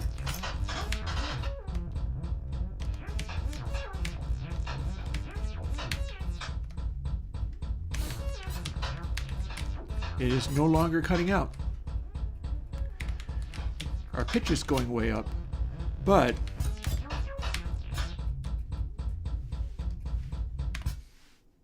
up and it's out.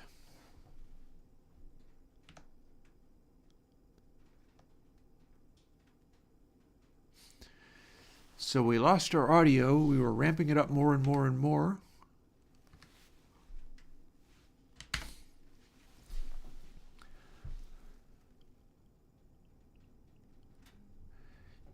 It felt like it was going up in pitch too. What do we have in filter sweep that's relative to this velocity factor stuff?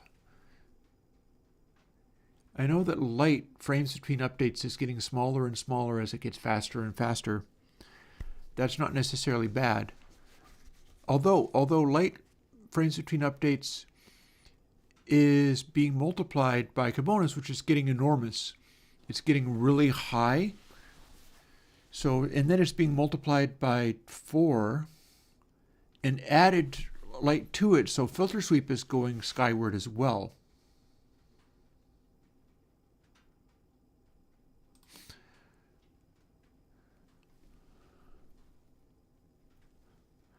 And it cuts out the instant we select one of these guys for the first time. I'm going to do something.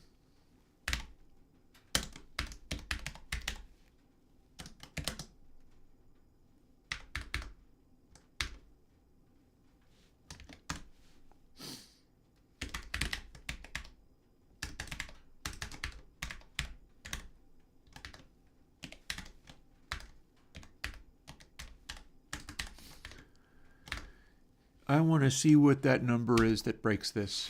We should be able to see it when we finish running the debugger. So let's fire this up again.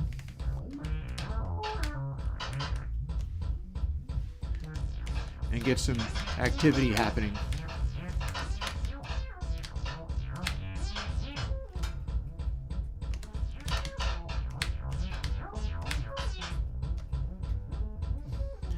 Can we get it off the top of the screen and blow it up? Looking good.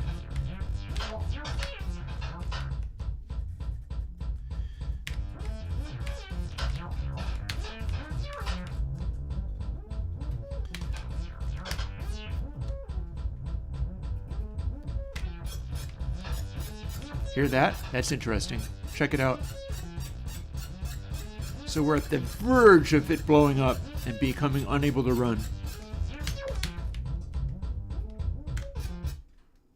And that's all she wrote.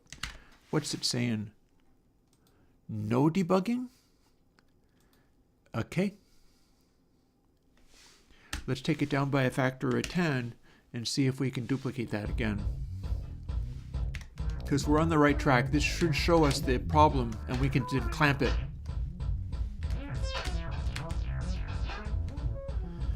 I keep bumping into these things.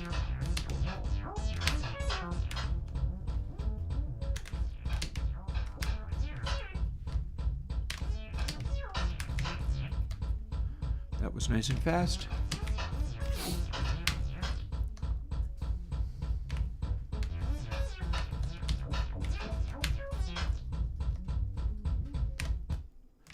And that's all she wrote. Now what have we got?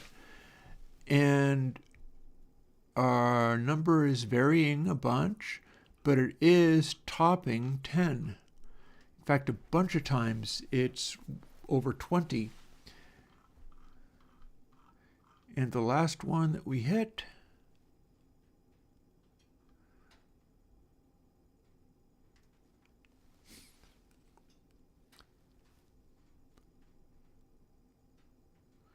Okay, so firstly, square root of 10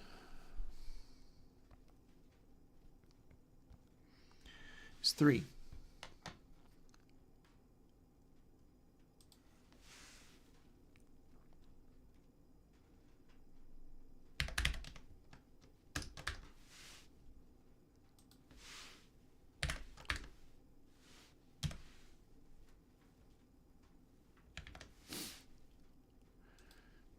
So now we are confined to a maximum of 10 or so. How is this going to look, and which things are we doing? The scaling and all that kind of stuff is probably still going to be working okay.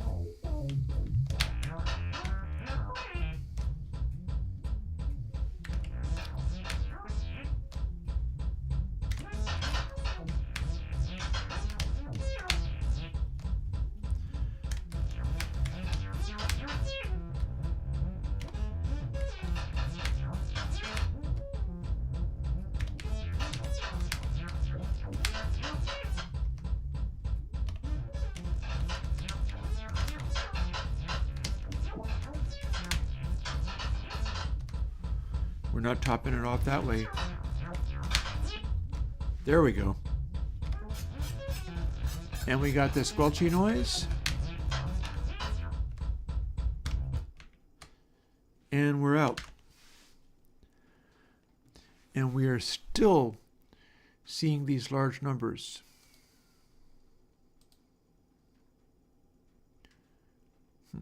What bit is that? Oh, ranking. That's fine. That's what we wanted. That's not wrong.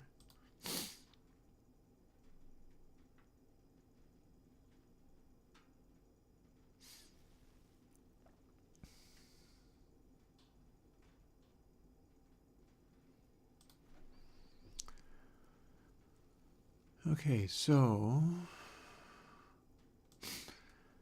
this should be able to clamp it to none of that stuff happening at all. I should be able to restrict it in such a way where it's absolutely not going crazy, because we won't have any, it won't be any numbers larger than 1. Let's see if that's true, or if it still does all the same things that it did before.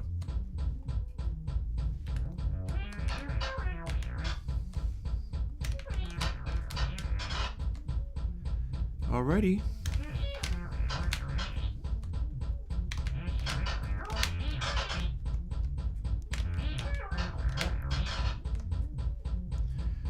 So nobody should ever be able to get this much boost.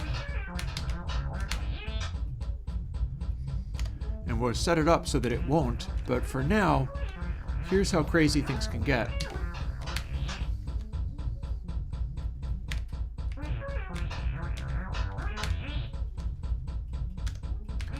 And we do not have the broken behavior anymore. So all to the good. In fact, I don't think we need to even print it out now, because we know the problem and we know how to fix it. So what's our maximum number then? If we have a maximum number of 2, oh, I see. Part of the problem is this. So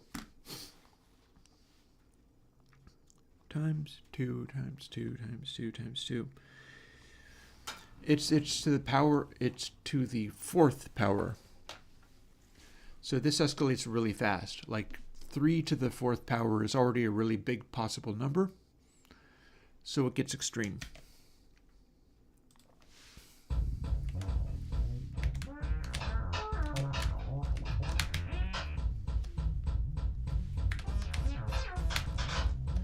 That's pretty extreme.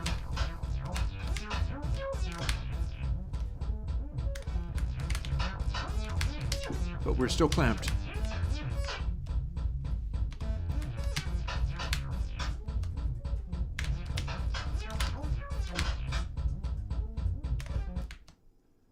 Or are we? Nope, it stopped. So let's try clamping it to something smaller. And that would not be it.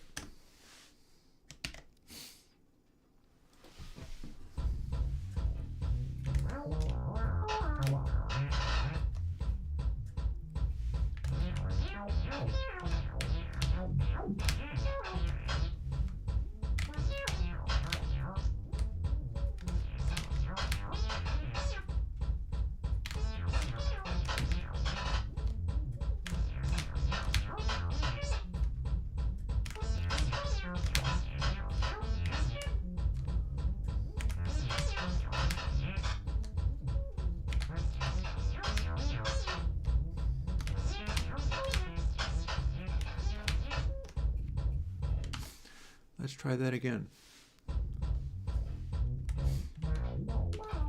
Get the biggest boost as possible from the start. That wasn't a very big boost at all, but we'll try it with this one. That's better. The biggest difference between them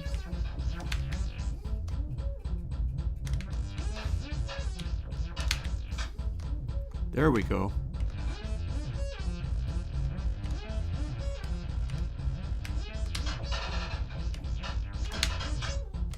There we go.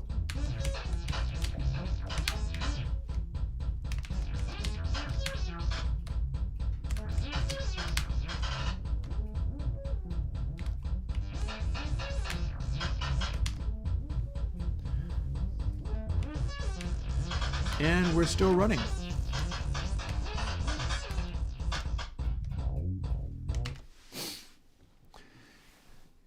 I feel like the light gets very bright that way. So maybe we know that 1.5 is a limit that will keep it operating. Let's see what 1.4 acts like. We're still fooling with this extreme version.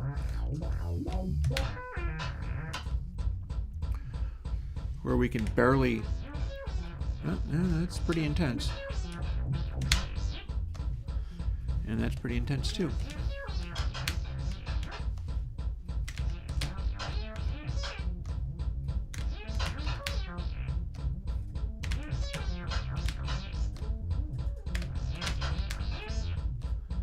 We're getting the speed going.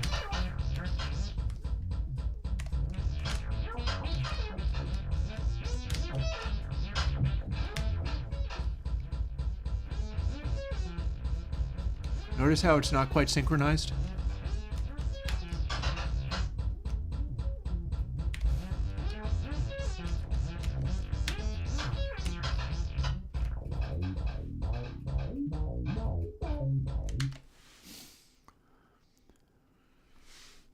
So if we dial it back even more,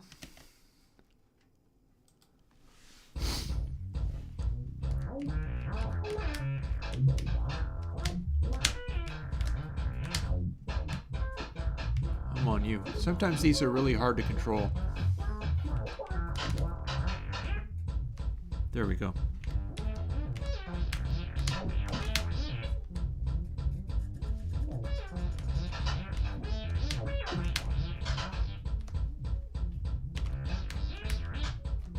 That should have gotten me some more. Not sure if it did. There we go.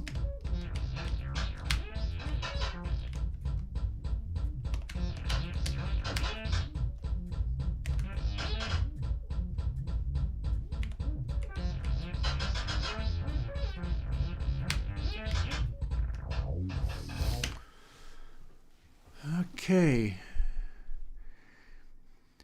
I feel like the light is still going too bright on me.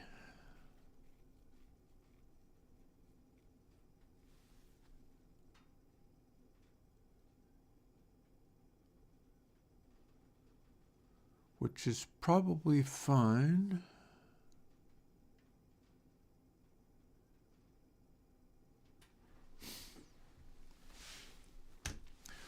What about the minimum being 1.2?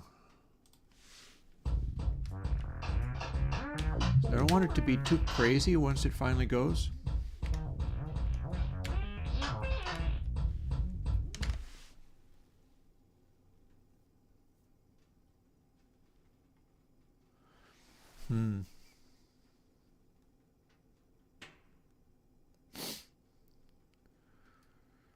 So let's see, Sprite 2D, scale and position. That's where this goes.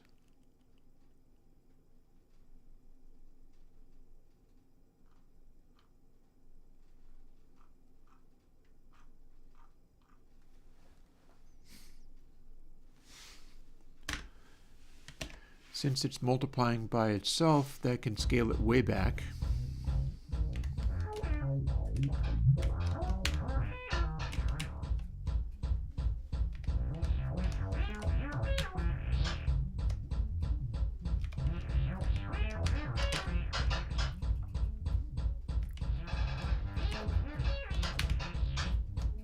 Remembering, of course, that that's also my filter sweep.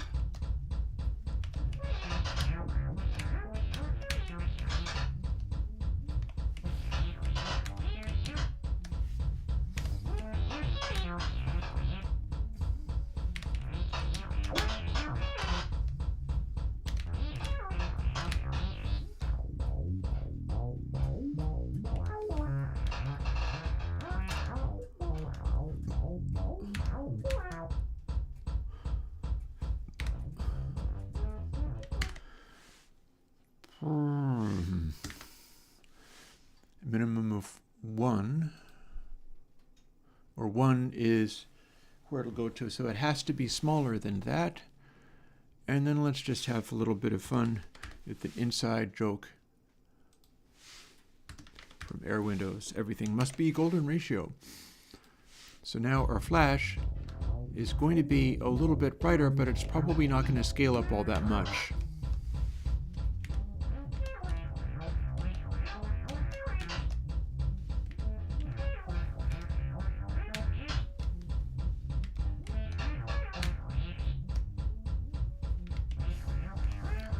And that looks about right. It's clipping to the max, and that's why it's holding on to the light for longer, but it's not making the light any bigger. It's just leaving the light on for longer. See, there's the RS. Well, what's going to happen with the power being different is it's going to change the speed of the decay.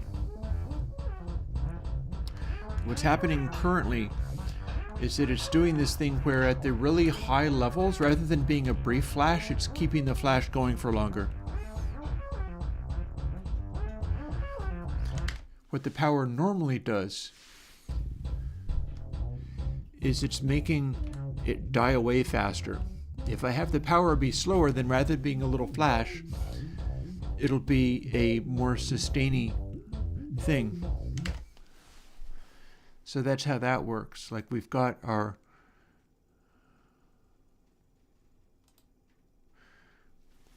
the power is making the cutoff go. Here, one thing that could happen here.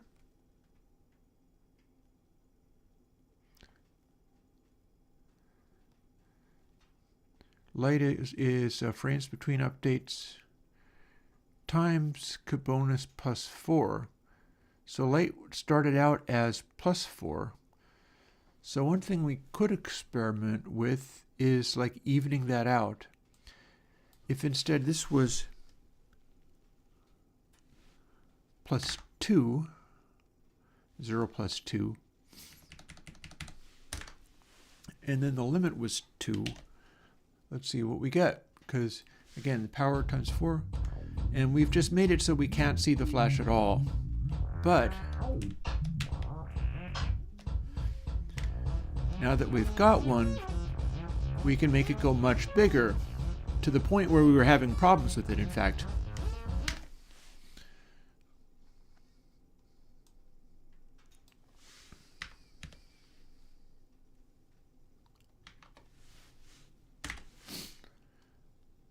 So if we had it 3 instead, we're going to try to find, because the way this works, frames between updates is getting smaller and smaller the faster the tempo goes. At the beginning, it starts at potentially a large value. That large value being really not all that large. We've got it counting down from something. So if it counts down from 0.25, which is why it was originally plus 4, times something plus 4. It started out as, okay, so let's see about maybe doing this differently. How about light equals min, no.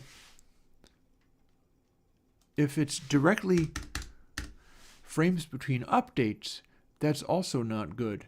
But we have other stuff to work with. We've got tempo. It's starting at 0.22 and getting smaller and smaller.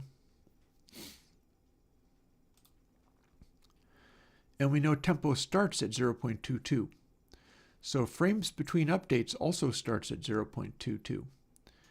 we've got that here. It's minus delta 0.05, so it's tied to the frame rate. It starts at 0.22, and then we keep making tempo smaller, but we know that's the base that it starts at. What that means is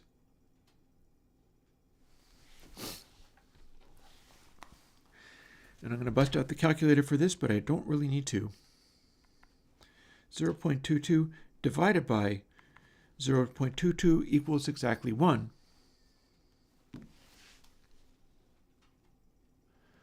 We can scale this to tempo instead.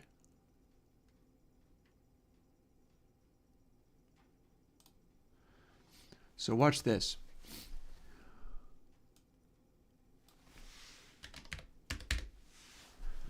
Frames between updates is the thing that counts down from tempo, whatever it is.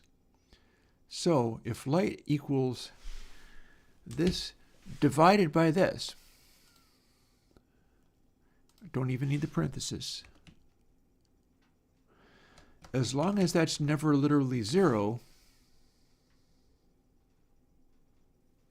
don't even need this parenthesis. We've just simplified a bunch of things. We can do the power there and stuff. But this should make it so that no matter what we are doing, it's going to be a 1. Let's test that assumption. Boom, got there.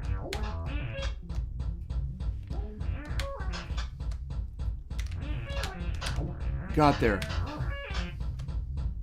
So no matter how much we make this accelerate, the flashing is still the same.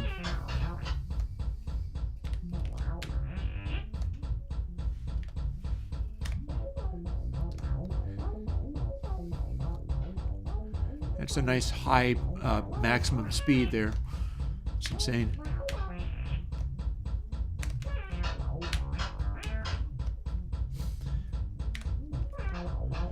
And see, now it's not crashing, now it's not cutting out, now it's doing exactly the thing that we wanted.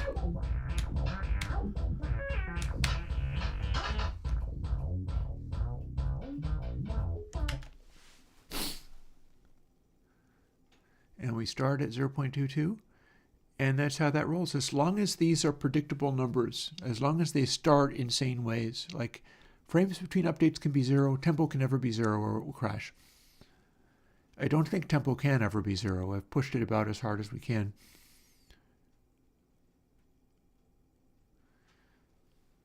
So the way to check that out is Bonus needs to not be like this part, fine.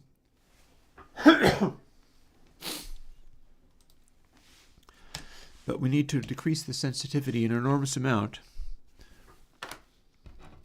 so that we can have our best efforts at any given increase level not ramp up all that much.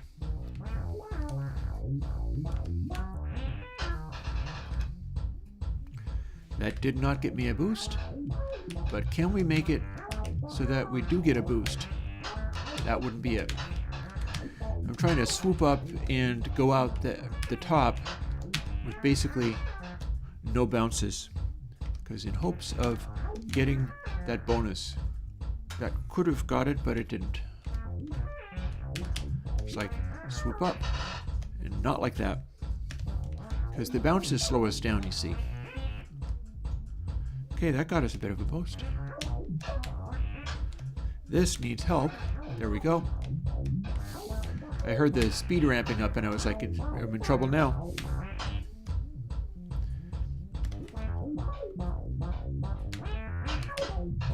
Our tempo is ramping up. We're just having a difficult time getting it to those gabber zones.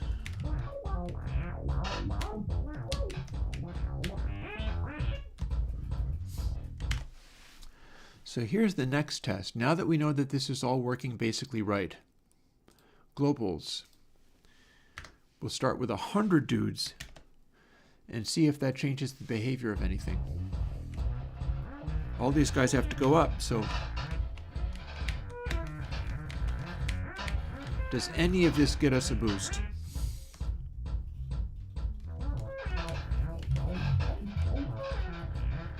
Keeps everything bouncing. We're getting score. We're getting 1 bonus, but no more. Oh, the speed of that one.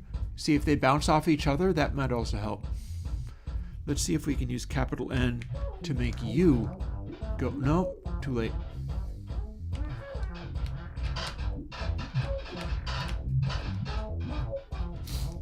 I feel like when anything leaves the screen, including if it's bouncing off of each other and making themselves go fast, that should contribute to the ability to get more bonuses.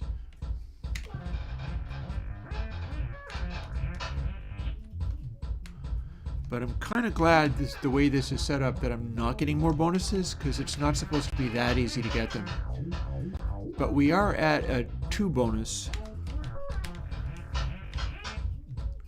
That should have gotten me another one, but I guess we're just being a little too exaggerated with that.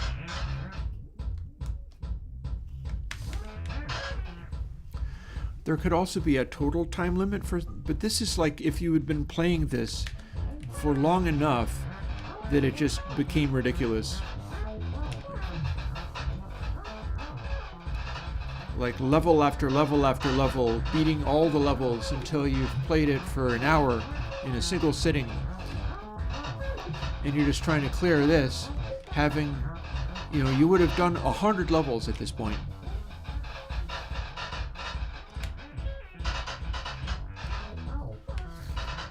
And none of this is getting us more bonuses. But again, like I said, that's kind of to be desired. Although I kind of feel like I should be able to do a little more than this. With this level of insanity, it should be possible to do a little more than this. So, back to this. If we doubled that amount, where's that got us?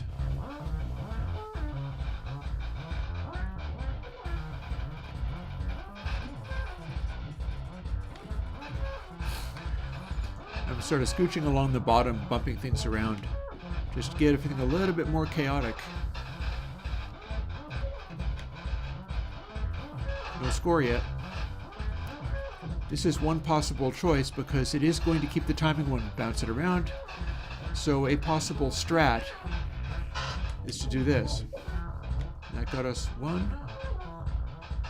The timing ball is moving around like mad, but then it should.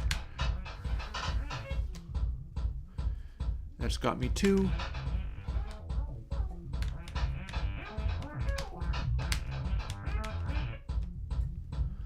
Now I'm trying to get 3, capital P. That got me another.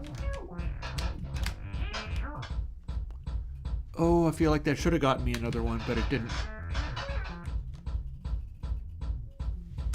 Lowercase y. Off you go.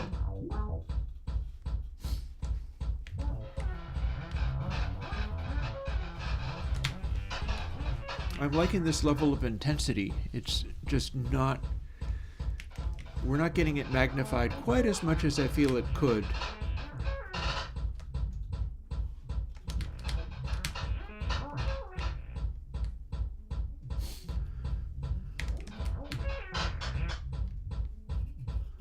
Trying to get that one more bonus.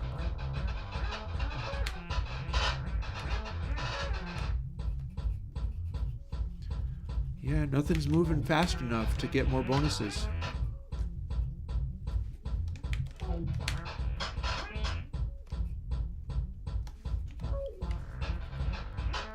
I'm pretty happy with how the tempo is acting, though. You get into a kind of a zone where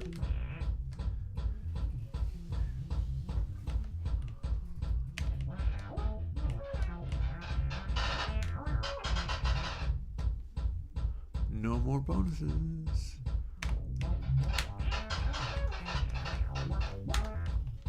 Let's empty this place out a little bit. Some of this is fairly straightforward in that you can just, at a certain point, it's like you've got so many on the screen, you can just type stuff up at random and send it flying off the top of the screen. And the assumption that no matter what you do, something will happen. You just don't want to get into a situation where you've got the timing one floating around randomly and getting to a place, which in some of the levels is much easier. You get to a place where you can't reach it and it's running out of steam. Hard time getting more bonuses here.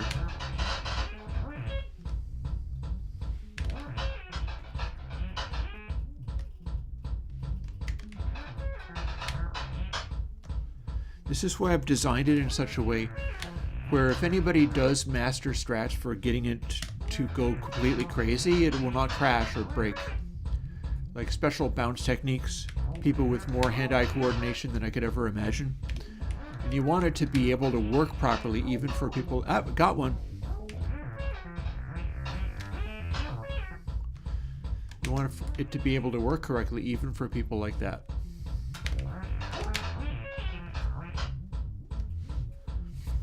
Because the way they bounce off each other can have this pachinko-like effect where maybe you will get extremely high rates of speed out of it. You can't necessarily control it, but half of the fun is like, look at the crazy thing that just happened. The acceleration is certainly not all that great all by itself.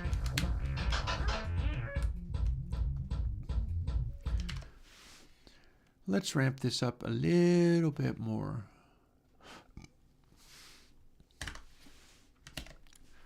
Doubling it. If we've got this much going on, let's see whether we can make it be silly.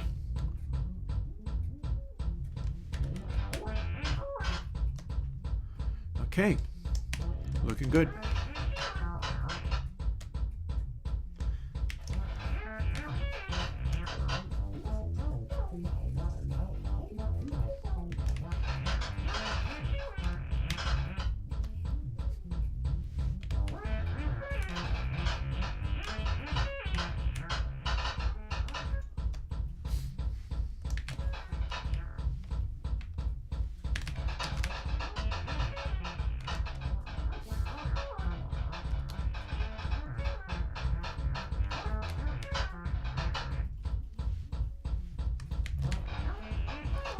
I'm liking the chaos of the different kinds of noises.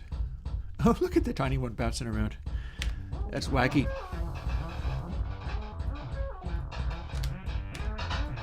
So if we are lucky, they bounce off of each other in such a way that they get, it's a capital I, that is, additional mojo.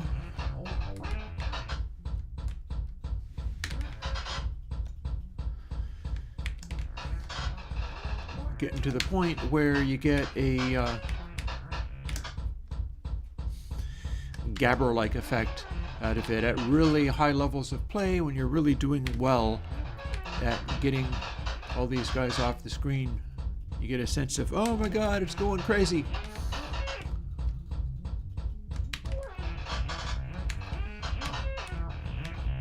Since the sound also, the bouncy noises also change in pitch by how fast you're going, you can kind of hear if things are getting really out of hand.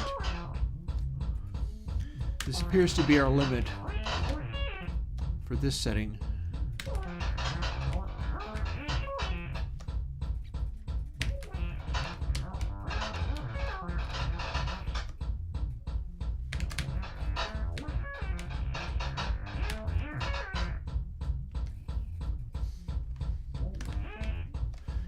You have these weird little scritches going on, which are the interactions of various things. I thought that was an N, but it is a U. 7 bonuses. You know, I think that's going to work. Now let's see what it does when we dial it right back to simple levels of play.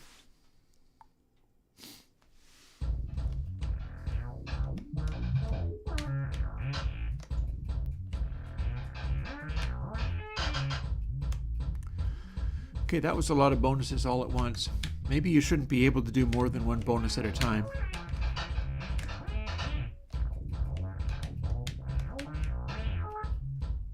Yeah.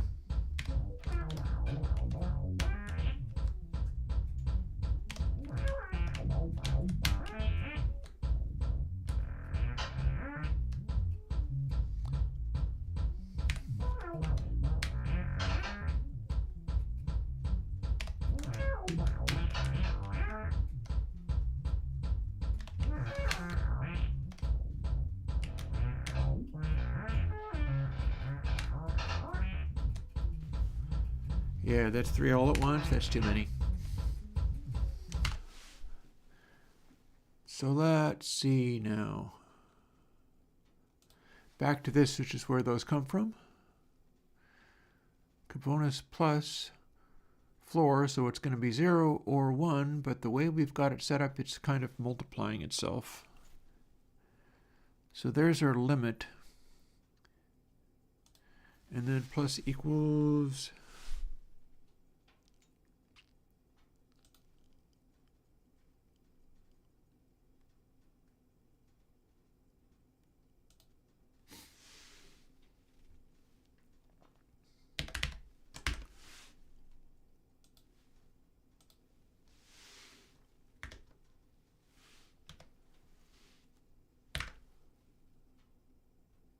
Oh, wait, hang on. It's not min we want at all. It's going to be max. No, wait. Okay, min, if this is 0, then min is going to be 0. Okay.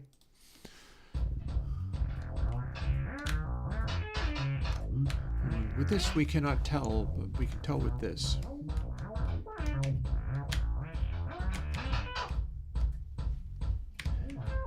And this is accelerated.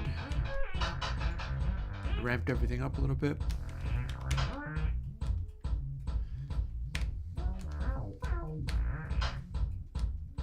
That successfully got another one.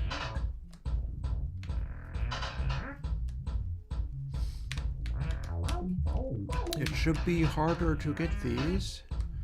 It should be just a matter of good luck to get these, so I think we need to dial that back again, because it's getting too easy.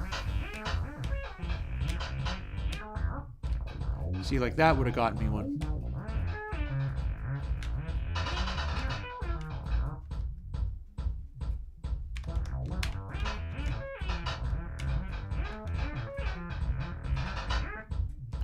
That would have gotten me one. Also that, probably.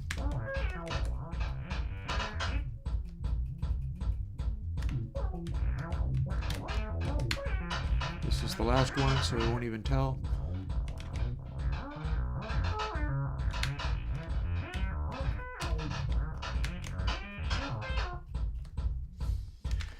Yeah, I gotta scale it back because these should not be that easy to get at low levels.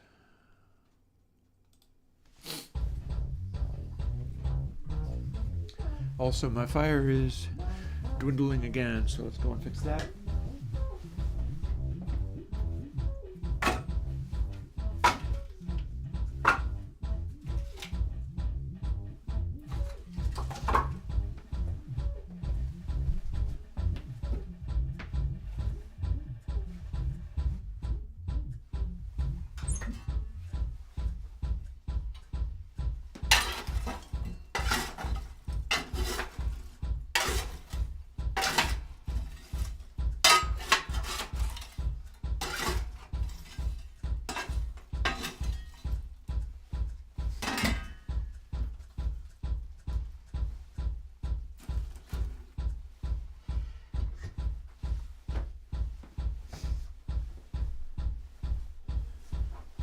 Oh, we do need to stop that timer.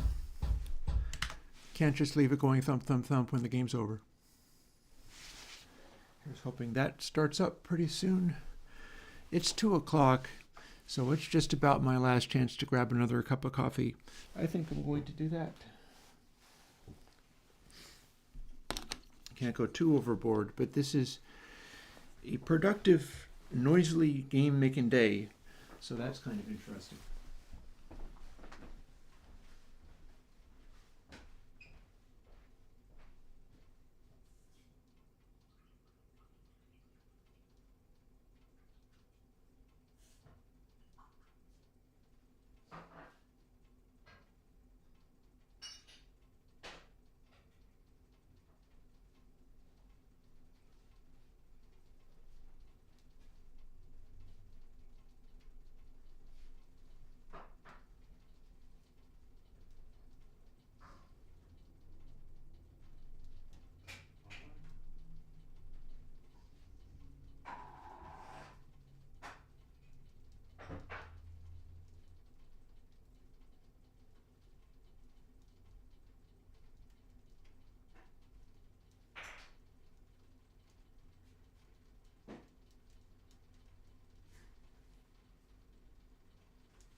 I don't mind saying I have a wild idea for where to take this for the end of the day too. I'm going to make my coffee, I'm going to do a quick pit stop in addition to that, and I'm going to be back and your mind will be blown by where I'm able to take this. Check this out. We can have tempo and hi-hat noises doubling the bass, dependent upon when and where we hit keys and whether there's more than one key being held down. So we can have, if you've got a key held down, then you have the backbeat, which is a hat. If you have multiple keys held down, we might be able to have multiple backbeats, multiple things happening. And I should be able to put that together after I finish making coffee and do my little pit stop. So.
the fire is going nicely. I'm going to fiddle with the camera for a second.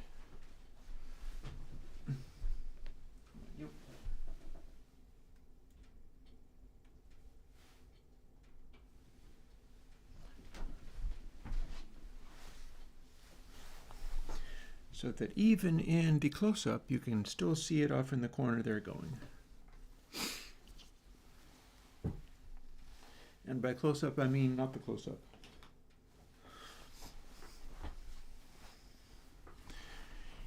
I admit it would be really cool to have that fire visible in this shot. I just don't have it set up so that I can do that.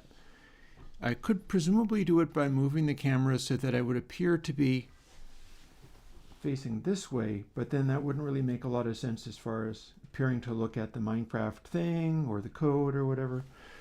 Whereas this is a little bit more like I'm looking at the code or looking at the Minecraft thing. And I am back with my coffee, and we're going to do something crazy now.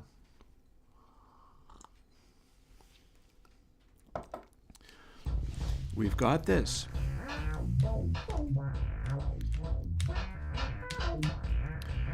But can we have another beat?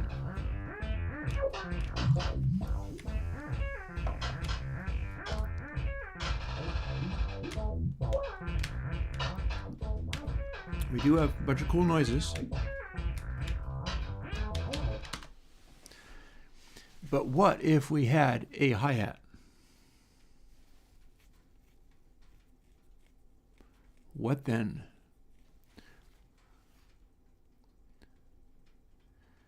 We would do that by creating another audio thing to attach to, not timing ball though,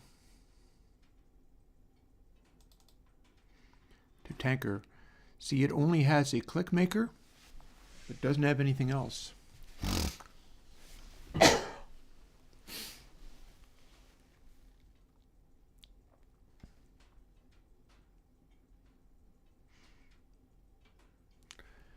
So what we're going to do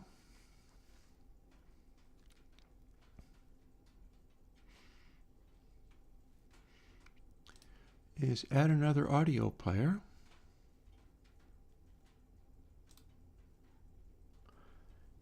We're going to do literally audio stream player because much like the kick drum, we don't need this to be panning all over the place. The other one is a player 2D, so it does pan. This is not a player 2D, so it does not.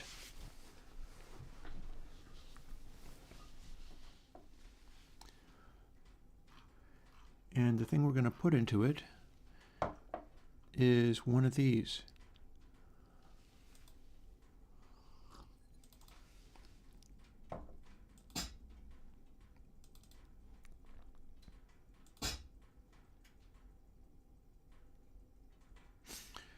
I'm just deciding on which. Or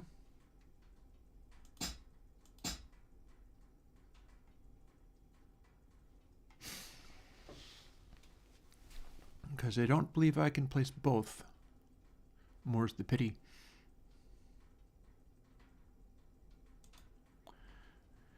And we're going to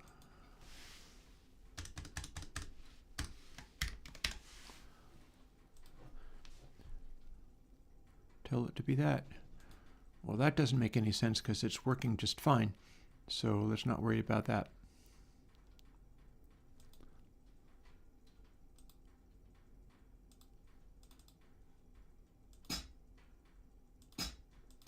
It's a crisp little hat.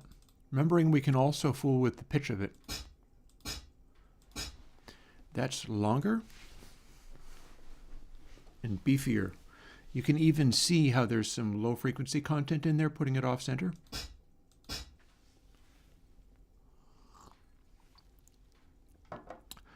Let's duplicate it.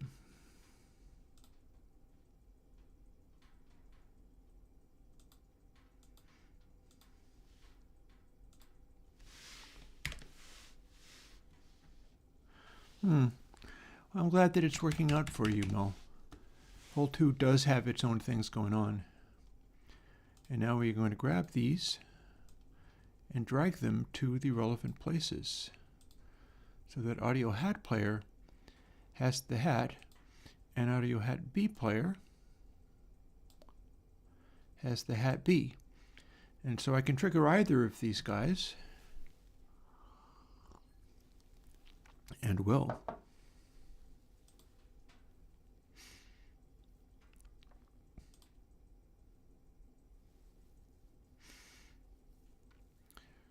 So first thing we're going to do, these are set up, the import settings on these are do not loop. They're mono, so I don't think I have to force mono. I can, though.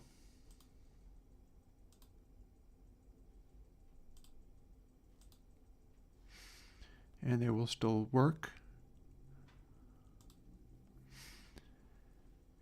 And now we are over looking at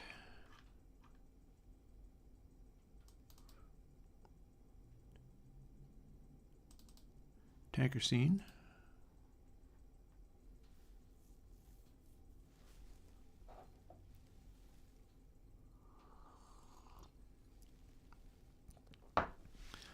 And symbols is actually something we're dealing with right now.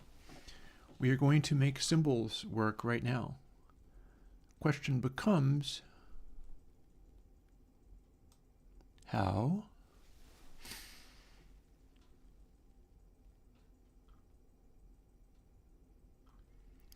Being control turns on and off. So we got a little space after this.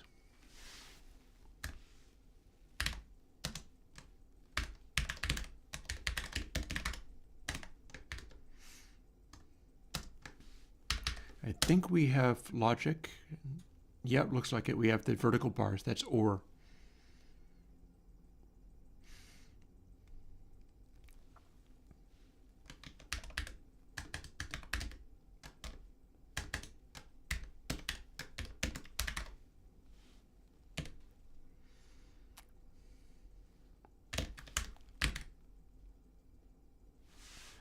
That is a Boolean, so I should be able to just go not.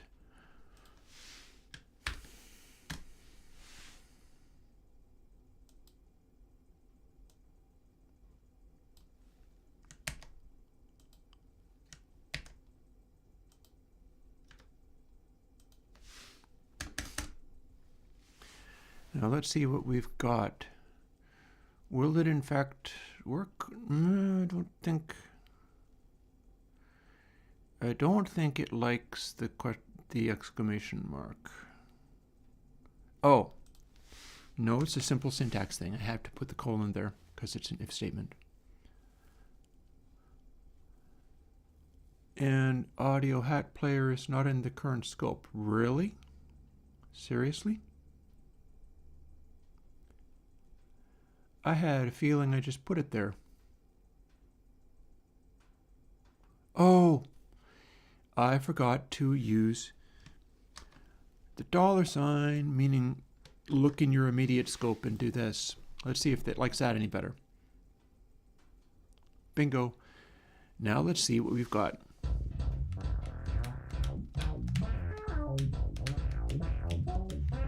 Well, we do not seem to be able to make it play.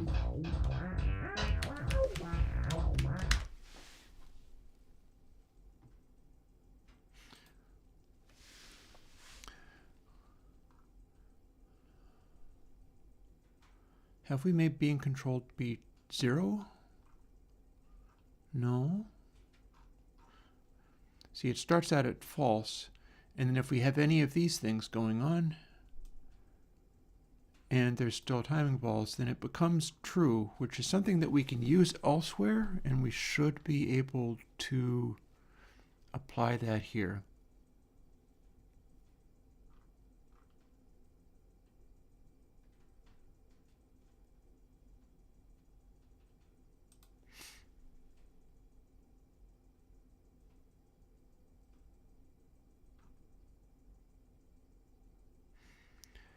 That should only go based on, so is there anything else I should know about? Volume DB seems legit. playing would be off.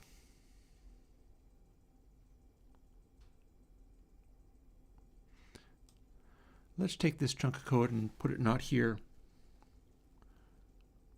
Going to the master bus, polyphony is 1. Although all of these, when there are multiple ones, have their own, but that shouldn't affect it. Then it just have multiple ones going on. So firstly, let's cut that out of there. Now we're going to make it so that if we go left,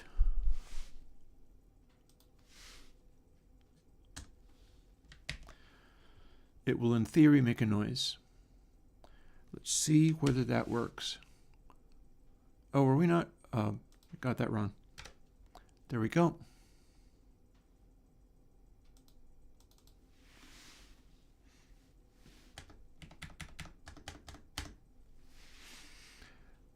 If not playing, then play.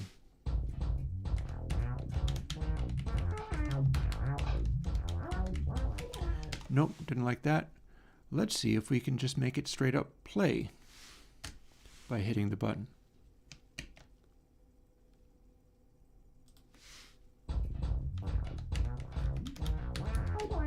That is also a no.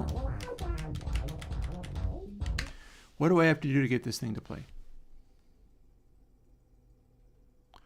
That is how we play things. Yes, yes. Should be. Oh, I see what I did wrong. Let's undo past a bunch of these things. If possible, without shrinking everything down. I didn't mean to do that. Come on. Please be larger again.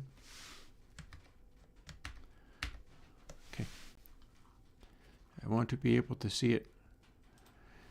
That's not a thing. It didn't give me an error, but this is what makes it play. Let's see if this works.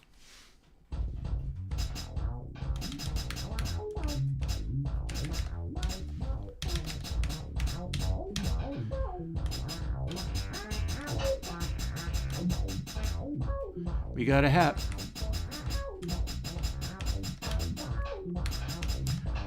And the reason it's doing that is because I'm checking to see whether it's done playing. If we don't have playing on there,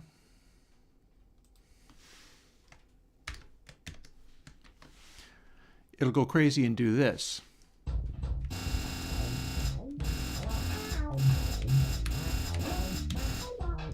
Which is okay, but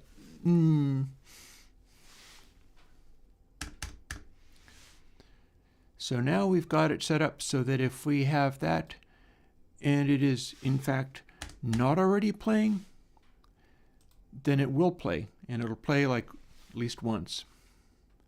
Here's the trick. And again, I should test that we can set the global so that there are many of them and see if it still works nicely.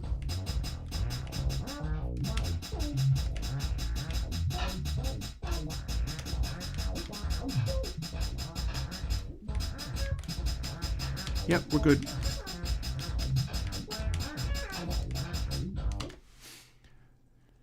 Here's where things get more interesting.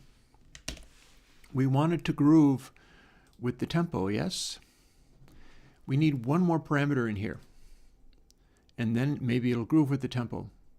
And that parameter has to do with what we're doing with all this Cabonus stuff and our timing. Back over to timing ball. Or better yet, literally timer. Or better yet, this, because this has something to do with it. I know I had this in here somewhere. Ah, here we go, tempo. So tempo 0.22.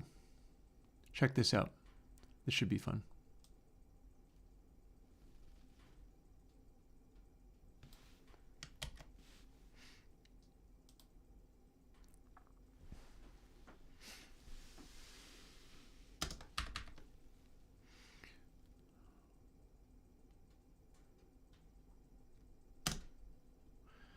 Although I'm going to have to look at something else, but that's fine.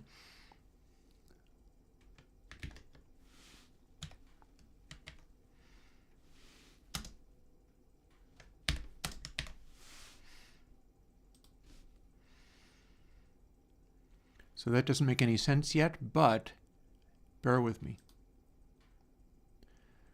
We got tempo. We got timer. Timer's cutting down, so frames between updates. Now, where did we last see that? Is it in frames between updates? Frames between updates. Where do we find it? Where is it? Here it is. Remember how we have this and it lets us flash our thing?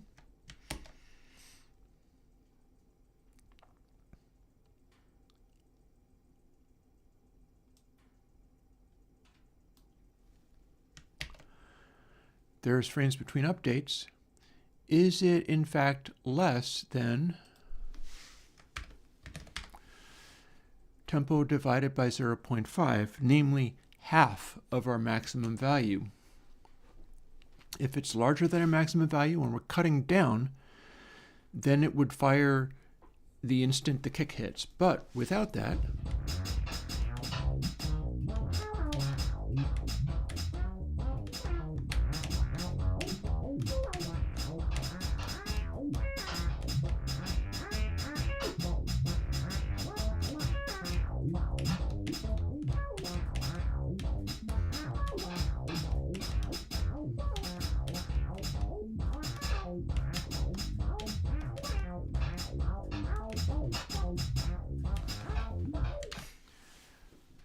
so in theory, it's kind of tracking that, but it's also echoing a little bit too fast because it's only checking when playing.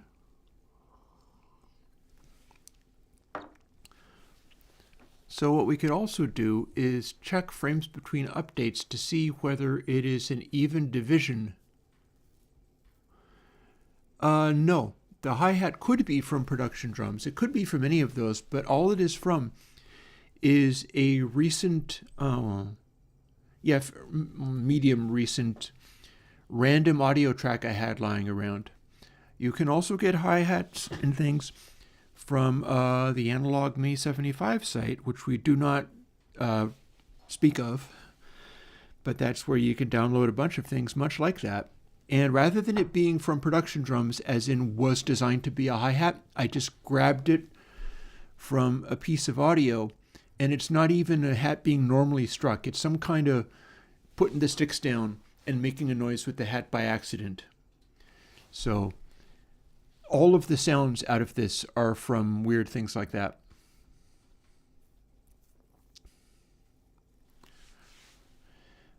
Let's see whether we can get anything out of equals. Can it make sound if we're doing this? Or is it not finely grained enough? Frames between updates, I believe. Well, let's find out.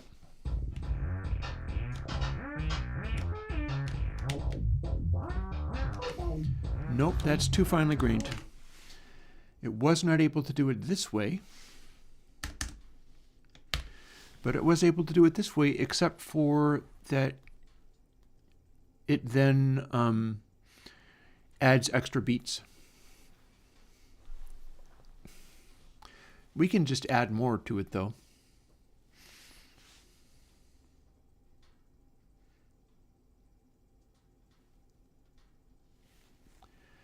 Multiply the tempo in the comparison. Nope. Note that it's multiplied by 0.5. So it's checking to see if frames between updates is less than half, so it's doing the offbeat. Oh, neat. Godot-based DAW. Sounds cool. Maybe they can use stuff I do. Now, if I made audio hat player hat wave longer, that would potentially be a thing.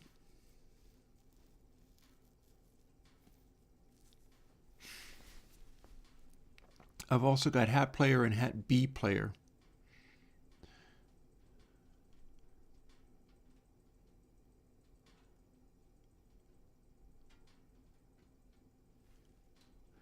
I could also make this playing thing count upwards, and so I can tell whether there's multiple things being hit.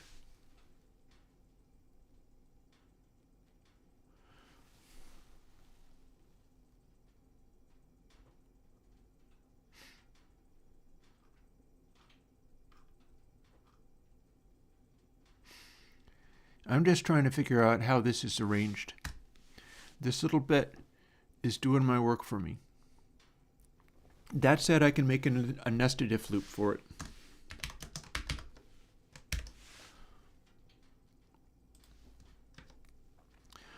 Which means I can control this a little bit more finely.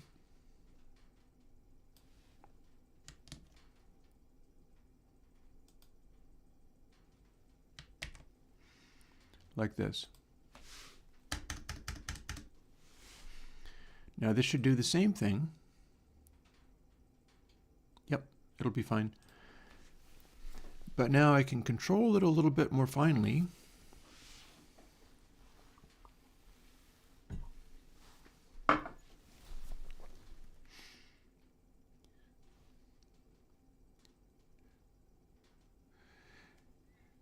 Mel, there's a number of reasons that clone pedals are that expensive.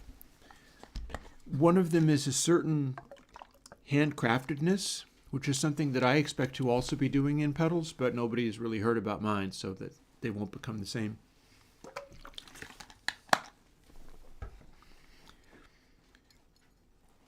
It's a well-designed thing and its scarcity. It's the fact that he only made a certain number of those and wasn't making them very fast. That said, if you cannot hear anything good about an original clone pedal, like one of the Fancy Pants ones, pretty much any of the ones that are those early, really valuable ones, if you can't hear what's good about those, you need to listen again. I can hear what's good about them. I can hear how the competing ones never quite managed to be quite as good as that. And no, I don't think Chow has made a great emulation, but they've presumably made a good emulation. Great is the party of using actual hardware and trying to do an emulation to do it in actual hardware. And you're not really close if you were in the box. You're not really close if you're using certain kinds of circuit boards and so on and so forth. I've seen some of that stuff. I've seen some of the insides of these things. I know why they are the way they are. Like, strangely, the thing that caused the more recent clones to not be as amazing as the original ones is the same reason that Make Noise O-Coasts sound good. The reason the Make Noise O-Coasts sound as amazing as they do is because they're kind of miniaturized circuit board stuff, multi-layer circuit boards that have ground planes and sophisticated ways of separating out the ground planes. A ground plane will make high frequencies transmit differently than they would through the original Clone Centaur circuit boards or through point-to-point wiring. There are also reasons why old point-to-point wired guitar amps sound different from newer ones that are using circuit boards, much less newer ones that are using modern circuit boards with the ground plane and so on and so forth. Clone Centaur is layered clippers. 1 minute warning on ads and stuff. And it is well designed, but the way that those original ones are built gives them an extra degree of quality going on.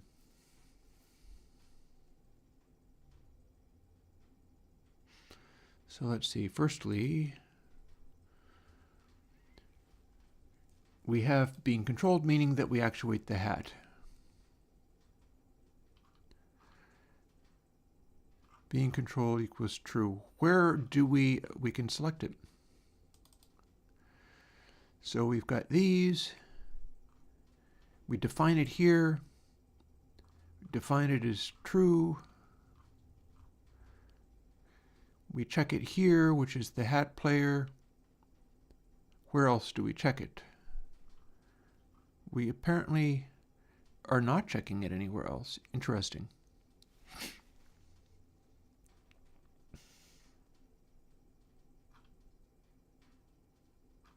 I would have thought that I was doing more with that.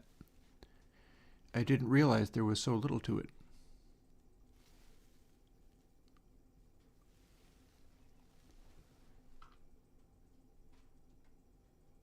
let's do a search. I'm about to change it to an int for reasons. And so, let's do a search.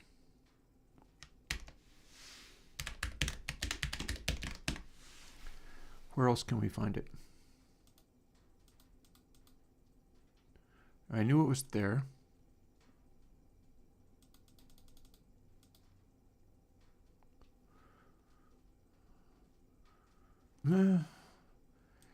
Okay, let's find out. Instead, it is 0.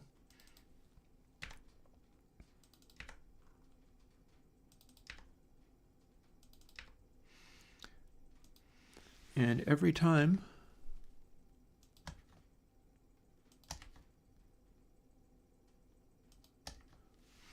we have something held down, we have being controlled +1. Then, if it's larger than 0, then we go.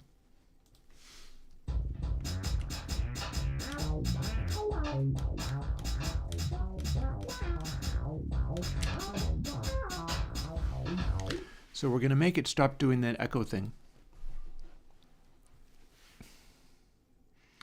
And now we're going to do something fancy in here.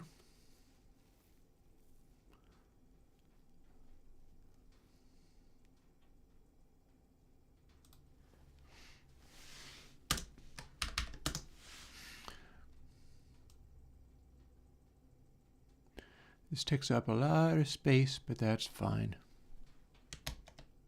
We'll live with it, because we got a useful thing to do.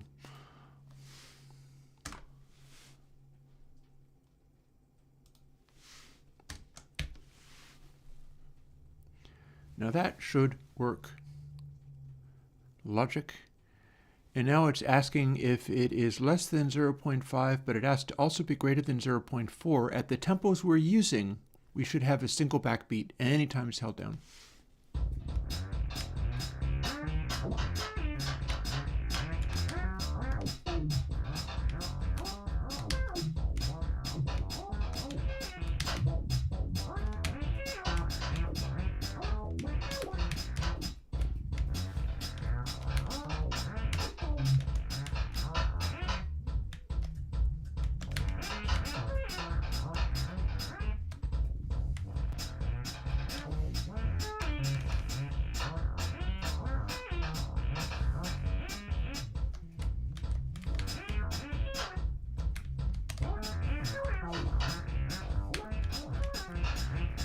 I feel like I want to add a little bit of swing though, so what we're going to do is we still have 0.4, but we want to make it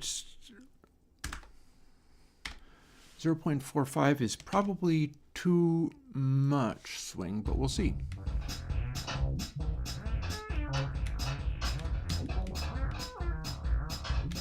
Nah, that's fine.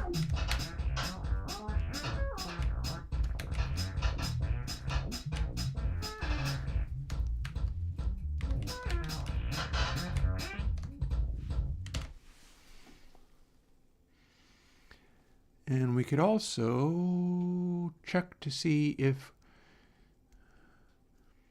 we could also change the pitch and do a bunch of interesting things like that. But get a load this. Observe.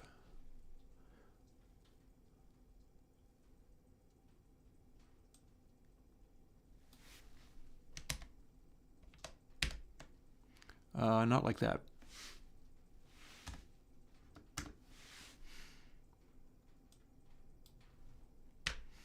If being controlled is larger than 1,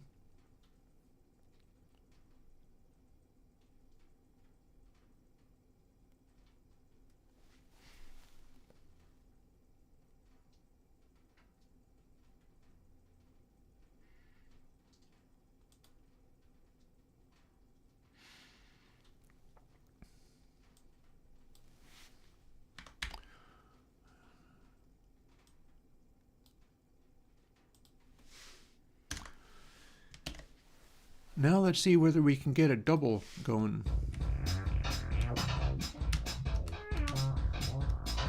And the answer would be no, actually we cannot.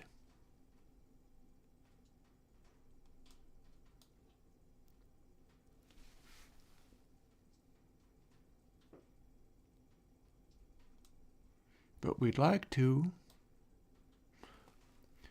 So here's the thing. We have that one hat, but like, put it this way. I had this going on to where we can subdivide, and we can in fact do that as long as we pick a subdivision that's within its ability to do. So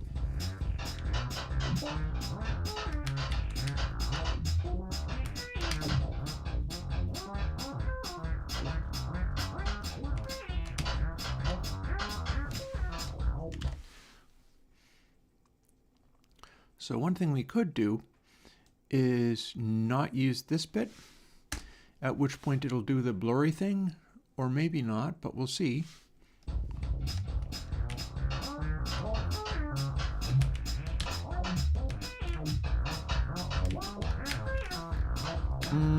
We're not responding, are we?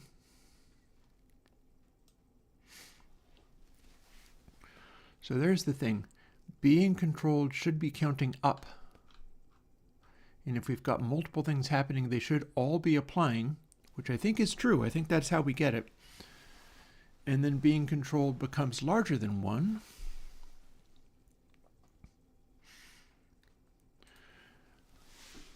Failing that, we'll use the same check and see what it does now.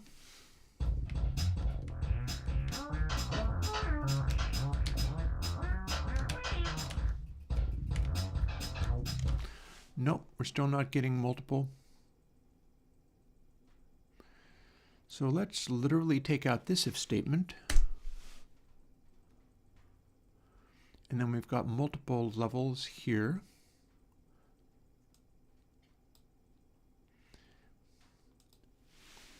And we should be able to fire twice. Will we though? Because that's the thing, is we've got player play, but it has to get to the end of it first.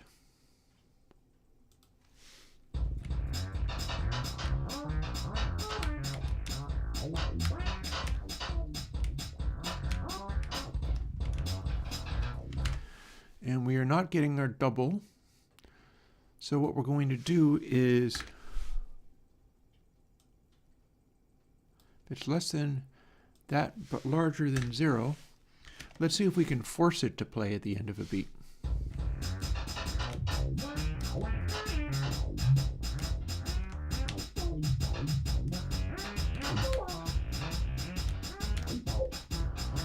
That's actually more in time, because it's firing twice, and it's able to fire this one, and then it's also able to fire this one because it is soon enough. Let's see if 125 gives us anything.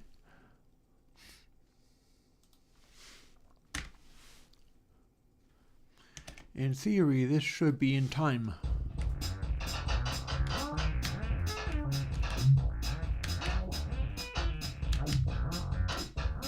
Nope, still not getting 2. So why would that be? It's got to still be larger than this. So if we had this be 0, 1, maybe it's too narrow of a window.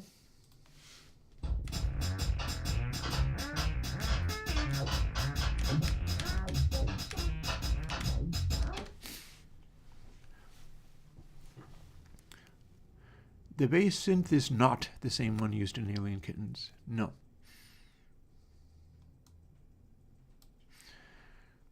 So let's see. Now what shall we do to make...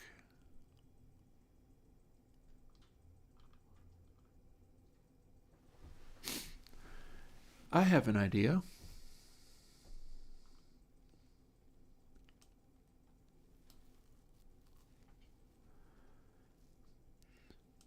If it's like this,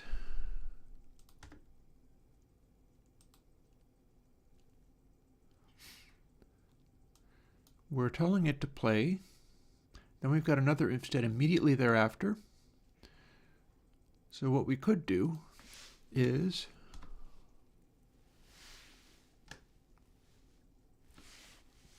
bear with me.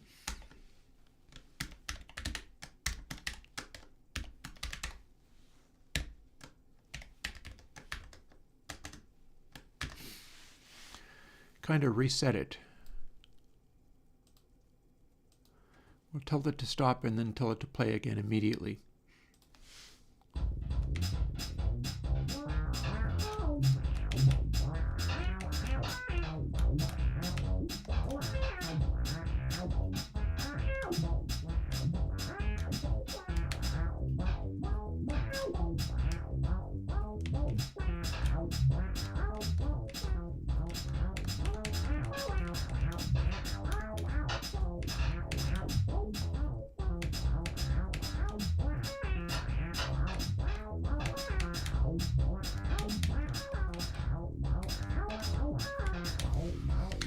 Here's an interesting observation. I wanted to make it play more.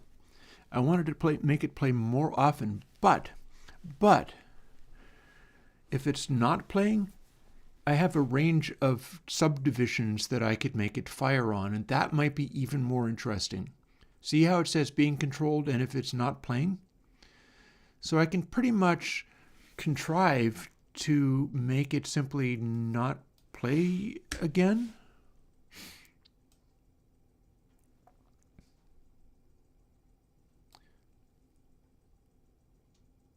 If it's already playing, then it is simply not going to fire off, but then we seem to have this additional layer. Let's delete this and kind of start over.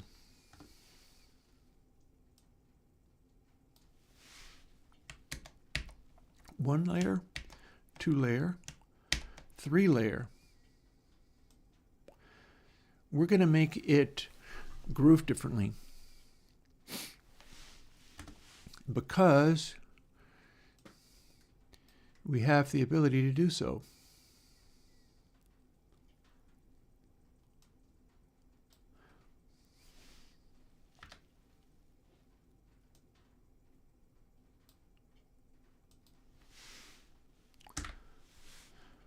Larger than 75 and, well, less than 75 and larger than 7. Less than 5 and larger than 4.5, less than 25, and larger than 2. Do you see what this is going to do? It is refusing to repeatedly play unless it absolutely has to. So it's not going to fire more than one. If you've got it held down and it's offbeat, it's going to stay offbeat. But it's stuck with 16th notes. Check this out.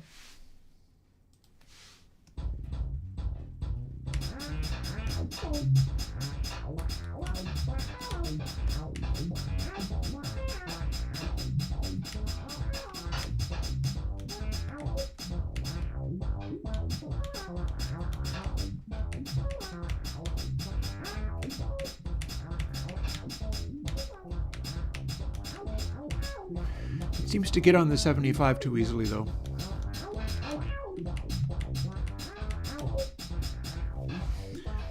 Yeah, I don't like that. Let's try being even trickier. Rather than 75, let's make the soonest beat we can make be the offbeat.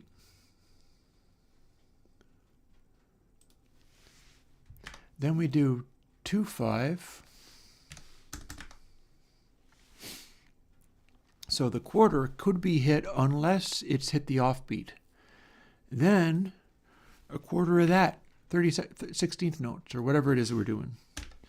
Because if it's not firing any of these, then it can start on any of the subdivisions.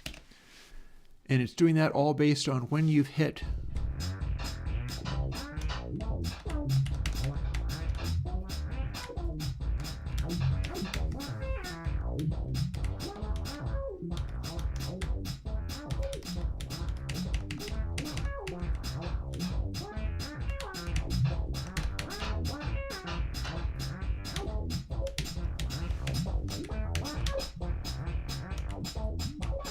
And I can put a delay on it.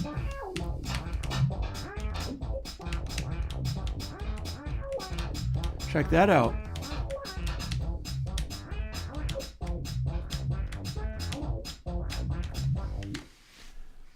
And we can be even wilder.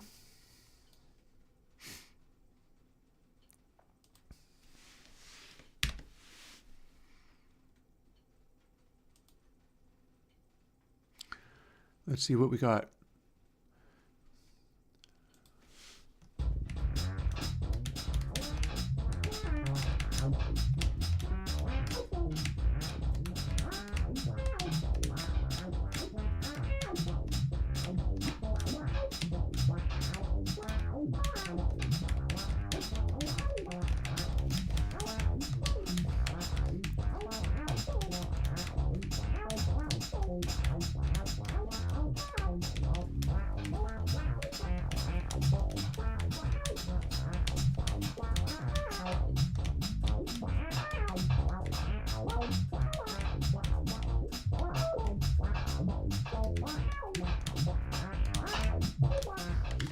Yep, I am not apparently firing off audio het B player.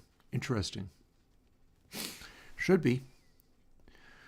Also, we do not need this to be an integer. It wasn't working anyhow, so instead, let's make it back into a Boolean.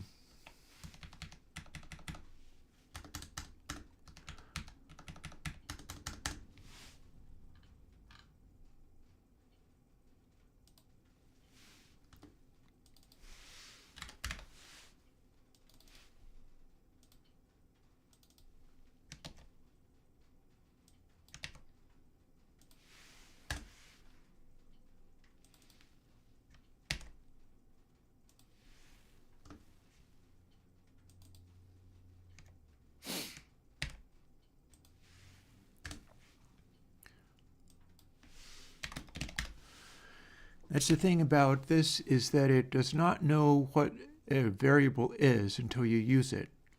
So we're telling it to be a Boolean, but we can also speed the entire routine up by specifying what it thinks it is. Like this. If we do this, we are giving hints as to what it... Well, no, apparently not. How about bool? Is that what it wants?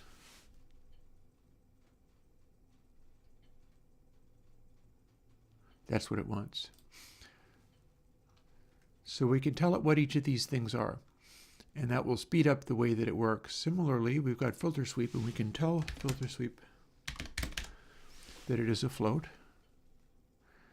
And doing this with lots of these things will make it be,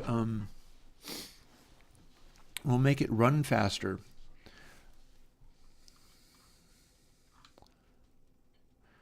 Albeit maybe not by terribly much.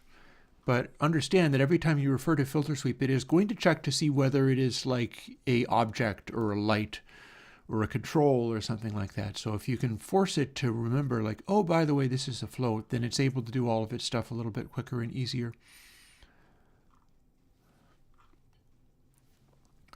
So let's go over to here. We were doing this and we were not getting audio hat B player to play. So I'm thinking what I want to do instead is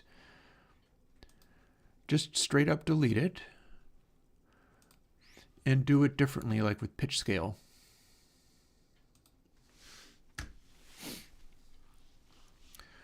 Here's where we get pitch scale.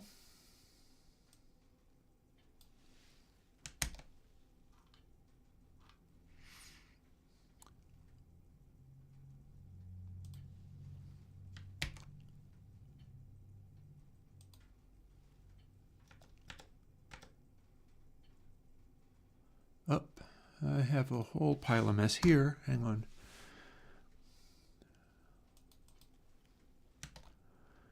I'll get through this. And there's our pitch scale, which we are going to want to base on 1, not 10. I'm going to want to take away these invisible k's, and invisible k's, all that means is spacing. And then this should make itself be functional. Oh, no, it wants an indented block. It's not actually correct anymore. Now it'll be happier. There we go. And then lastly,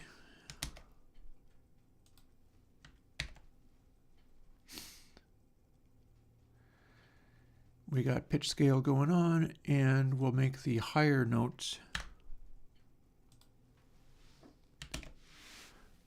Now let's see what we got.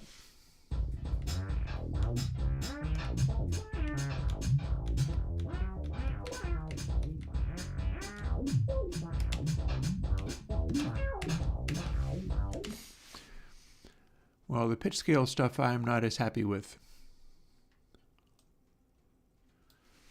So let's tone it down a bit, or force it to be, well, no, hang on.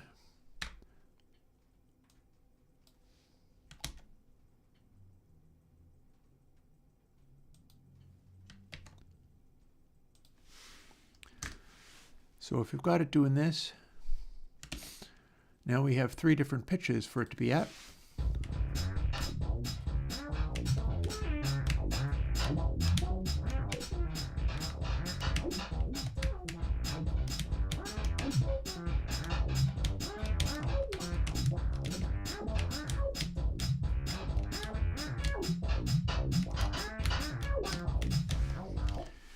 I am not as happy with the pitch scale thing.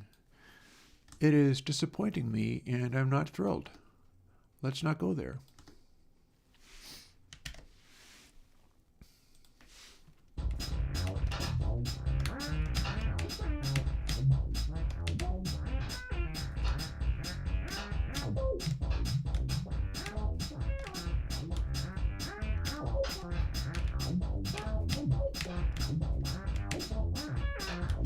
That's much better.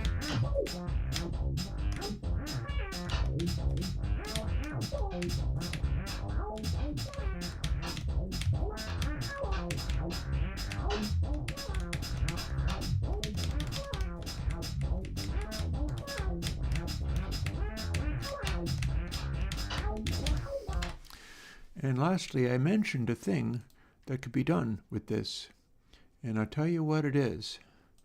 Audio hat player. Let's make another bus.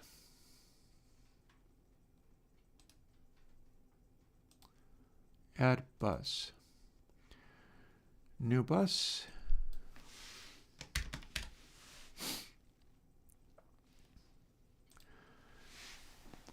And with our new bus, we're going to add a delay. And it is also going to feed the master. We could also add EQ if we want to. That is something that could be done. But here's our delay. Tap 1, tap 2, and feedback A. Let's not have tap 2 on.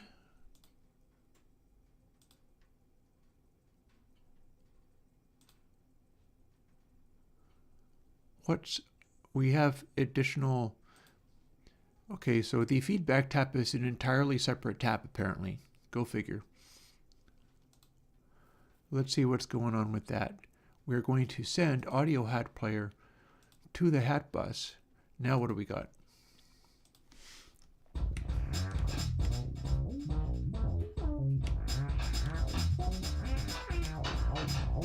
Now we got something going.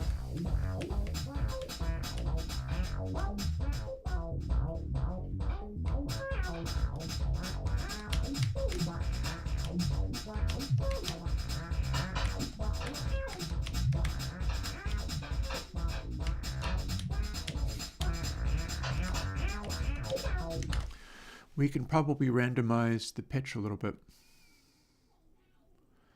So back to this.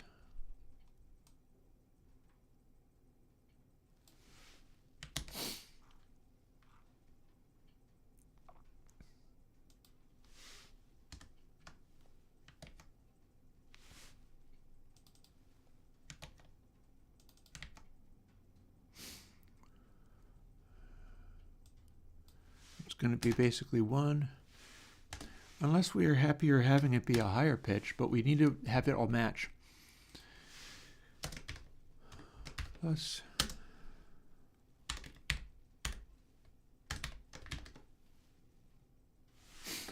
I think this gives me 0 to 1. Let's find out what it does. Oh, nope, it doesn't even exist. That's why. So where am I going to find a random?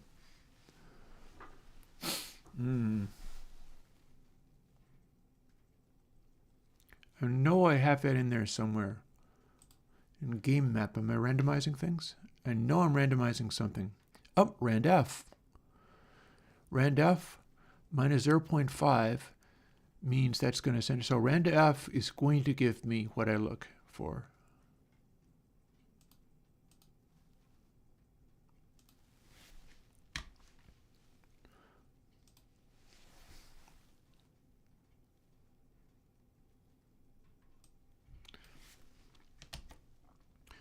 And then we just duplicate that a few times. And we're now going to have randomized pitch.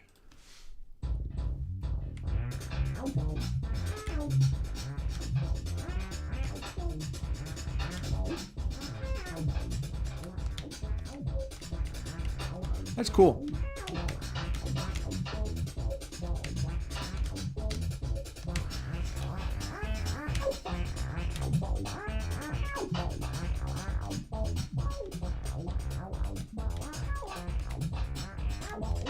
It's very mid-rangey though.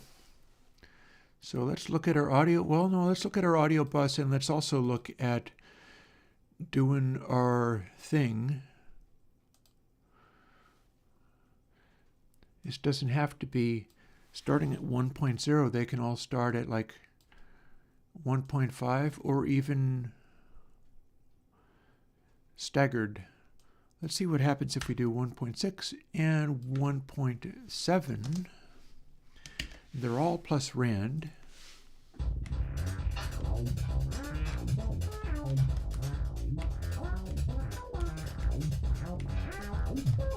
Very, very techno.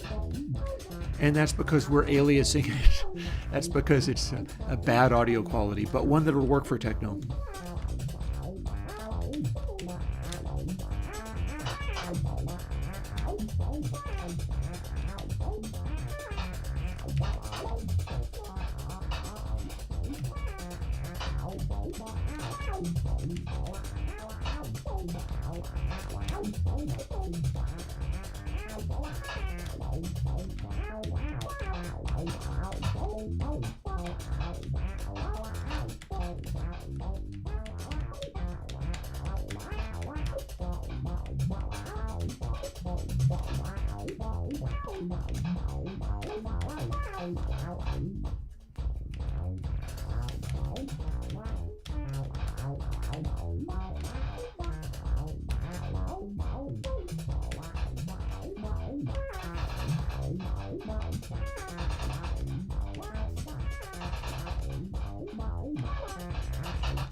Okay, doing okay.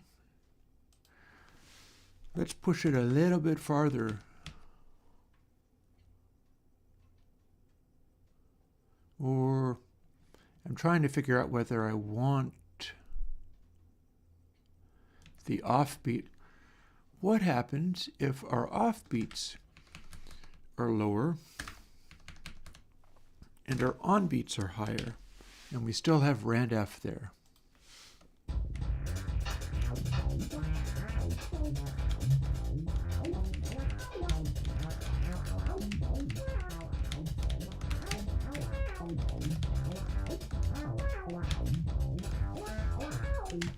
Cool. Audio delay.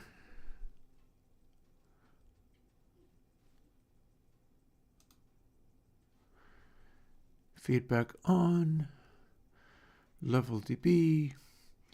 Low pass, all well and good.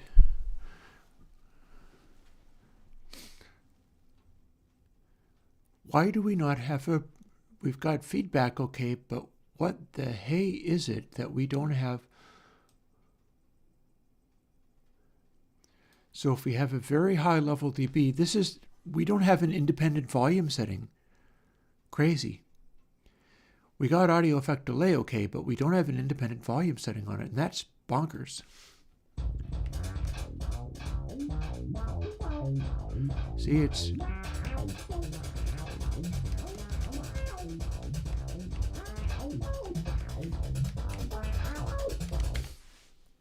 we can cut down the level of everything a whole bunch. See, this much? And then it will also cut down the feedback. Every echo is coming in this much quieter than the one before, so we don't have independent effect level and feedback level. And we also don't have any fire in the fireplace, so let me fix that. You can tell what I'm getting up to with all of this, though, don't you? Like, it's turning into a song that actually has song-like qualities.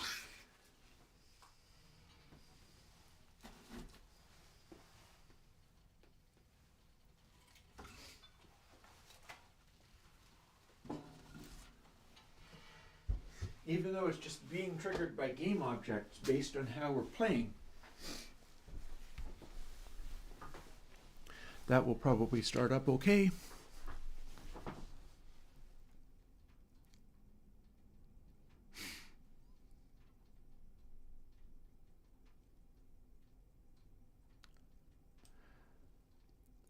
Let's see what happens when we extend this further.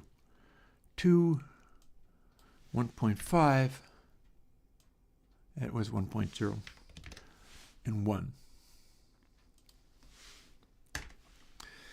So now it by default is a lot brighter. I've also changed the delay to be almost no delay. Let's see if we can still hear everything and what's happening.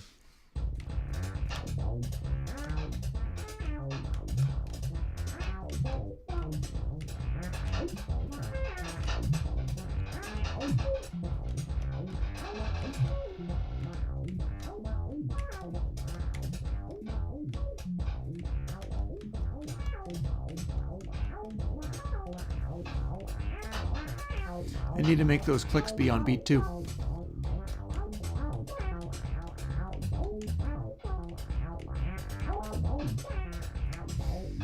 And yeah, my first echo is coming in at full volume and then everything else is level dB. There's like no control over this. Interesting. Interesting. So we got taps here.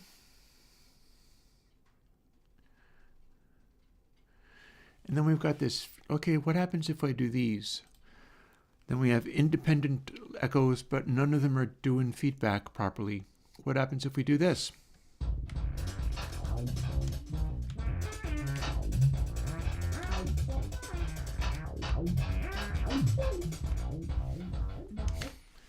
Interesting. So this is a very special delay. And this is a delay that kept back at school and had to go into a special class for delays.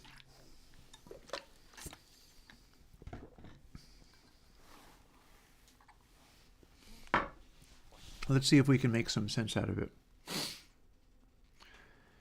Oh, and we do have dry equals 1. So there's that.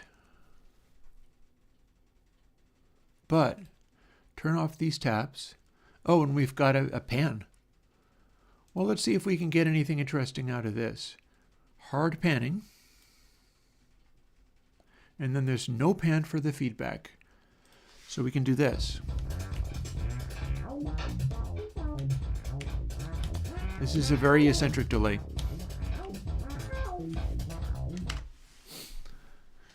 Well, I'm going to say I don't want that. We don't want those pan things, but we do want the delay. It is on, its level is also its resonance.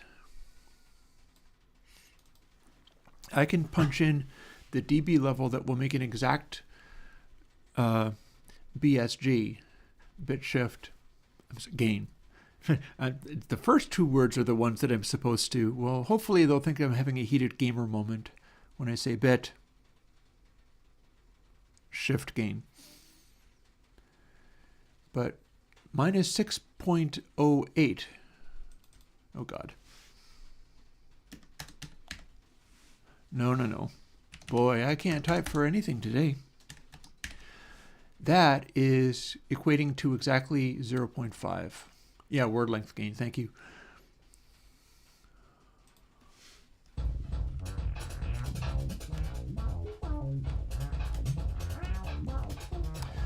And that's probably going to be satisfactory.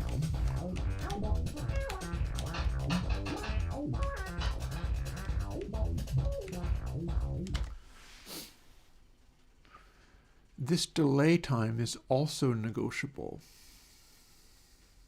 I wonder what happens when we change it mid-flight.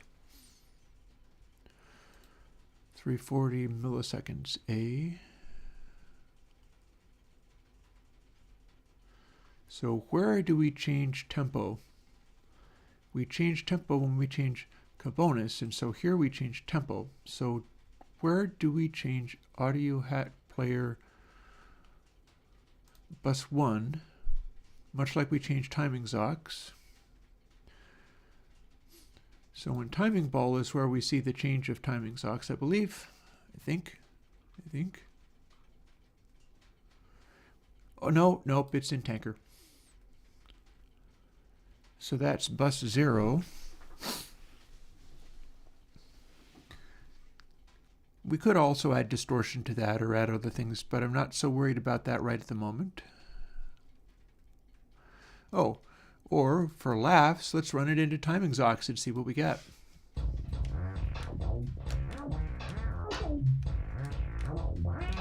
What we get is we can't even hear it. That's what we get.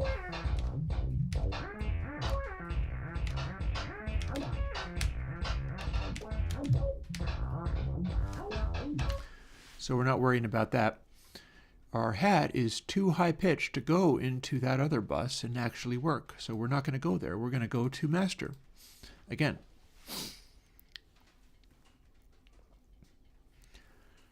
So let's see. So we assume that we can do this. Feedback delay MS with underscore between each of those is the one we're going to want to use.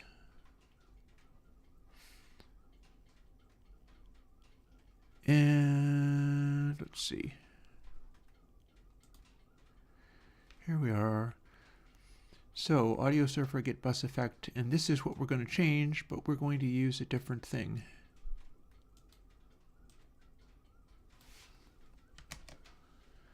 It's not going to be filter sweep before you ask.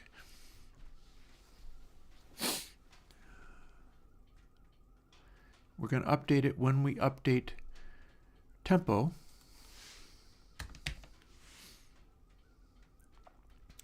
It's going to be bus 2, effect 0.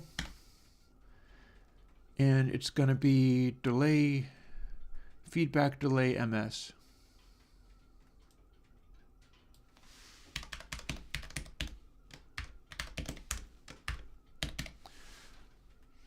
And now we just have to add it, make it be a sensible thing. So let's start with 340.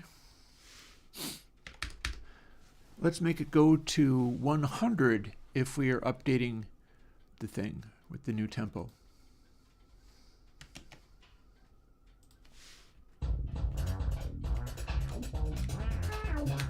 We're going to need to go to the next level to do that. Okay, so once I go through the top of the screen, we should have a much faster delay.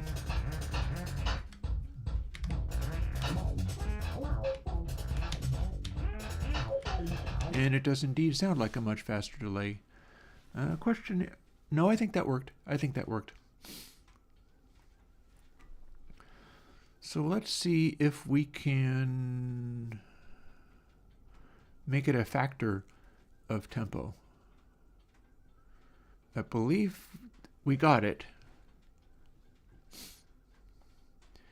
We can also test this by not having the level minus 6.08 for the moment. And we'll just do minus 2 for now. Also, I'm not sure if I'm wanting... I wonder if it's a regenerative low pass. I feel like this might be a regenerative low pass. We'll make it darker and we'll find out.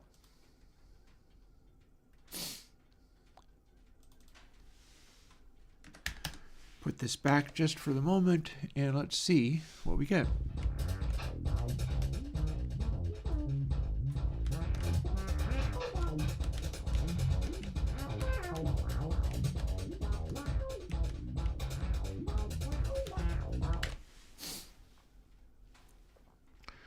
So tempo equals 0.22. All of this stuff. So this is going to get smaller and smaller as we go. Therefore,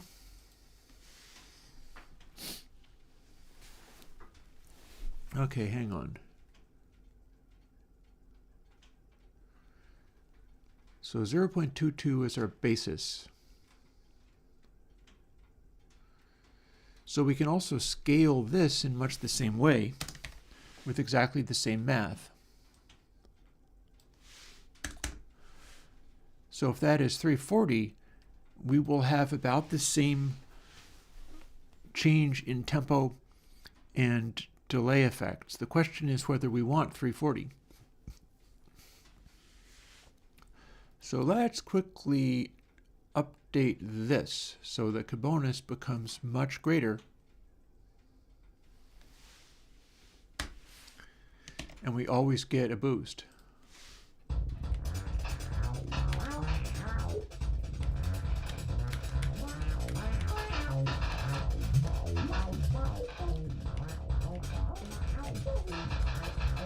No, we're going faster now. Oh, I bet I know why. Divided by 1 plus, so that will make it smaller. Yeah, we went through once, so we applied this once. We had I think, an additional bonus, and then we didn't update it again. Where can we work on this? Beginning of the level, how about? Can we reset this way? Well, this is the start of the level, so we can update the audio server here. And then if we know that bonus is going to be 0 at the beginning of the level, then we reset it to 340. Now let's see whether this makes any sense. If we've got it like this. Well, firstly, let's just run it through a couple of times. That's what we had. That's the same. We got one bonus. Let's make more of our characters. Globals, players, 10. Let's see if we can crank up these numbers.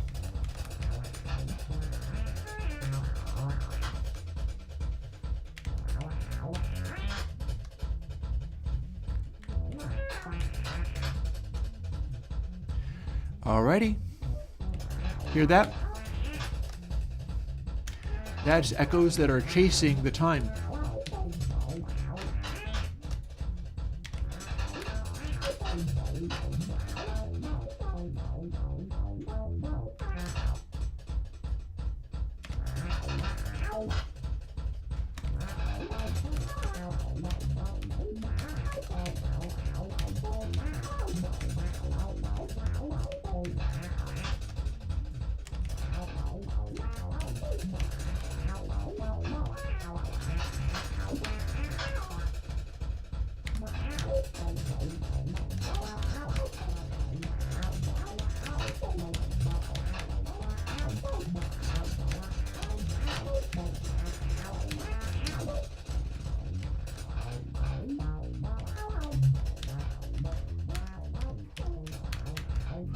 Cool beans, coming along, coming along.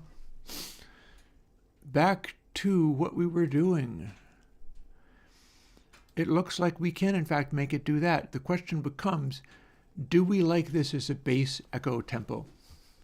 Let's try some other ones, because that feels as if that was not maybe the groove that I want out of it. But doing this does let me keep the ratio. Let's try some other ones. 500.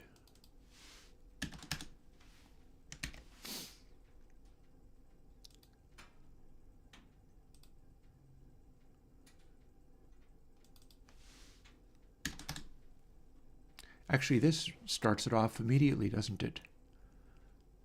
Okay. Well, then I have to update it in 3 places, and one of them doesn't count. Yeah, that's a dead loss.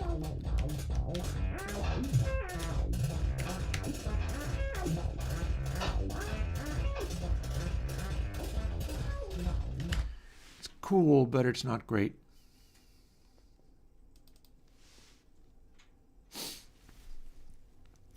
That's a half a second. So if it's in increments of a second and 0.22 is the number I'm using, what do we get if we say that it's 220 milliseconds? Is that going to exactly duplicate our tempo?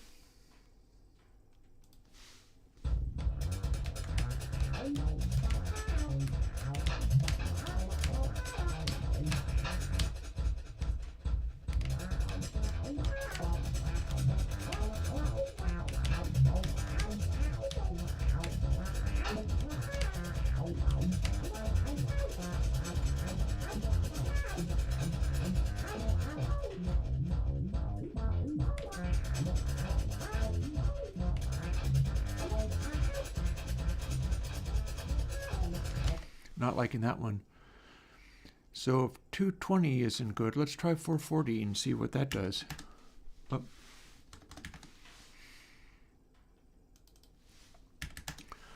Remembering, of course, that I need to do it here.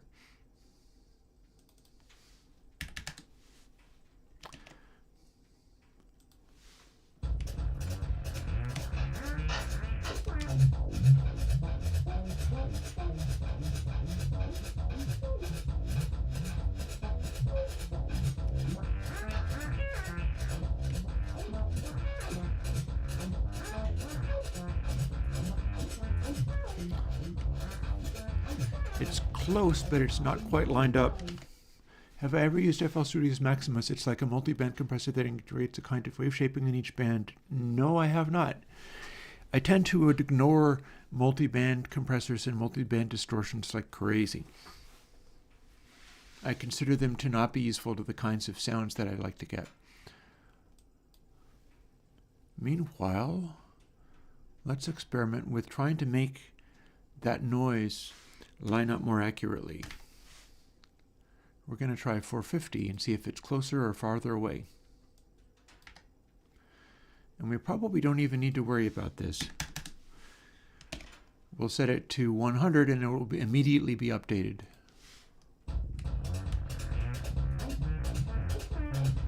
That is closer.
Interesting. Okay, so let's play more. Globals, no. Game map, yes. For 60. Because we're not going to stick with this, but I want to dial in the groove. Because I think there's a trick I can do. I'll do it 2/3.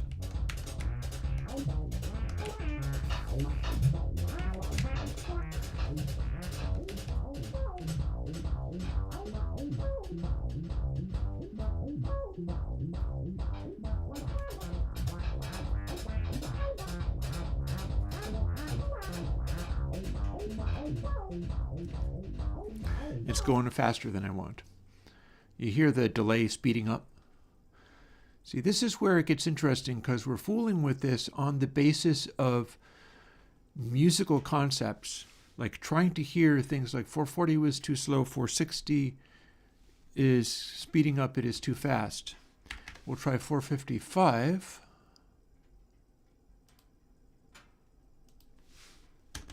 And we're just trying to dial in a way in which this reverb sounds cool and vibey. Should be stacking up on top of itself.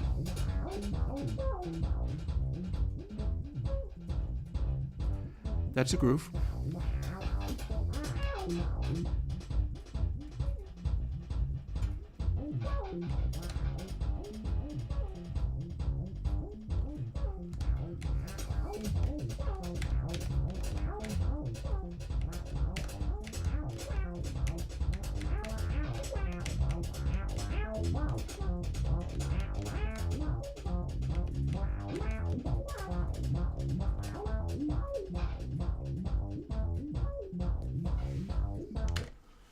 It feels like it's maybe still a tiny hair too fast.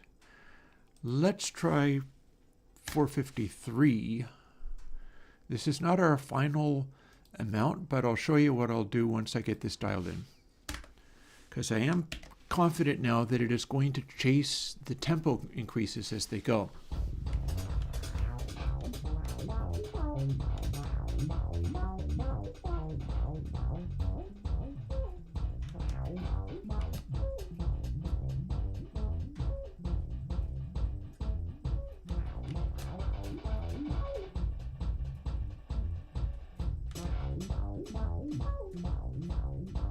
Here's one of the offbeat ones.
Sounding good.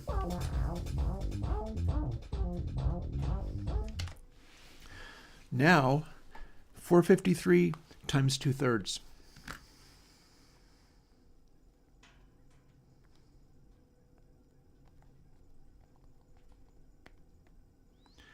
$302.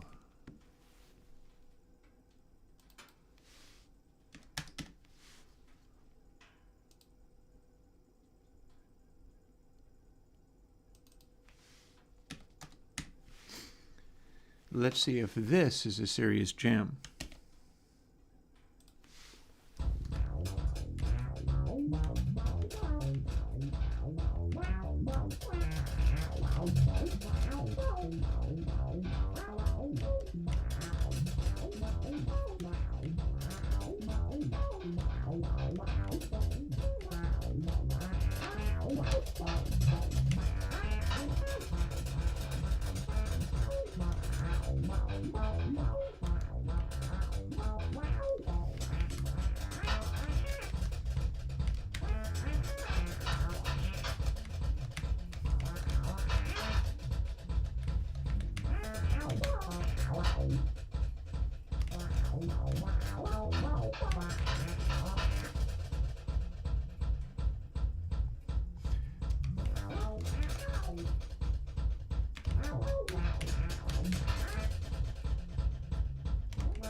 And now we chill out the level dB that was extremely too much.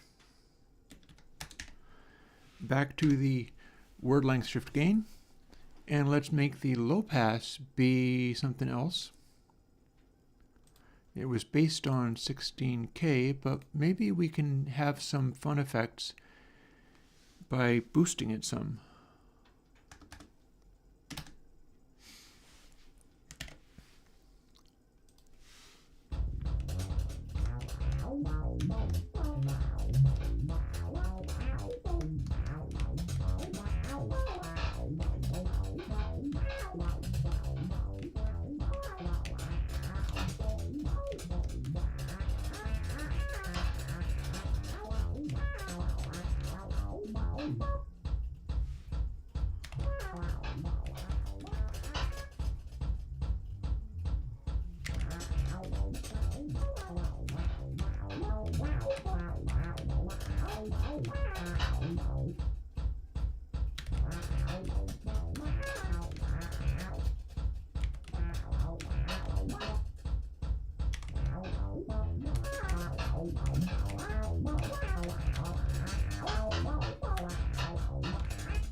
And we need to take the Cabonus thing back. We have made it 10 times as efficient as it should be.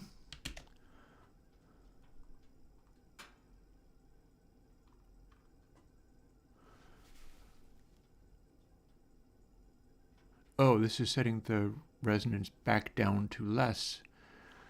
Our resonance is not nearly as crazy as it originally was. What's going on there?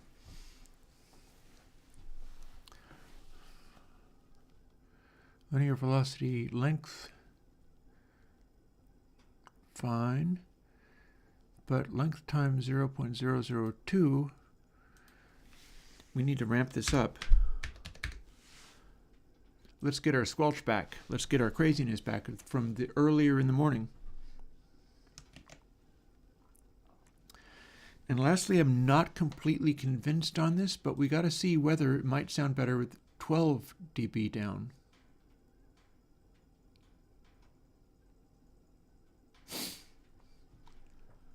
So let's see, 12, 8, 16, so 12.16.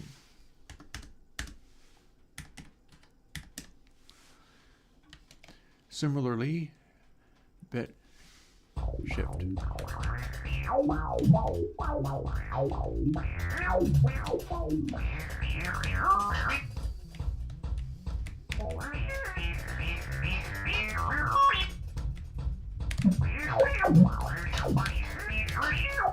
Probably don't need it to be that loud.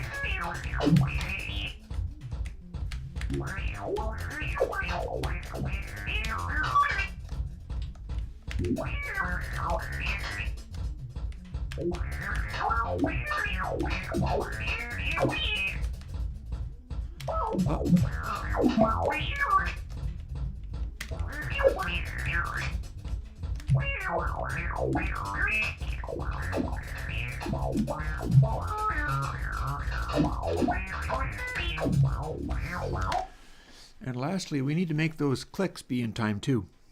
Let's see if we can do that. Let's see if we can do that. Because there's a bunch of clicks in there, and it's going to be the same deal as this.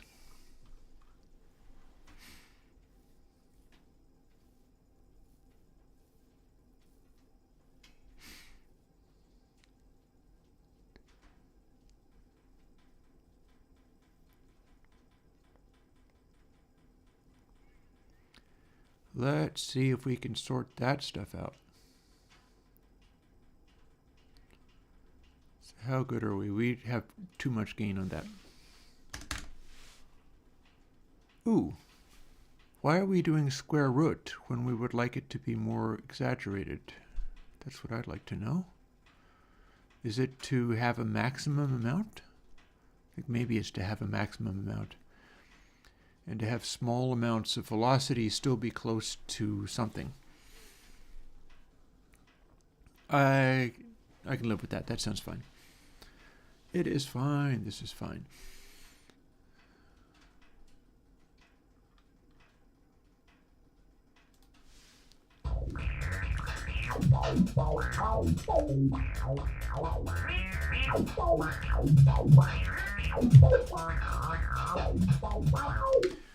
Could do with some of these things being accentuated a little bit, like for instance, thud.wave feels like it could be louder than this. Indeed, it totes could.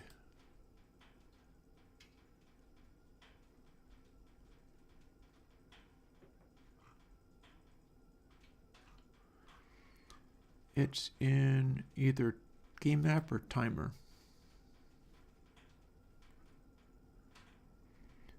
It's in top layer. Audio stream player. Yeah, we're just straight up playing it.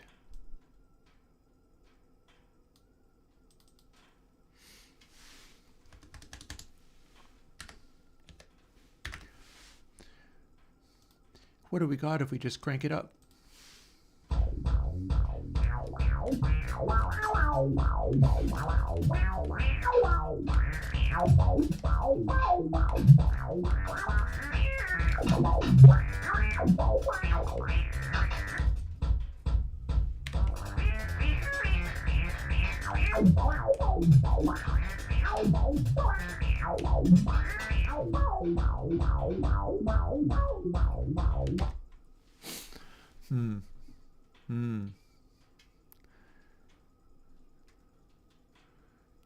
So I am now questioning whether that is the correct thing or whether I should be running into a bus and processing it. Because there's things we could do with that, no question about it. We could modulate the pitch scale. We could do a whole bunch of stuff. Might not be easier to mix target center. Oh, let's put it on the hat bus and see what happens.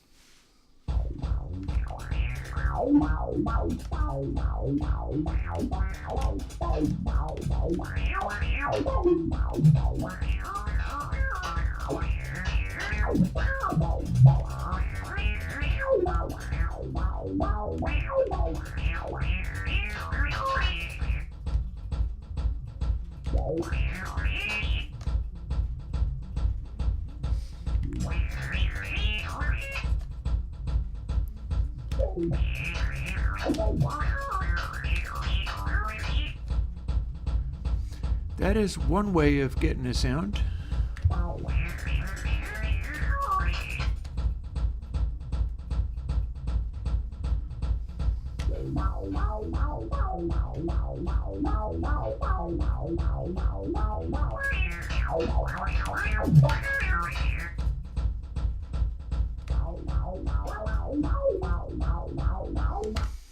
I wonder whether maybe I'd like to have it not spike quite like that. It seems extreme. It seems like I don't need it to pulse as much as it is. The bass, I mean. So our pulsing comes from here. Filter sweep. Dial it right back.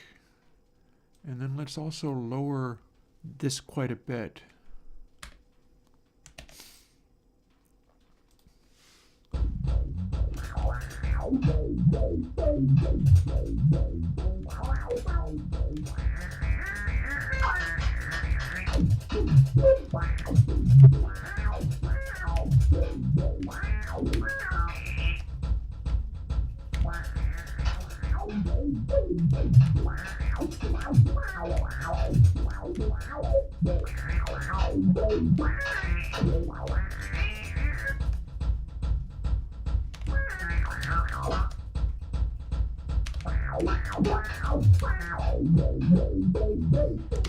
What happens if we throw that crazy thing into the echo and then take the kick out of the echo?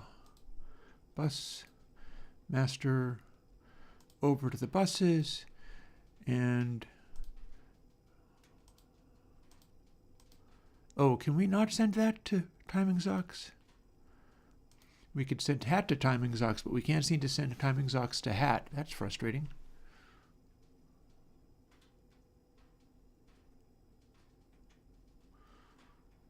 Though we could still play mad and crazy things with delays and mess with them differently.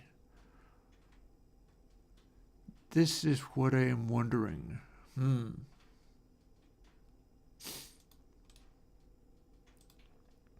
I am assuming I can drag these around.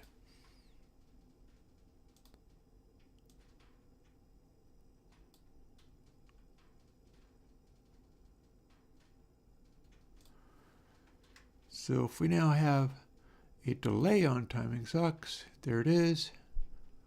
There's a low pass. There's our delay.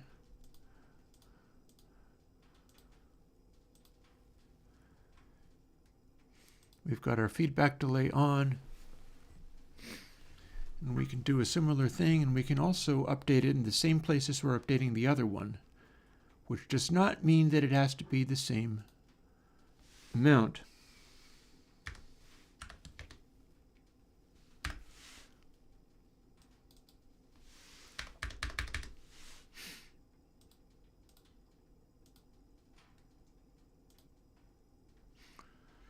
Now what do we got?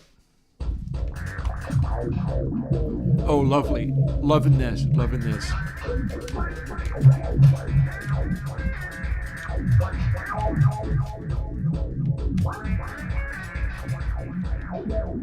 Loving this. This is made of wind.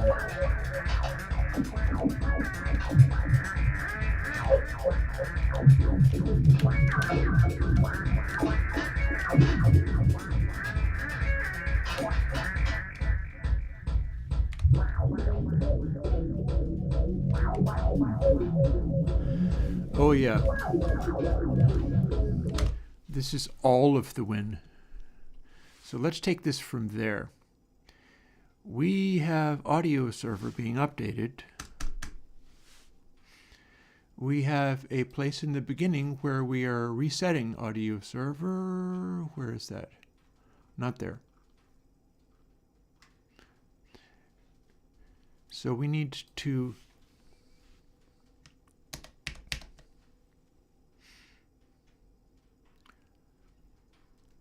audio server 1, but it's not effect 0. 0, 1, 2. And we're not modulating 2. 2 is just our distortion on the end of everything. So that's working, and this is working. What's our base there? We're starting it out at 100 because it's not going to matter. And let's see what we can get out of all of this madness.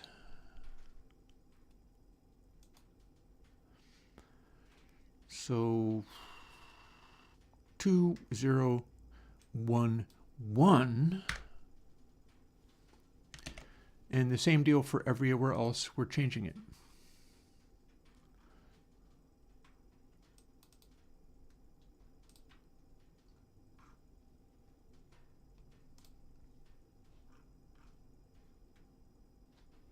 Hang on. 1, 1, and 2, 0, 3, 0, 2. This is the only other place we're changing it.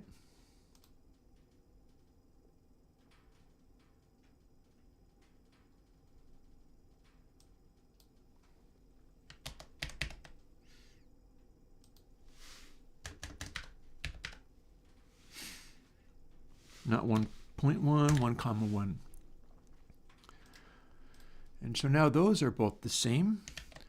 So let's crank up the bonus so we can hear what happens when it ramps up into full insanity. And what do we got?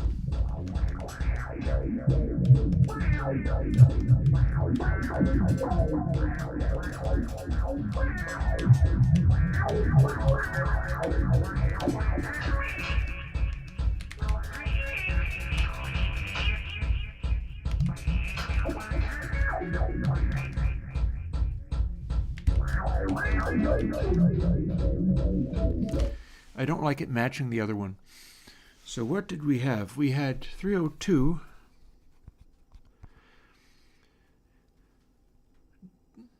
divided by, so 452 is I think what we had.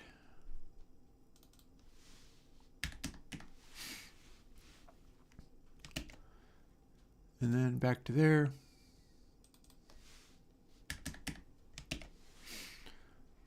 And then we can make it not quite as sustainy.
Hello.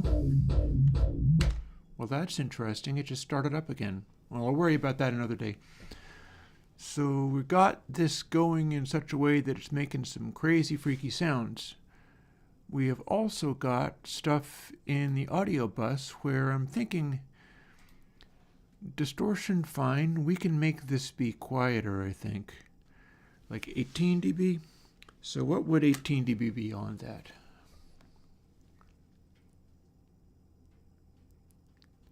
It's cool enough, but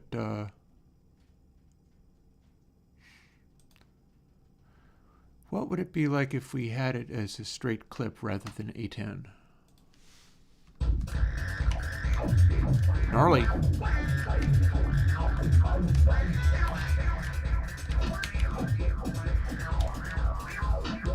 I think I'm kind of liking that. Let's use that. And let's jump to the delay, but instead of this, we're going to do the 12/16 because we have too much sustain on that guy. We could probably go even lower. And let's also 10K.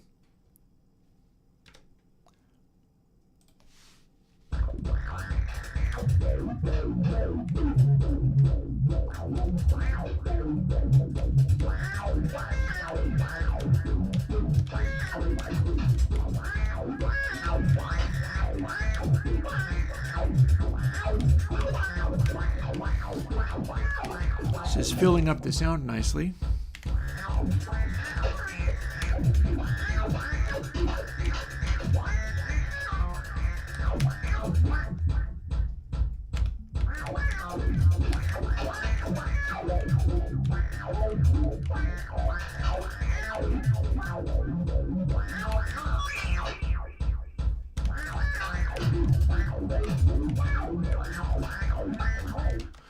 It's all very echoey, though. We've got so much going on. It's so busy.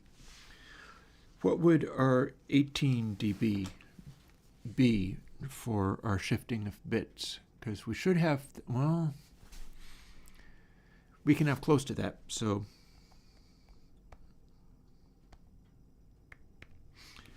18.24 might just work. Let's find out if we can make it work.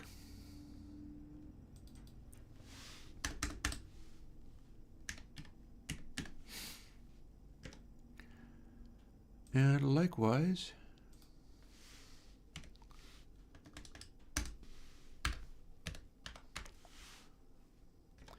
$18.24. Now both of our echoes are suppressed. And lastly, we can take this whole thing down a little more. Might even leave the echoiness in there for good measure.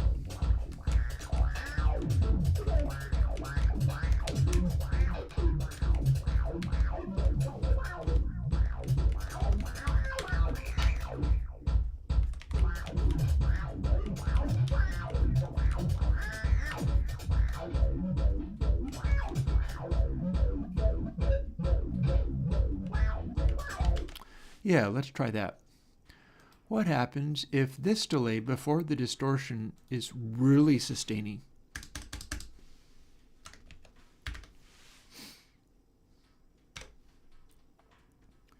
And also low passed.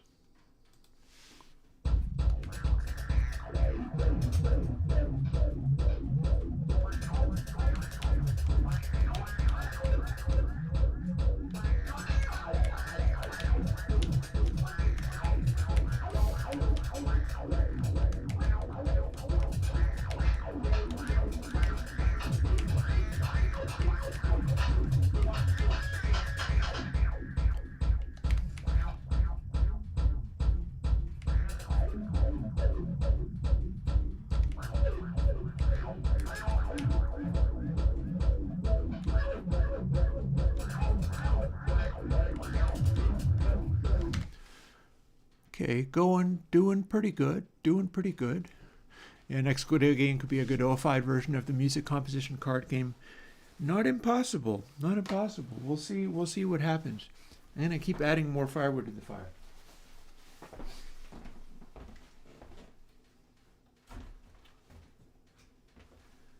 This is coming along pretty well as far as having stuff happen that I wanted to see happen.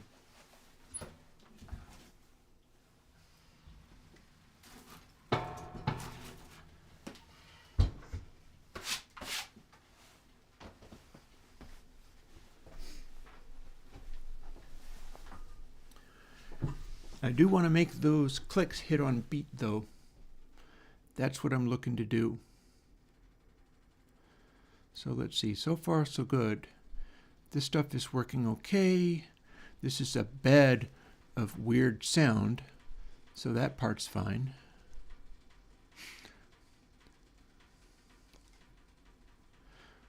We could throw these effects on as well, but I'm not sure if it's worth bothering.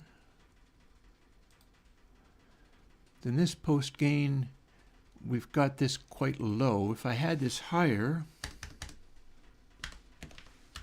like fully 6 dB higher, but then cut down the resonance, then what would we get?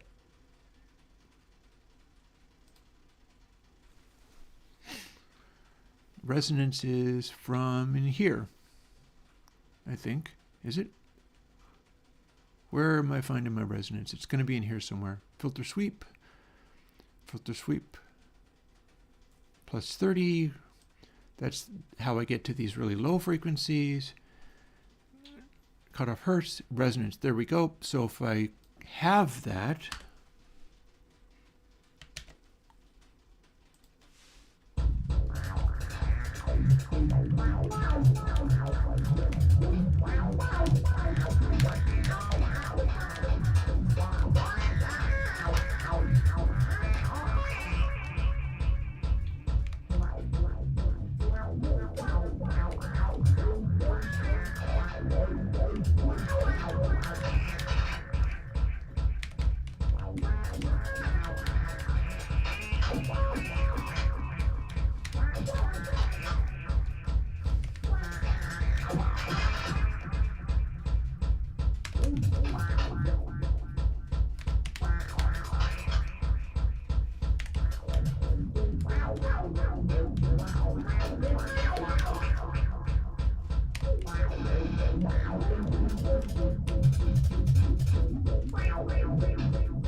I think I have too much sustain on the delay in Crazy Pants Timing Zox.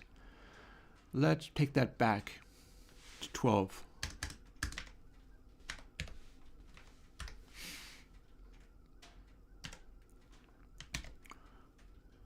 And we'll also brighten it up a little bit.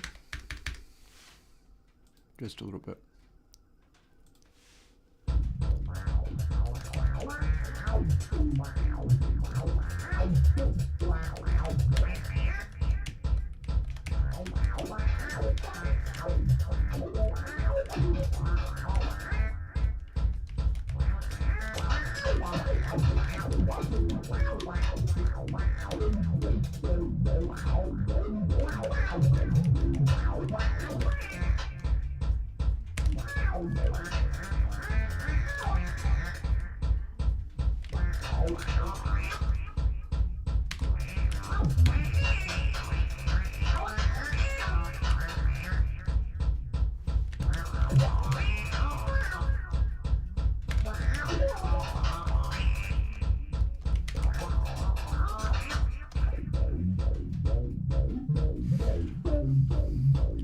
Hey, I want to say thank you. So we are going to want to run this kick also to a bus. Let's make yet another bus.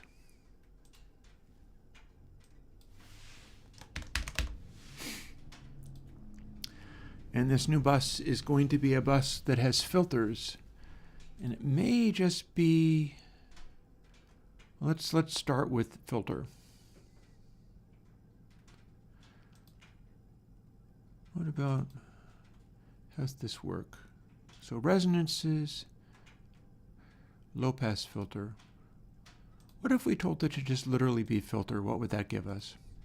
Is that more options or something useful? Oh, that's a resonant peak filter. That's neither a low pass or a high pass. That's a band pass. Or a, well, let's find out. Over to game map. Over to this. And over to our kick bus. Now we've got a filter on it. Let's hear what it does.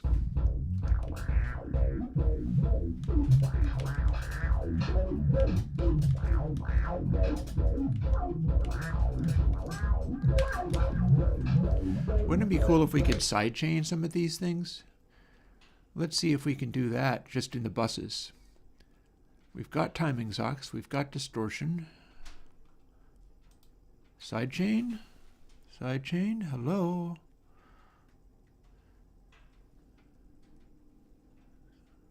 I wonder if filter is actually a notch. It might just be a notch. No, that's a notch. So filter, I have no idea what the heck this means. Everything else is spelled out. Record, not going to be needing that. I do not see capture. How is capture different from record? What? I do not see how this is going to be a thing. I don't see a sidechain. Not directly, anyhow.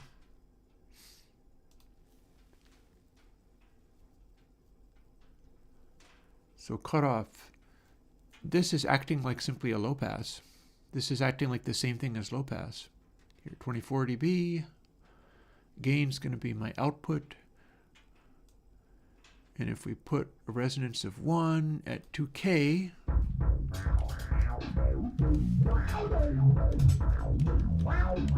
yep, I don't know the difference between these two things, between filter and low pass filter.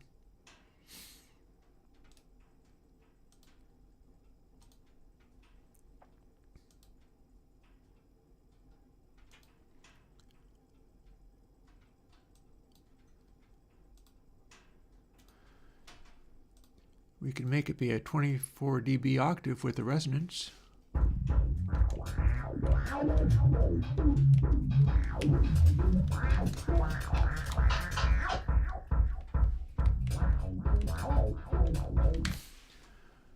So how shall we adjust the cutoff frequency of this?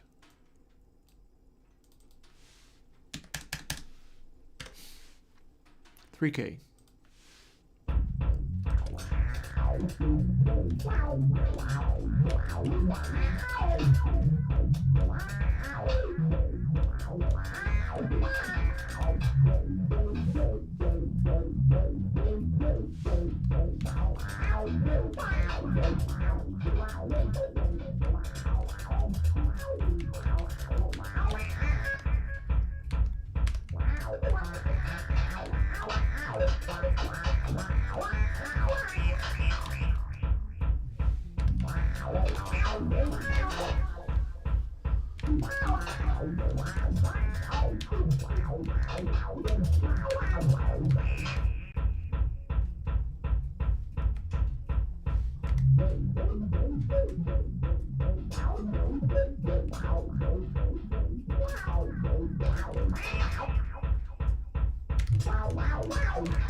So we ramp it up according to Kubonus.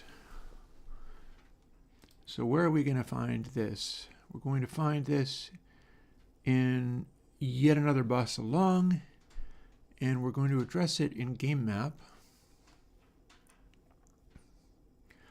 2030 is going to be something, but it's not going to be feedback delay.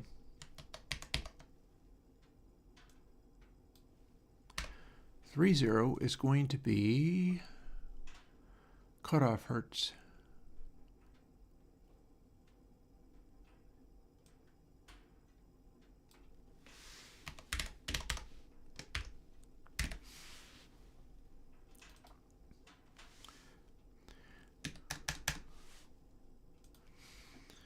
So now we've duplicated the behavior that we have in the default. And it's here that we start updating stuff, namely these and, oops, and this, which has to step over 1. So those get smaller as we increase it, but this gets higher as we increase it. So instead of 3,000 divided by, it's 3,000 times. Also, we can include level.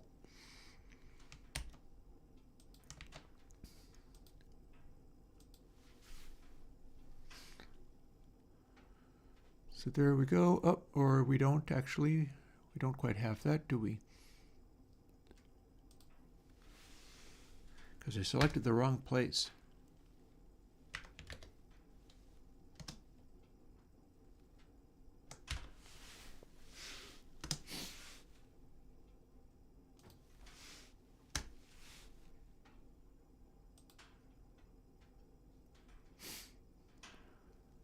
And where shall we find level? Score? Huh. We could go by level or we could go by score. It might be just vaguely perceptible to see the score go up. Would that be interesting? Let's find out what we can do with that. So we're going to use the same globals, the same format for finding globals. So we can find them here, like this.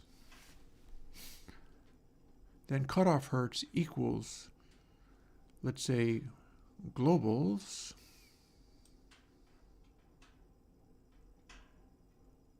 score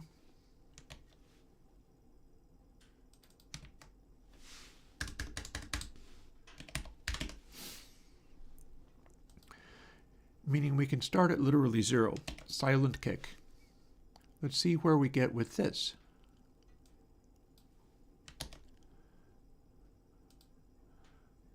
And then here we have this being replaced by the same thing. Global score. So if you get a score of 3,000, then you're up to where we were at. But then as you get bonuses, the kick starts jumping out. Let's see what happens when we try this. It died. So how about not that? How about instead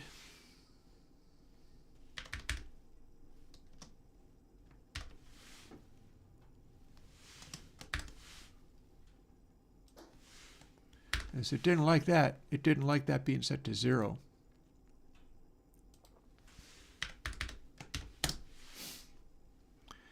So we'll start out as this. What do we got?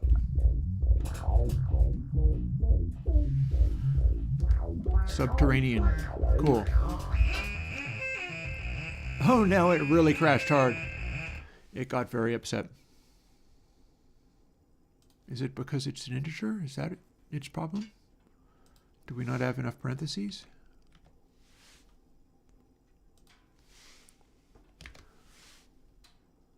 Let's see what happens if we do tell it to be a floating point number.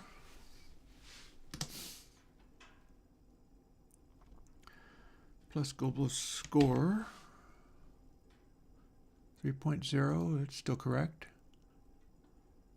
Cutoff hertz, is that what we, that's what we're supposed to have.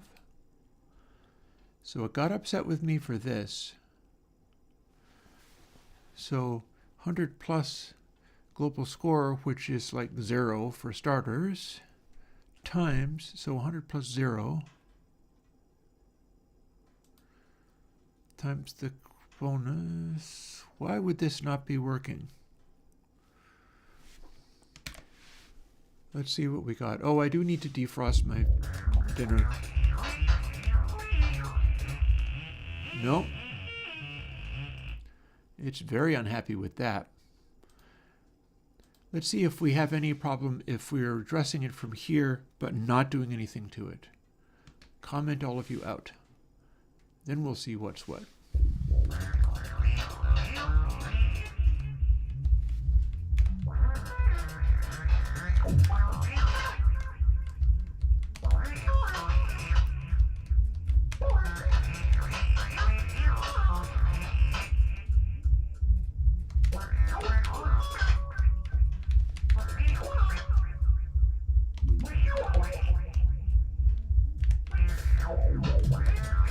Kind of liking the thunderiness of it.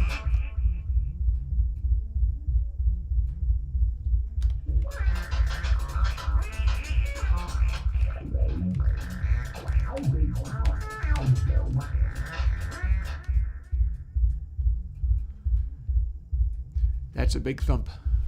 That is a big thump.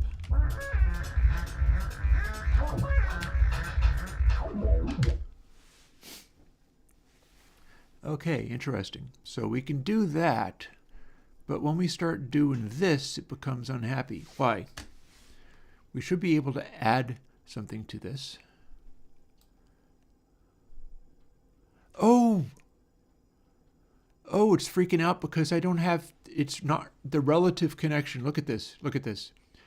These are globals with two. This is the Unix version for go down a level. This only has one. That's why it's crashing.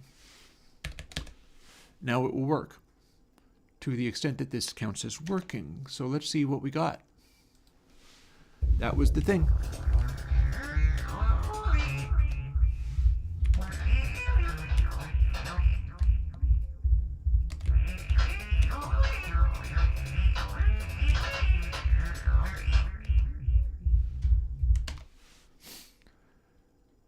Interesting. So score times bonus, or straight up 100 plus score. So technically we don't need this to start at 100 anymore. We could go thoroughly subsonic just because we can. 20 hertz. We're starting at 20 hertz with a resonant filter. It's going to be crazy. Then score times, well, wait. Slow up. No, because that's going to become so exponential so fast, it'll be ridiculous. Score plus, not times, plus.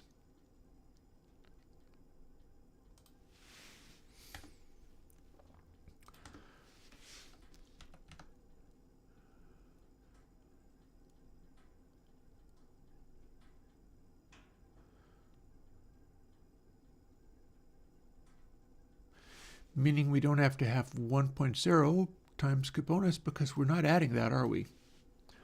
We're not multiplying it. We're just adding.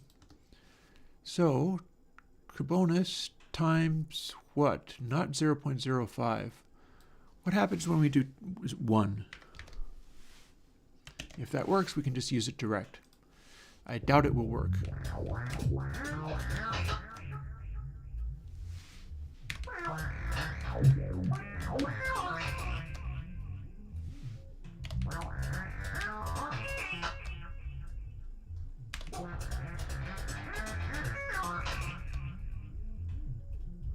Oh, the throb's building up.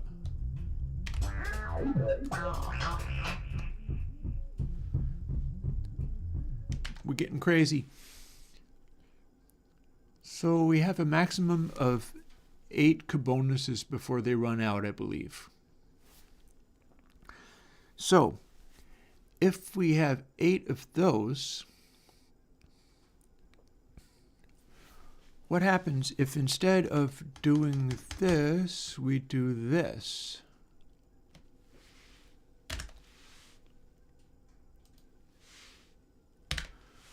Square it.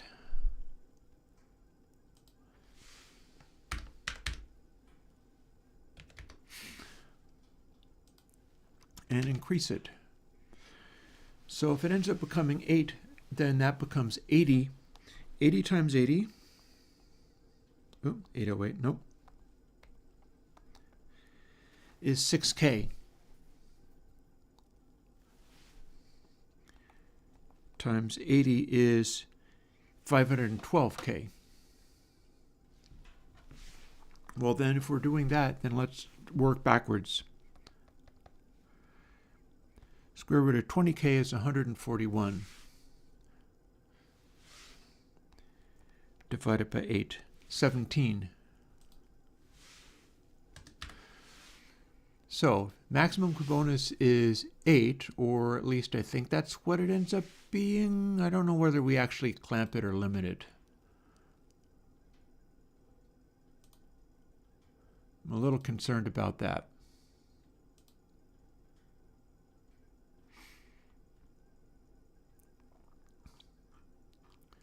I do know that there seems to be a limit of how many of those we can make. Is it in timer? I think that's in timer.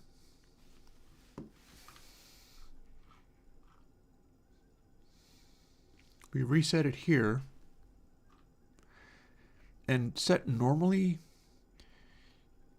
we struggle to make it be any different. So warp balls, there's a limit of 19.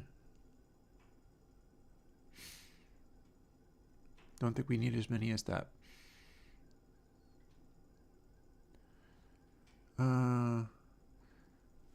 Yeah, maximum of 20. We're not seeing 20.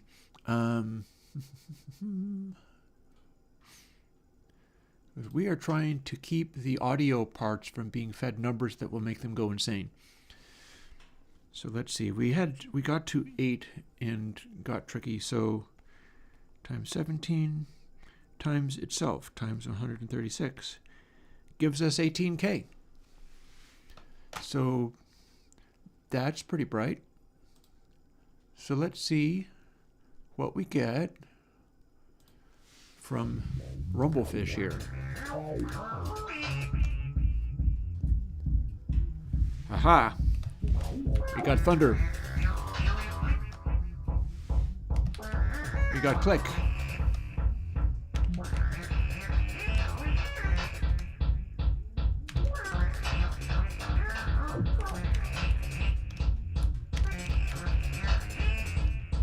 Here we go.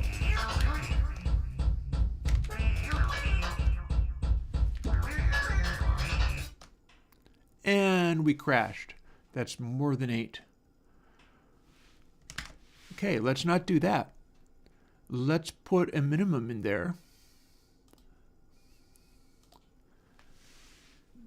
Granted, we are firing up infinite bonuses, but this is why we're doing that. We're doing that so that we can make it behave in future.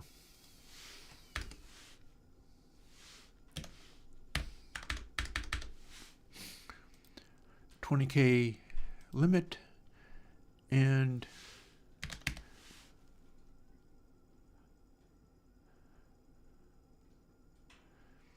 please give us a maximum. Probably should be max F.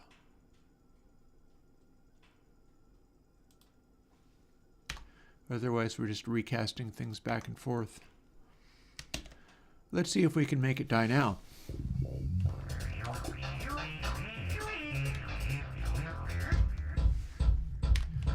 Ooh, listen to you go.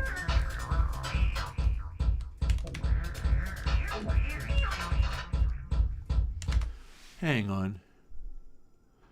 No, we want min for this, don't we? It just went immediately to 20K and stopped.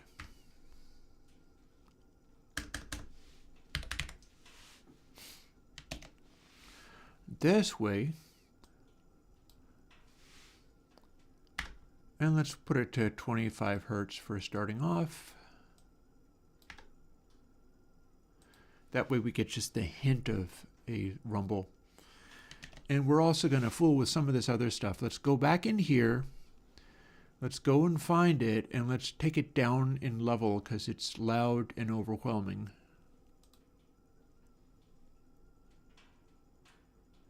We got a resonance of 1. It could be more, but it doesn't have to be. Or we could just do a Butterworth thing.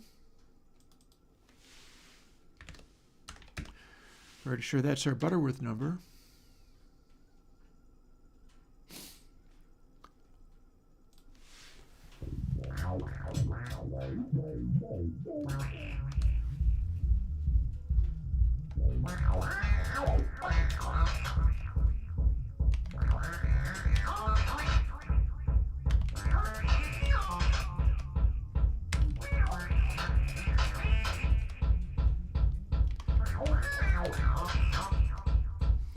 I don't know, I feel like my levels are about okay though.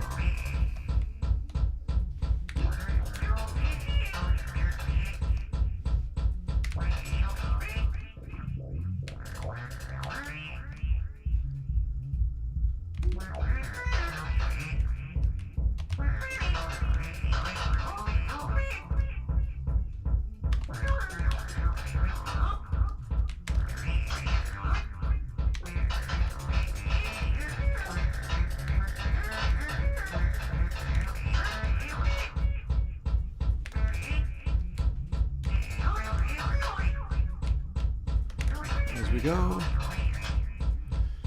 Remember, I still haven't done making the clicks fall on beat yet. Now we have a score of 21.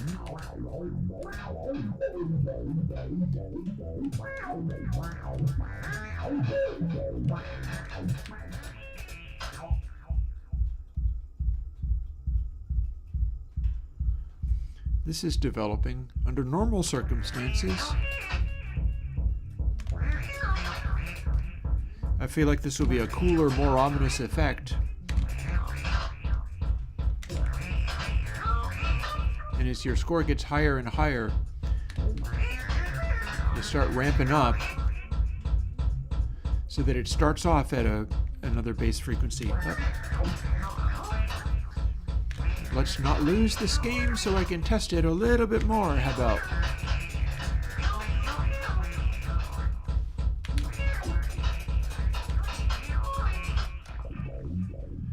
Now we're starting at 33 hertz, and you can pretty plainly hear there's a thunder going on. And then when we get one bonus, we got a nice accentuation to the thud. And then when we lose the game, which I'm going to allow to happen, I'm going to check to see that we've stopped the sounds correctly.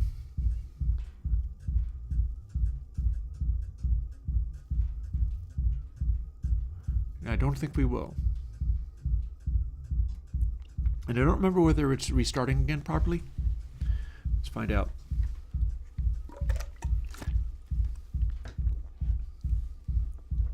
Game over. So all we got is the heartbeat.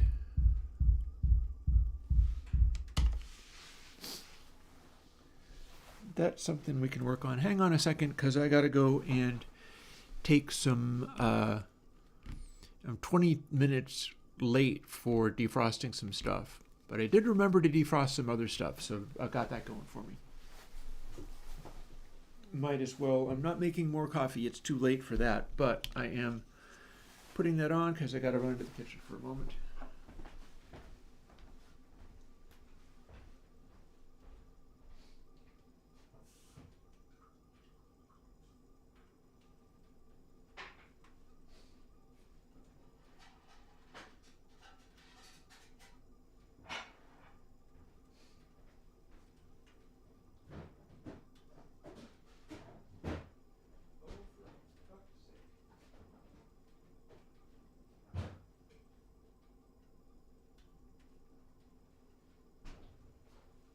Actually forgetting lots of things today.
Yeah, I forgot to do a bunch of things.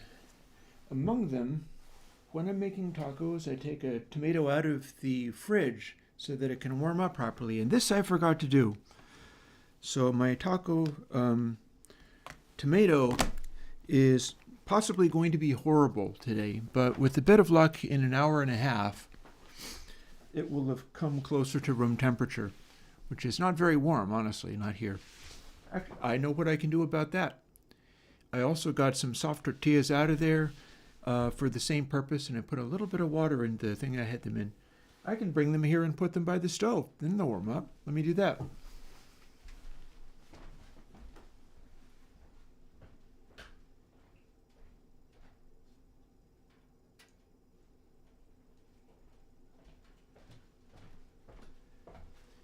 A crazy idea, but it just might work. This is what I need to warm up, and I was going to start doing it earlier in the morning, but this is late in the afternoon. So we're going to see whether they can warm up on the end of the fireplace thingy. And then we're going to return to this, because we have all kinds of delightful craziness going on here.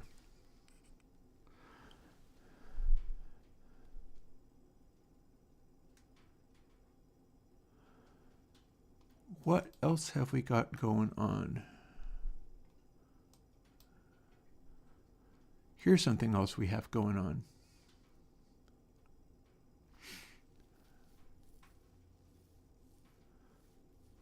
So this makes these clicks, but we can forget the clicks, or we can delay them, kind of like this.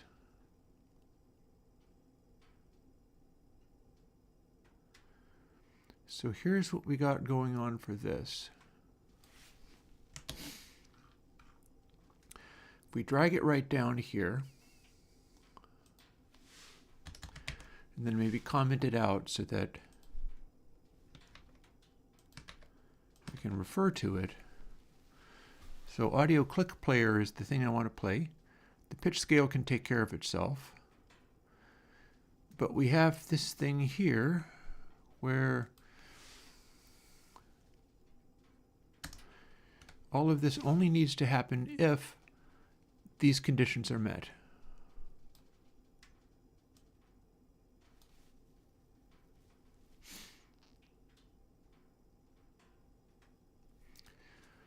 So what can we do as far as dealing with this?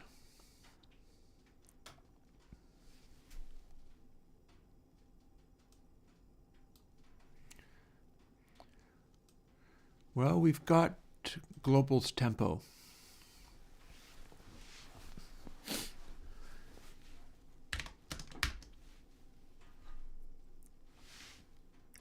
And frames between updates. Frames between updates is the one I'm referring directly to. Let's try to get this going. So if we do this,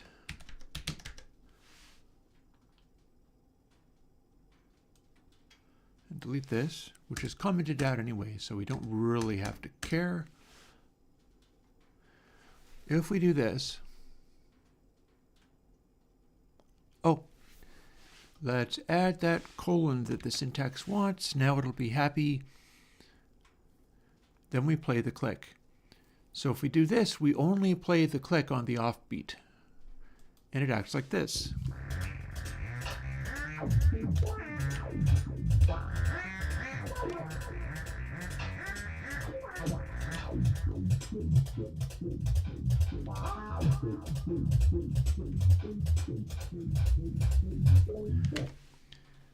But that's still not awesome, because that is not actually, like for these, it's firing it off the instant this time happens. Instead, what we want to do is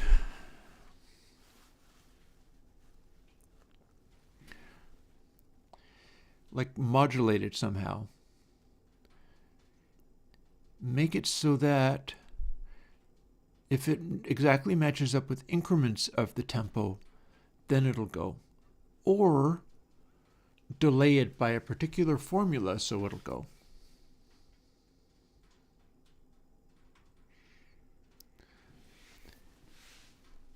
And there's the trick. Can we fire this off with a delay in timing to sync it up to the next available beat? Because this is not doing it. This is just suppressing early hits.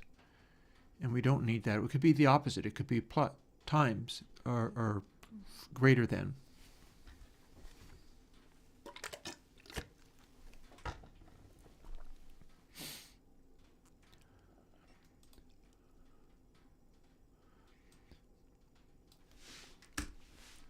So now if it's less than global tempo, which it always must be, then we have the original behavior again.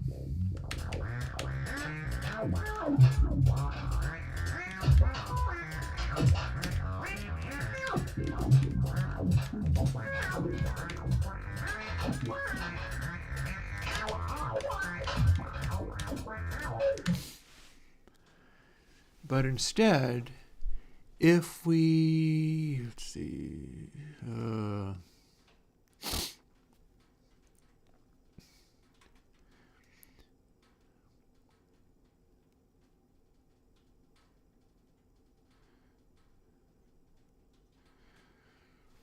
so frames between updates and tempo, those are both going to be integers effectively because they're counting by 1, so we can treat them as integers.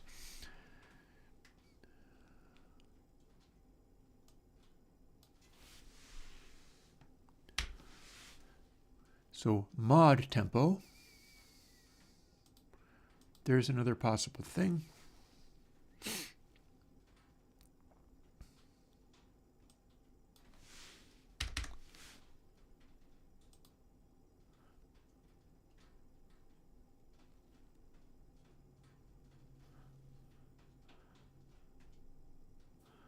Oh, maybe we can get something out of this. So mod tempo equals 1. That should actually be, nope, assignment. That's because we were not doing a comparison. That's an assignment. We need to do a comparison. So if top layer frames between updates mod tempo, which means overflow if you're dividing by, or we could simply have it be, if it is less than 1, it'll be 0, meaning it's perfectly wrapped around. Now let's see what we get. We do not get. That's because they're floats. Well, that's okay, but we're going to treat them as if they are integers.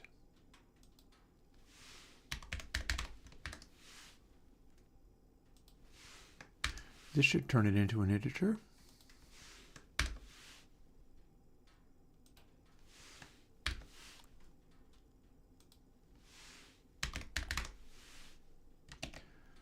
At least if it doesn't, I'd like to know why.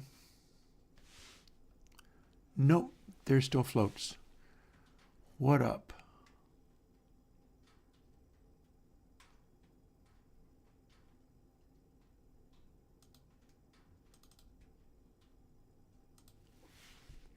Well, maybe Fluori will cast them to integers. Let's have a quick little gander and find out. Nope, doesn't like that. Oh, modulo by 0 is an error? Fancy that. Which suggests that Fluori global's tempo is actually less than 1. Weird, but interesting. That, or it's evaluating this as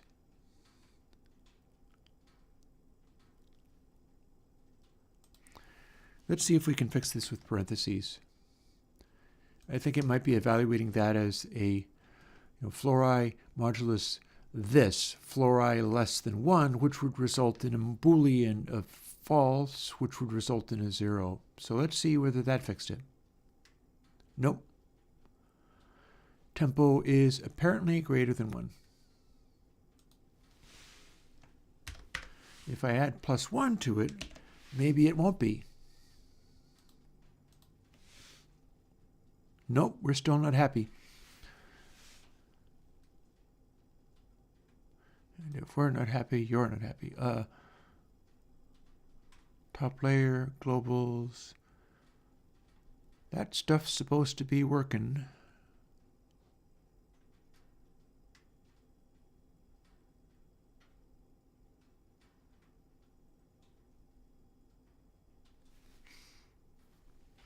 And tempo is supposed to be a much bigger number than this.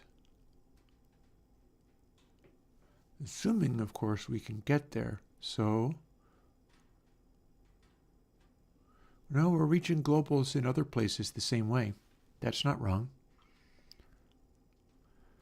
That also seems right. So this ought to still work, except for we are not getting. Let's move the +1 in here. Now, are you happier? Yes.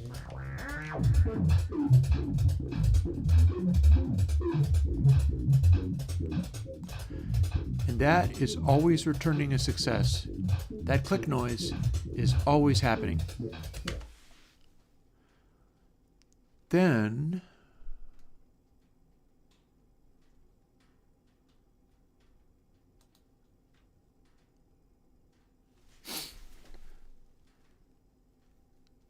so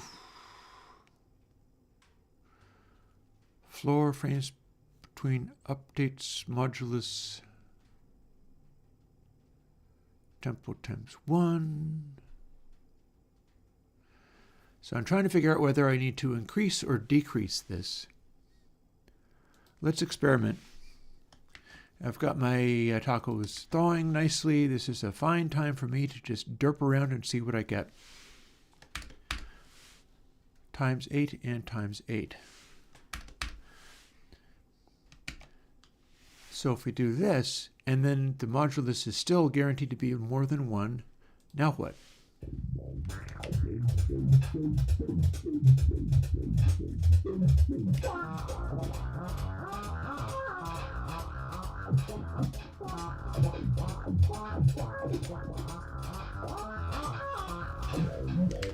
Do you hear what I hear? Because I think I hear something that's good.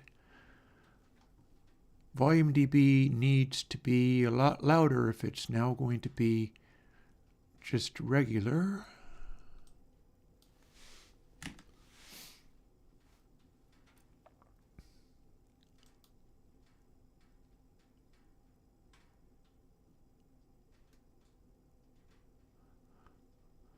Why is this comma 12 here?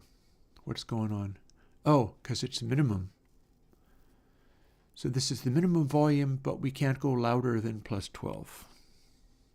Cool. I think that's what we want. We don't want it to be more than 12. In fact, we can clamp it to a very special number, that being a shifting a bit number. And that's how loud it can go. How quiet it can go, I've just made it louder than that.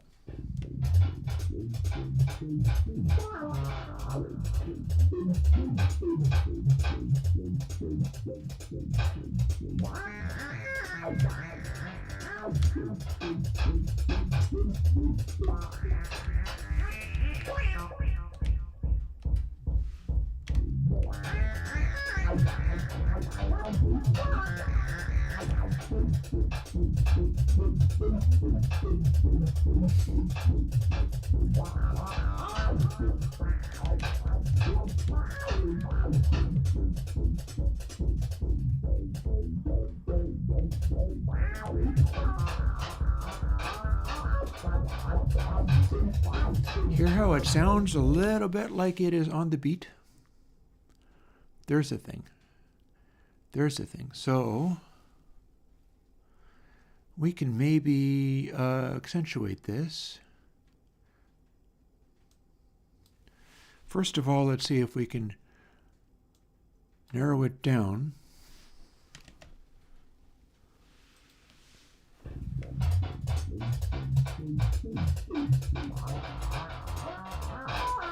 First, let's get the thump in there.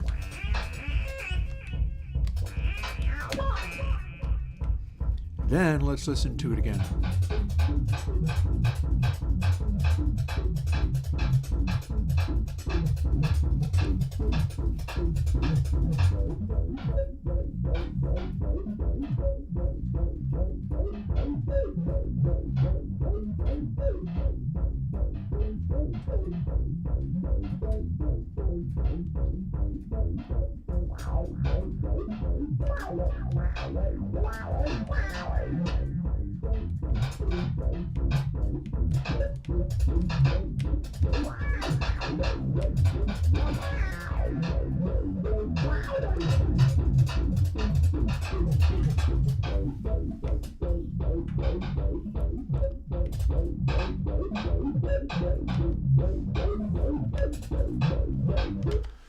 Can we make it even more exaggerated? Or is this going the opposite direction?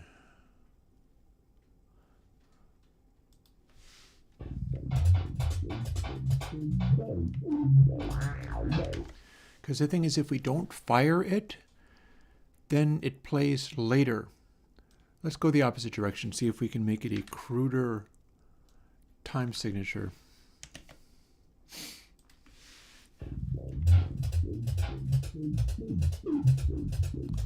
See how it's not going?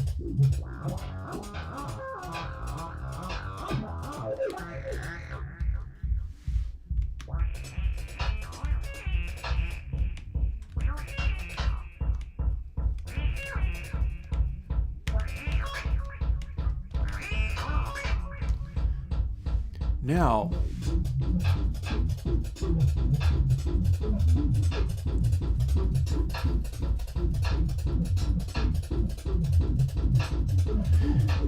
it is restricting it to being roughly on beat.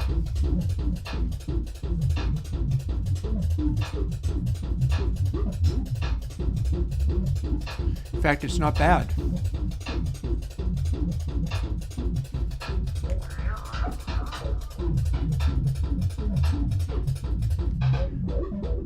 That's what we wanted.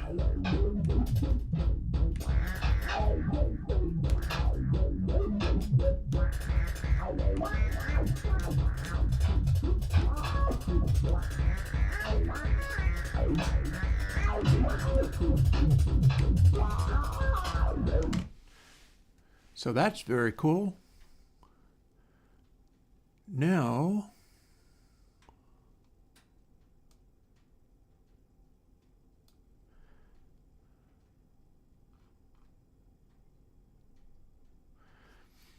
we can make them all do that, which may or may not be what we want.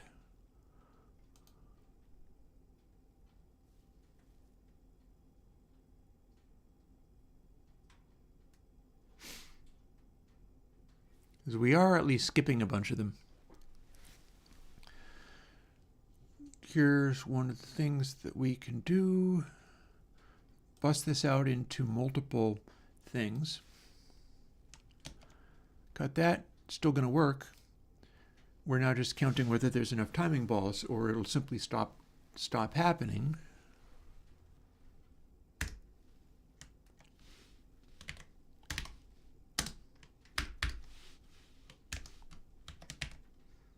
Oh, hang on.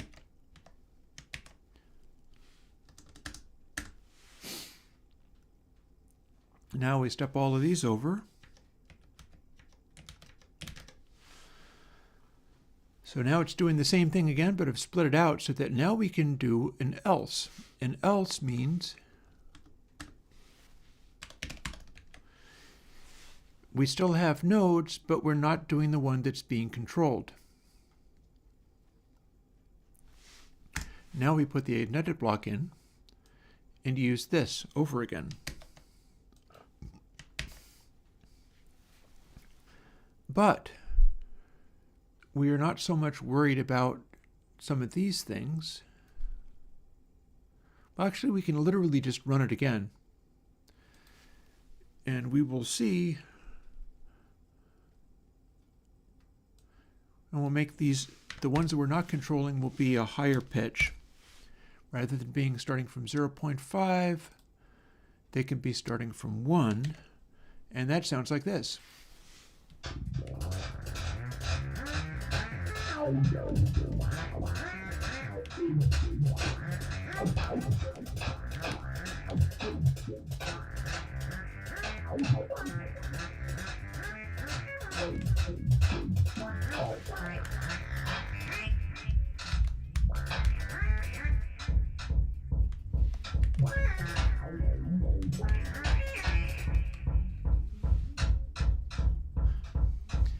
And it's hitting on beat. It is hitting on beat.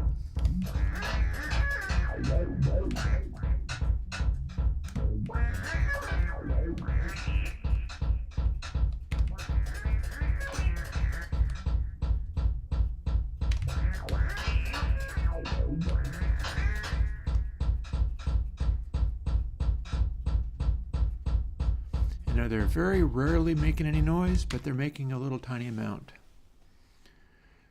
So now the player one is louder and the other ones can be higher pitched.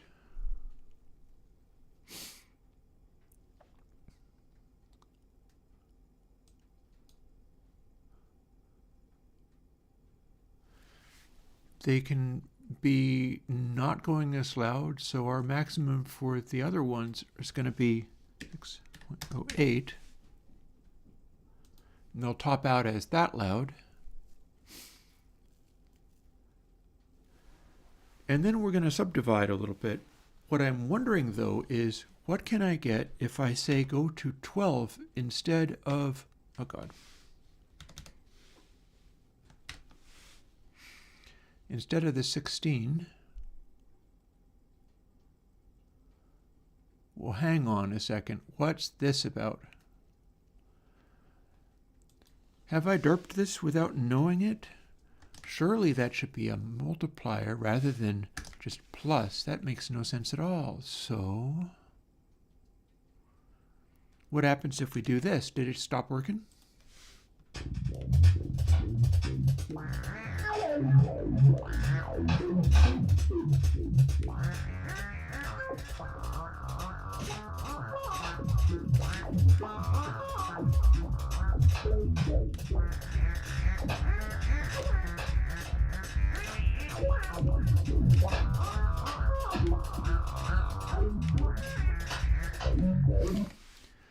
Let's do that over again and go back to our 16, which was a very slow rate.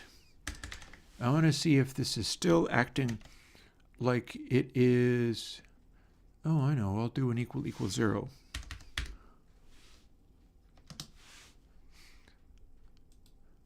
Oh, come on, you. Stop filling in randomness. That is not what I want. So if the modulus of these are exactly the same,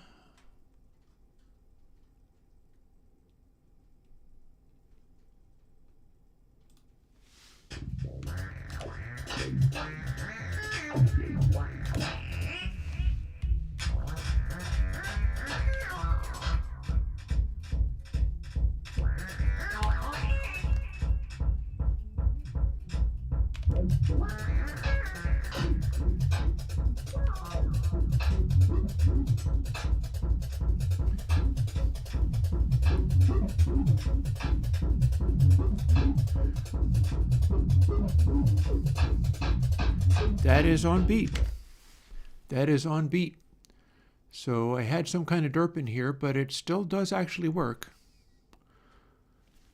It's a multiplier. What happens if I don't do this multiply? Do I still get the result I want? Or do I need to do both? So I feel like mod by 0. Oh, the plus. Yeah. There was a reason why that was the way it was. Oh, yes.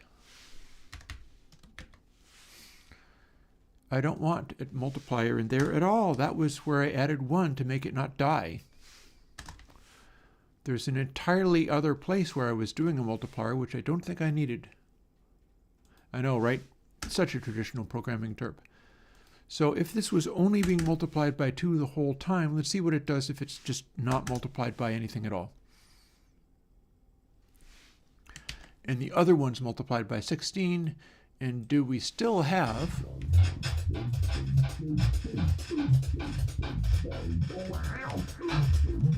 absolutely not. No, we need something in there. So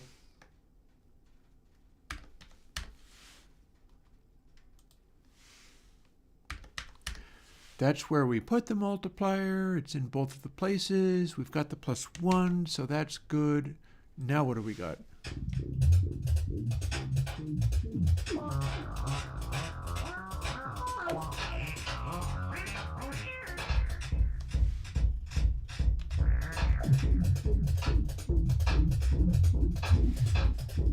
Now we got it.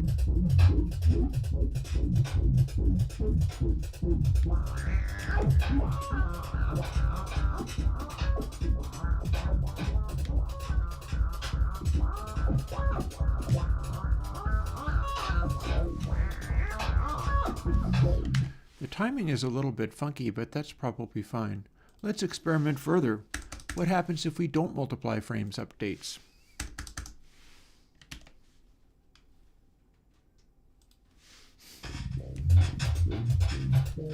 Nope.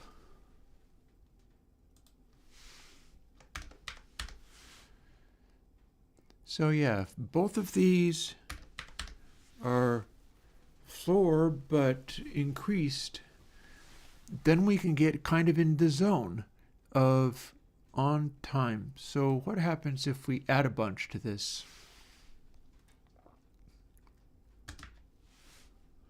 Just randomly looking to see whether this number that we're adding to keep it from crashing and dying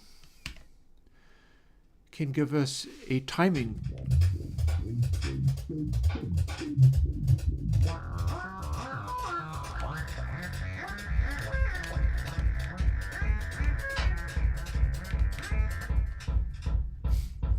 Here's our beat.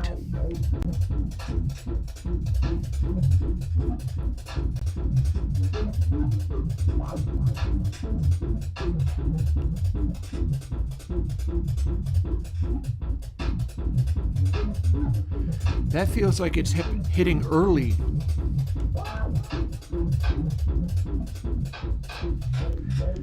That absolutely feels like it's hitting early, whereas at 1, it felt like it was hitting a little bit late. So let's dial it down to 2 and see whether it feels like it's hitting exactly on time. I have no idea why that would work, but we don't care as long as it does.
Interesting. Okay.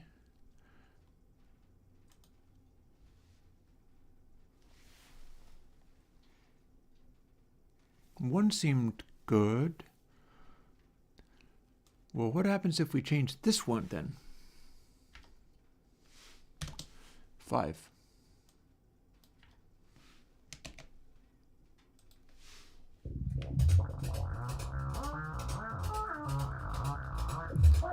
I think if we change this one, we never get a click at all. So that's weird, but I can tell you right now that I don't like that. What if we go to 1? How are we doing with that? It might need to be 0.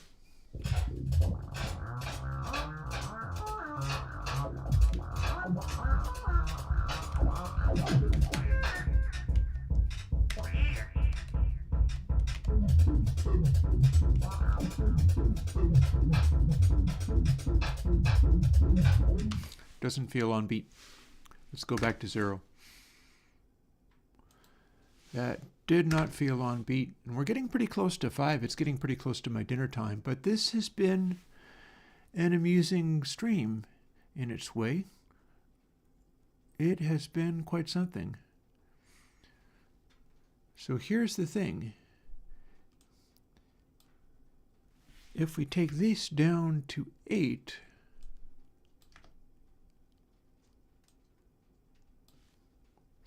this down to 4,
now let's make them both be 8. The one we're controlling is a little more frisky than it needs to be. And of course 12 is also a possibility. Let's see what happens when we do that, because that might be a 2/3 thing, and that's also going to make the other ones hit less often, which I am in favor of. He says, also adjusting the pitch.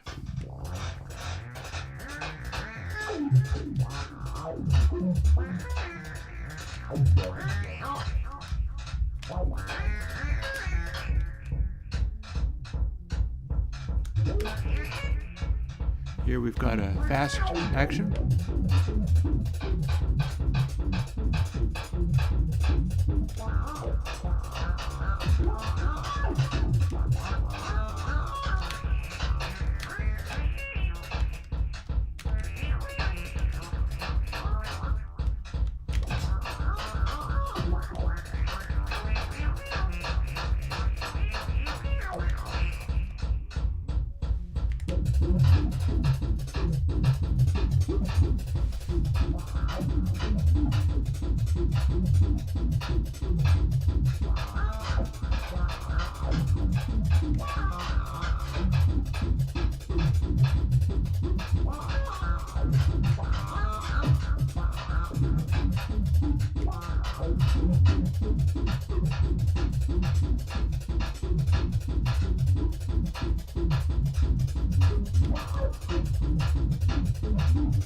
Hear how it's kind of on beat?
Let's make them all be 12s. It's a triplet feel. Let's see if we can get a triplet feel.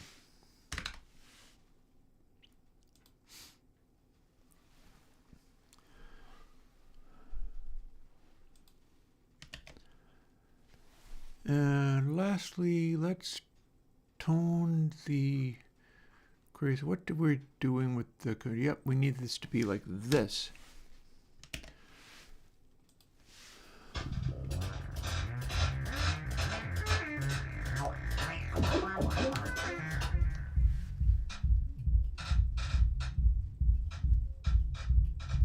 It's doing a jam.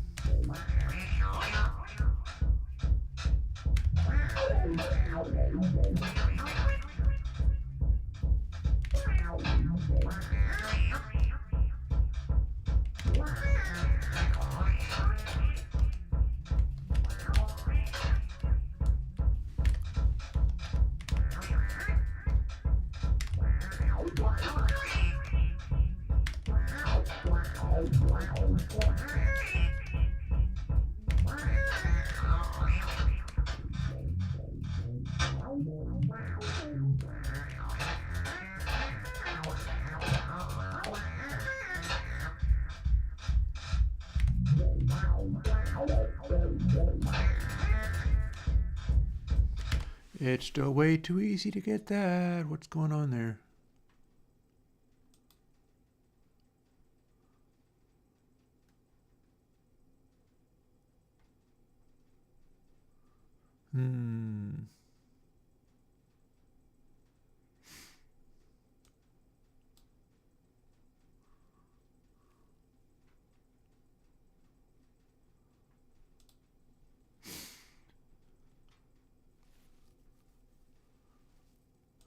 Why am I telling resonance to be 0.1? Oh, because I'm toning it right back down again is what I'm doing. So, still needing more firewood. Still needing this. Let's see what we can do as far as dialing the whole thing back and then playing it as a game and seeing how it goes for now. Players 10. Rest of this stuff we're going to just leave alone.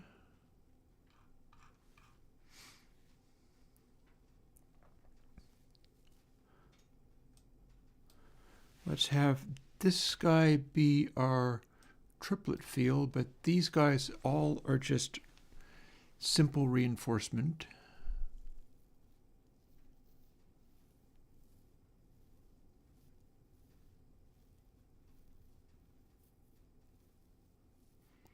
And I think that might be just about, well, no, let's make the maximum dB of the background guys be just 0.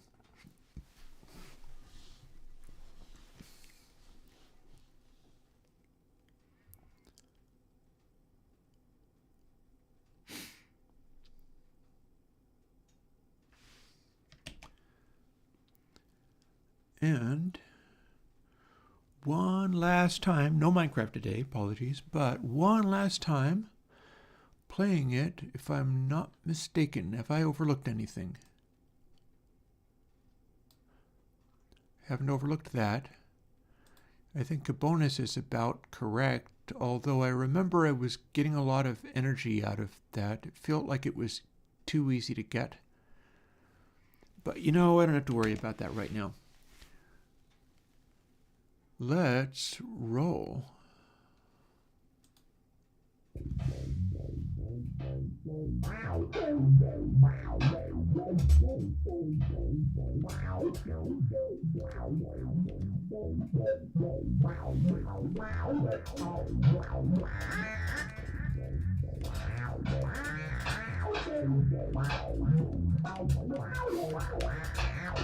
We have quite a background going on.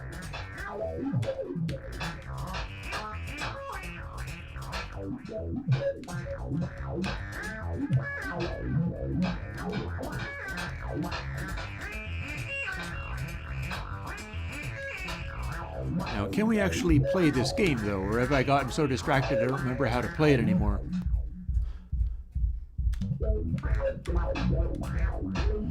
And in with the kick, which is quite loud, honestly.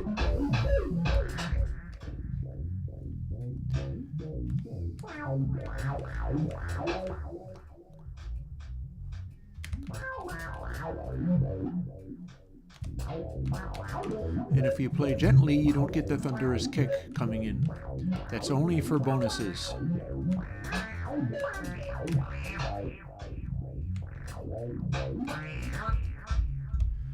And that counted. Actually, let's dial the bonuses back even more. I feel like something about that was just far too easy to get, and I must have scaled it back too much. Kenneth and Anberg, what do you mean? We should be able to hear sound. It's making sound.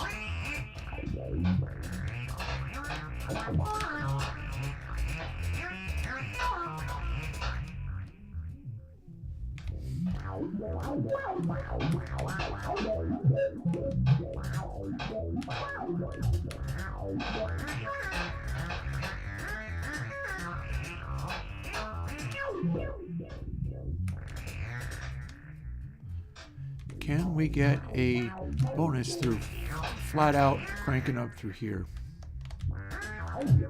Or have I taken it too far?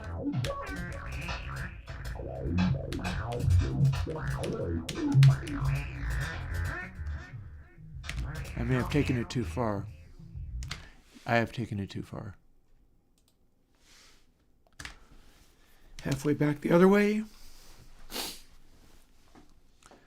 And let's see.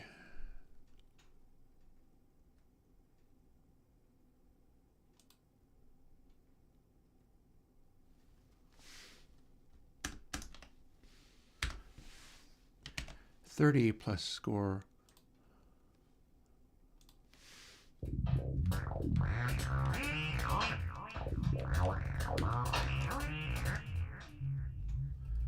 So it did not get a bonus, but we can still hear the kick, kinda.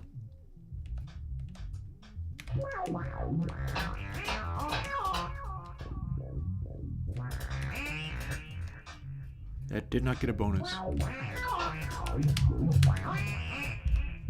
That did. Good. So I'm going to need you to explain what you meant by sound, but I'll answer your question if I can. There we go.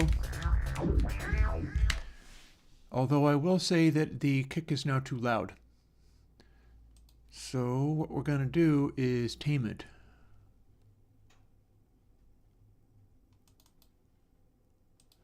Audio stream player, thud, and we're going to revert the volume down to regular. We may also wish to fool with this because, firstly, we got like X much resonance, but secondly, I'm not sure if we necessarily need, maybe we should do the acid filter of 18 dB and see how that rolls.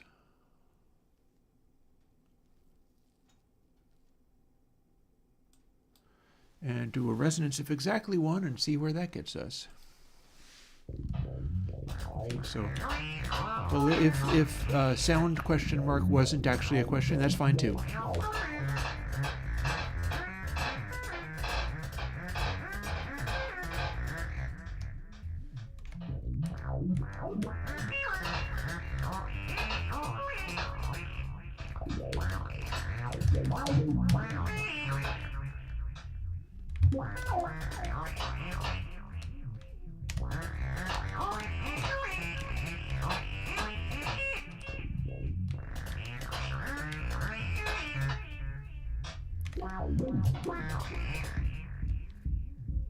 There we go.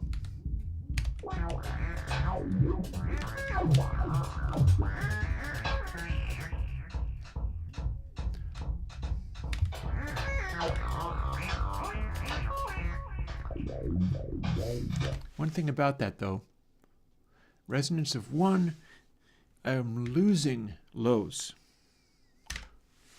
resonance of lower than 1, I will not be losing those. So there we go. And back in.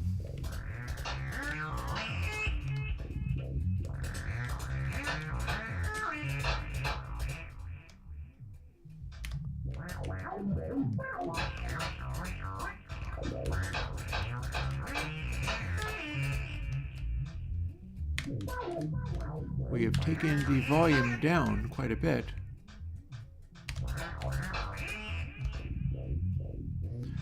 Let's see if we can.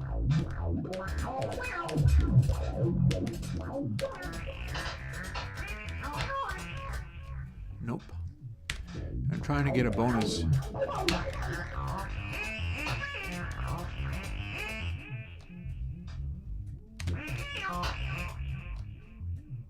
I should have been moving fast enough to get one.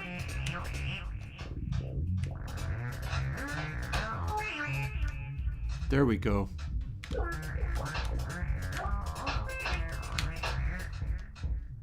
There we double go.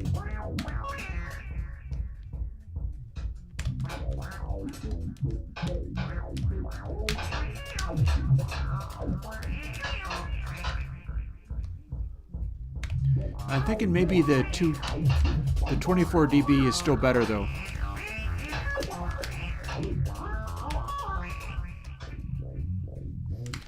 Let's try the 24 dB again.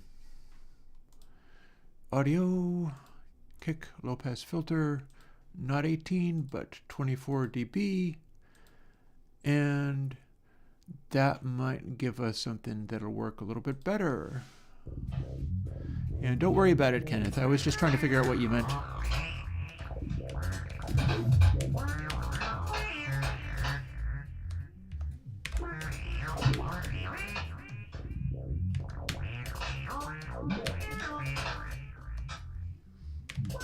Not yet.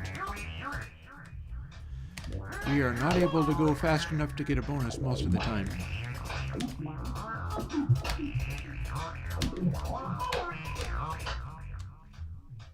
Not that time either.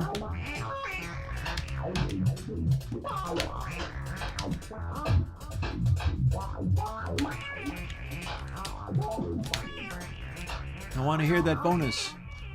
That didn't do it either. So it's kind of cool and spacey for what that's worth. It's just not doing the thing.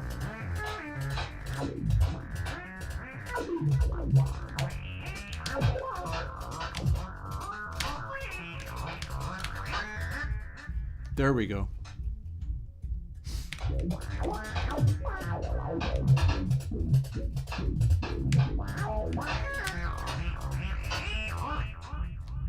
That did not get a second bonus. There we go.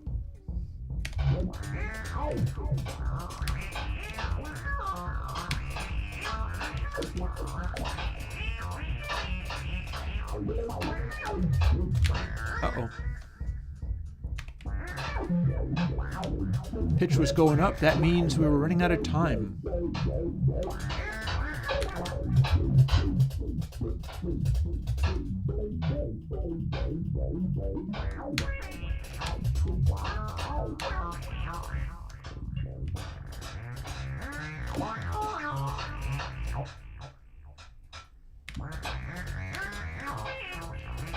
And as you keep playing, the score is the beginning hertz number. So if you start getting a really high score, it will start off with the kick there. Like it'll never stop having the kick be there.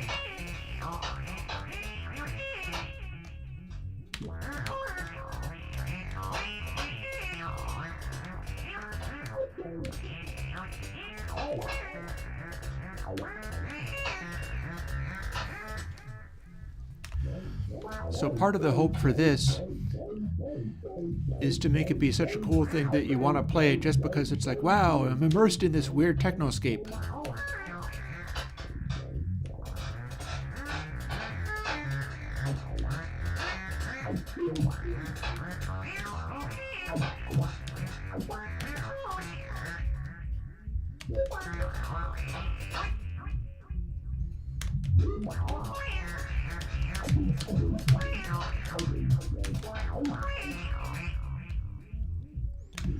Let's see if we can get any actual... There we go.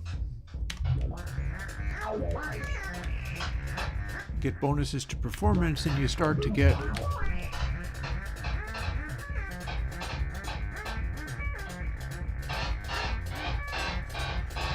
Love it. Love it. It was in time. It was in time. Okay, now we have one of the hell ones. This is going to be less fun.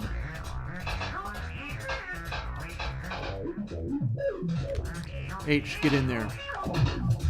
There we go.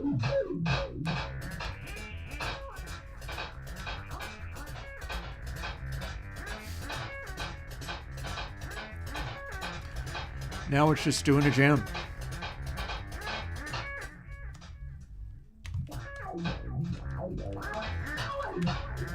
Nice, there we go. Those are going more easily than I expected. Usually this is much harder.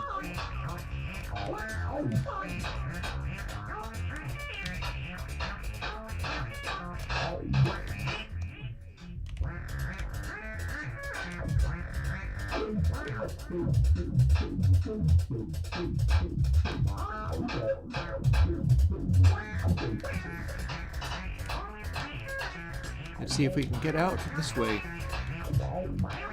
Signs point to yes.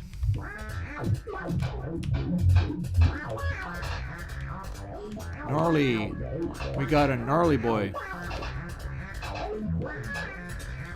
Over to A to make this move faster. There we go. That's better. Let's not get out this way. Let's get out this way.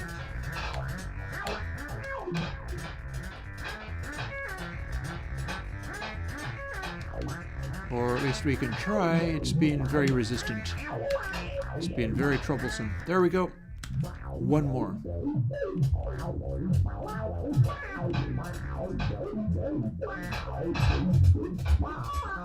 Now here's the scary part. Can I control this well enough to get over here before it runs out of speed entirely? Oh dear.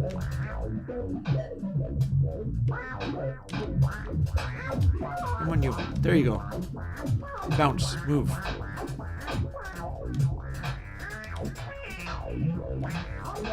Move for long enough for me to find my way out of this horrible place.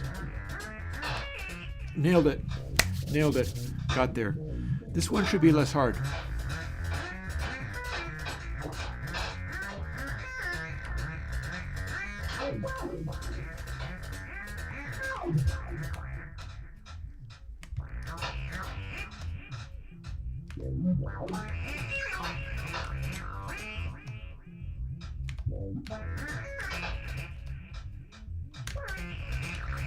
Signs point to less hard. There we go.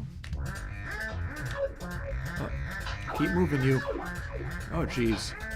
Missed it, missed it, missed it, missed it, missed it over and over again. Let's just go up. How about we just go up?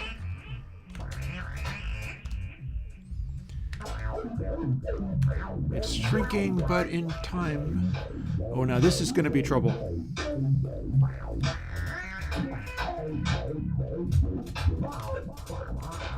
Let's get everything bouncing around.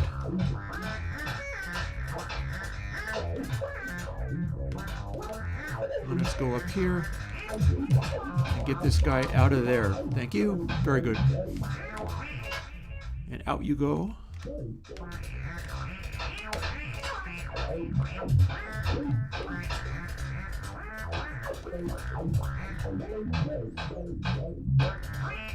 Some of these are just trouble.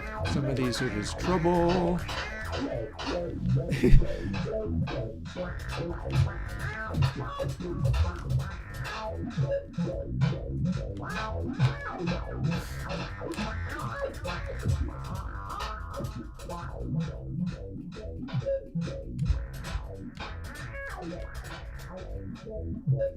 Oh, don't fall in there.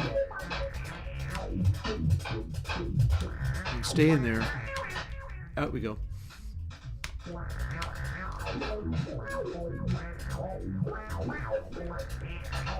Can we go through this? Yes, we can. How about you? No, you're bouncing around too much. Nicely done. And we're going to see whether we can beat the game, and then I'm going to have tacos. Nice. There we go. Oh, but Mr. Dude is slowing down. There you go.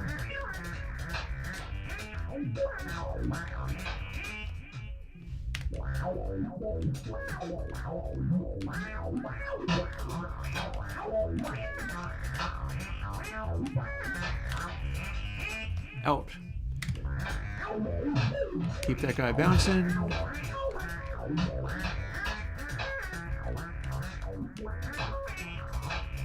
Come on, you. Come on. Go. Go, go, go. Thank you. Nope. Thank you. Go. See, as you get bonuses, the energy going into it increases. And that just makes everything harder.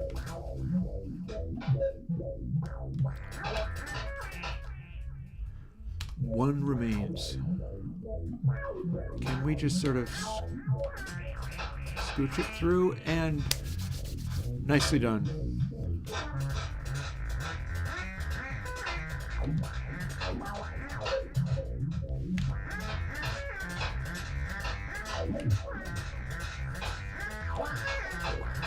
We're going to try to get everything bouncing around like crazy and then identify the ones that are close to the top. Is that a D? That is a D. That is an E. J is also fairly close to, or not.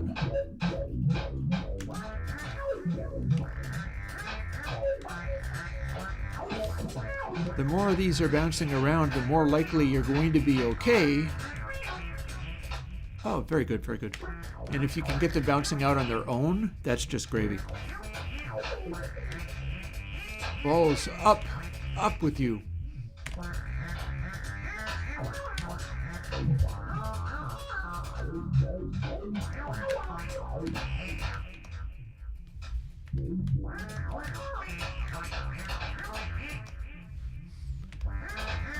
We've only got a few left.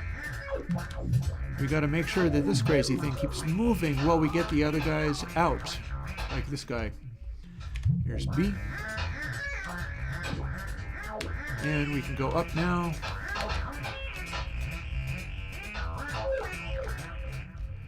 One more, easy peasy. Here's another challenging one.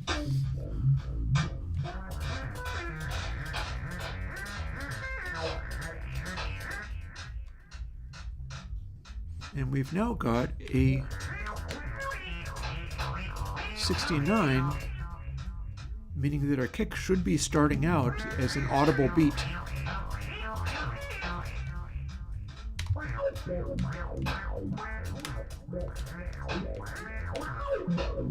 Meanwhile, K, you kick this guy around a little bit, please. There you go. These should all be over here. This is the way to get out. Clearly. Off you go. Off you go. F. Keep that thing moving.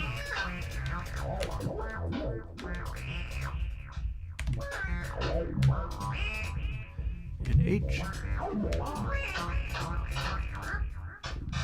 We got some bonuses out of that one. I should get a score bonus, a score boost for the bonuses.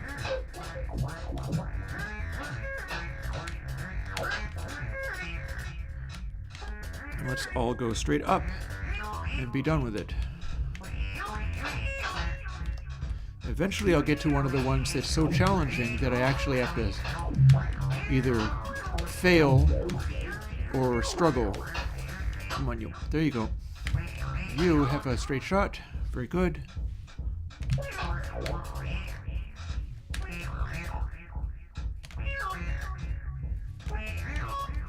This one, not the most difficult.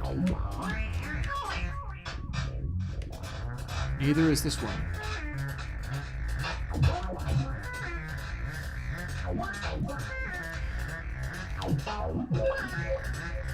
The side ones, you just bounce right back down again. let's get some of these guys going up and out. B. Missed. N.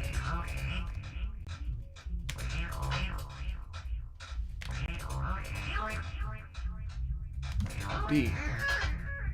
I. C. Nope, missed.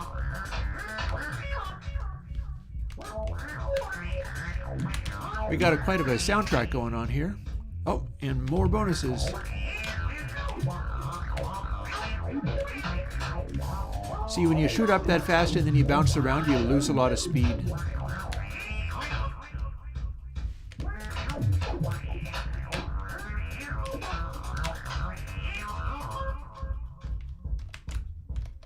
That's an M.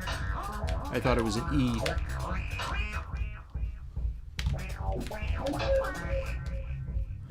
And an H. Got there.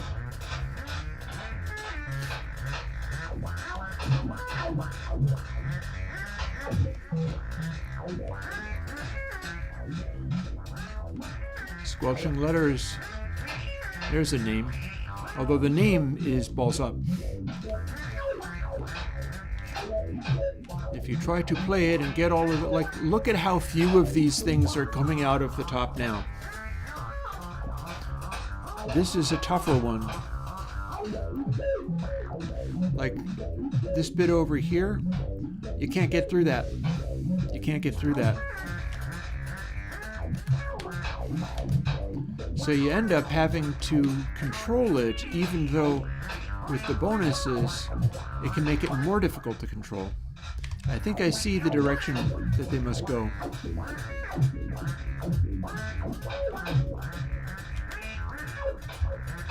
Come on, you.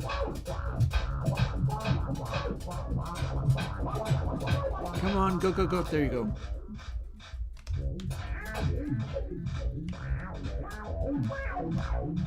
Can this one go? Ah, there's another way.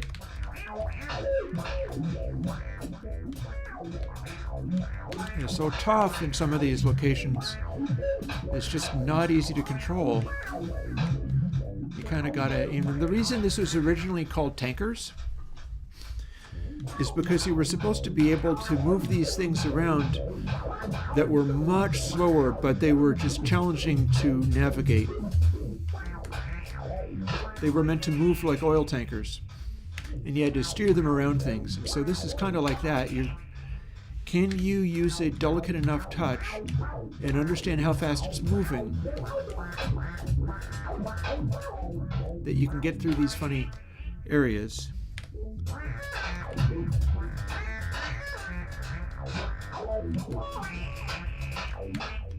Got there. And if you slow down enough to steer them nicely, then the bouncy one could run out of momentum and die. Up you go.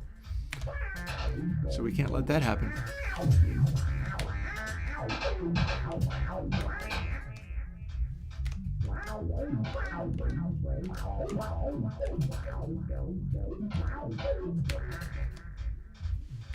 Okay.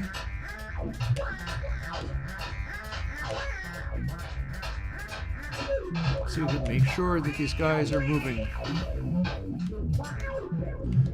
The thing is, you hit it really hard to make it get moving, but then you're moving too fast to control. So there's a lot going on as far as having this be a playable game. It's this balance of forces. There you go. Okay, we're going to win now. Unless this dude winds up getting stuck in something that I don't want it to get stuck in. And running out of... No, we got it. Got there. Got there.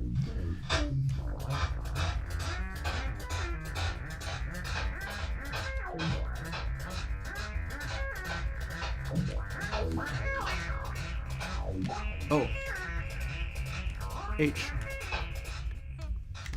H, you are also... There you go. E. J. This one is spotting what's close to the output. Since here's K, K is not close to the output, but I'm going to kick him around a lot and make things bounce. Then we look at, for instance, I has half a chance. L might be in a position to go. M is in a position to kick the timing. Well, no, not.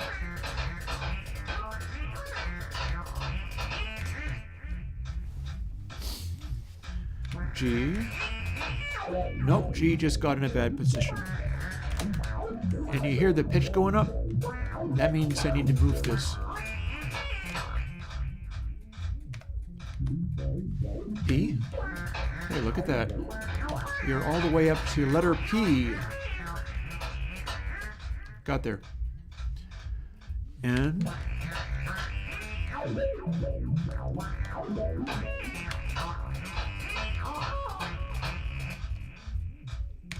B.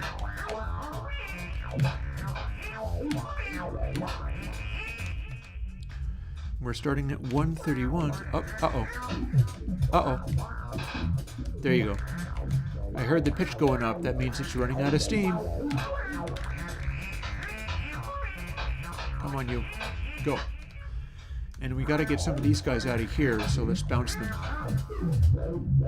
G. Go up and out. Meanwhile, oh no, G, we can still go out. K is in a position to kick this.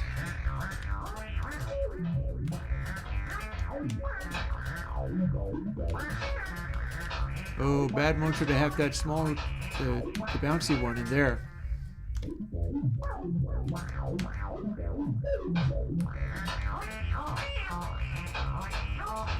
Yeah, go. And one remaining. Got there. Got it. Hey, Cesaro, thank you.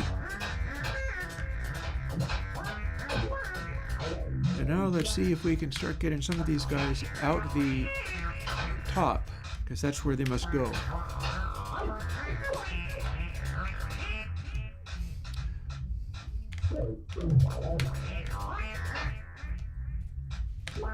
Cheated me out of a bonus.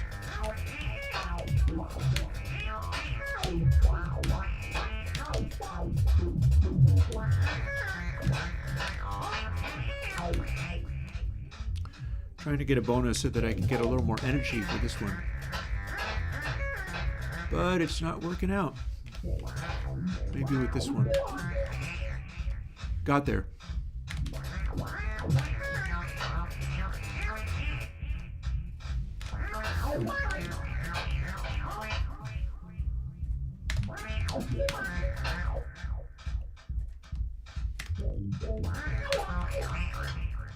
There's another bonus.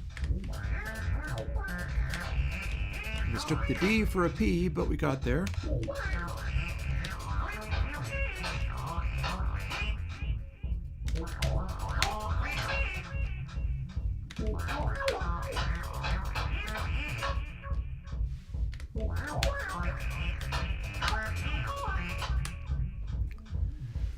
And one final guy.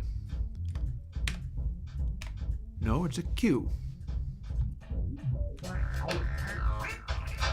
Got there.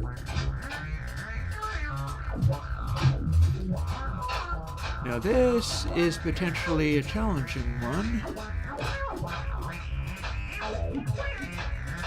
because you got to get that guy out of there or he might come to a halt. Let's patiently see whether we can get that happening. Come on. Up you go.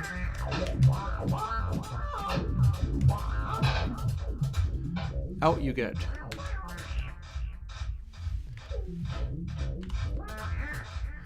If he falls into that space, it's very possible for him to come to a halt and you can't get to him in time.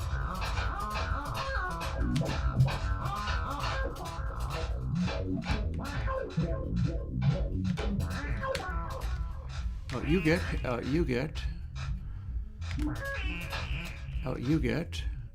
You can get into certain locations and then you're definitely okay.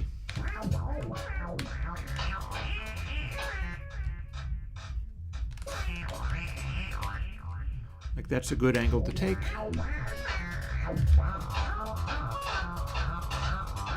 Let's keep the rest of these guys moving.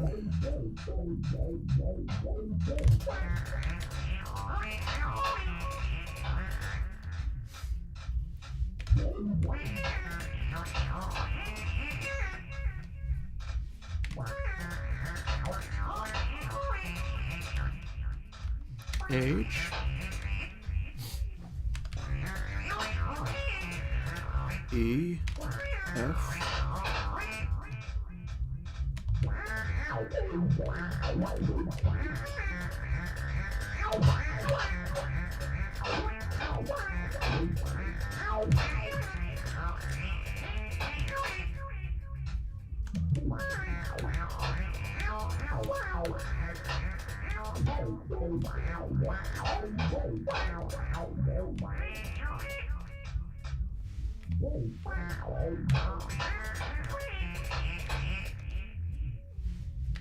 One more. Got there. This one is the spacecraft.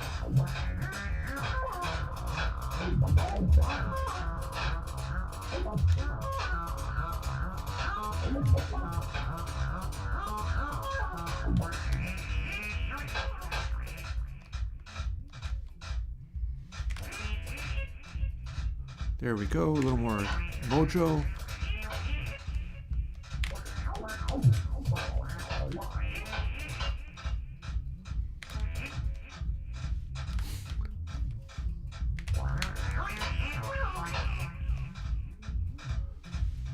How about you?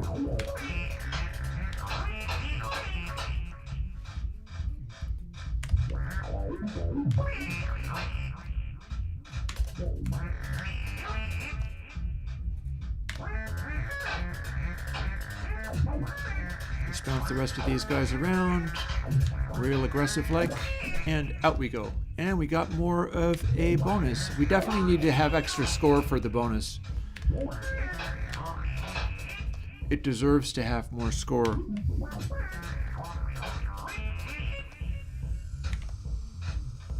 That was cool. I didn't expect that. That was a sound effect made by the guy scooching through a thing.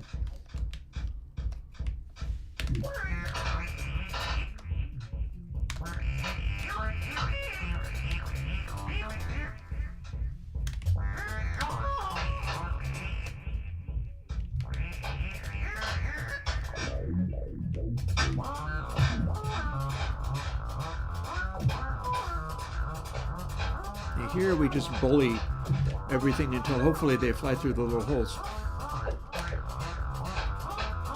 It is a aiming one, but we can hope for random luck.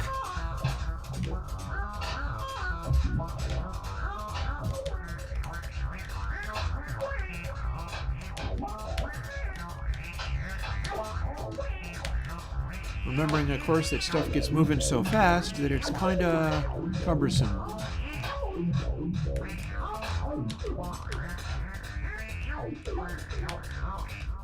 There we go. M. That is not a capital E. That is an M.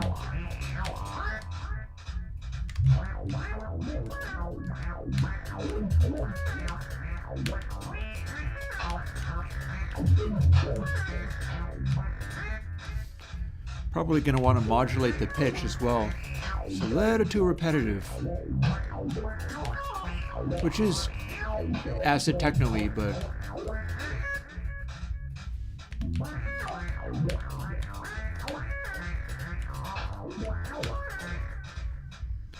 in particular, if you get another bonus, it should up the bass pitch.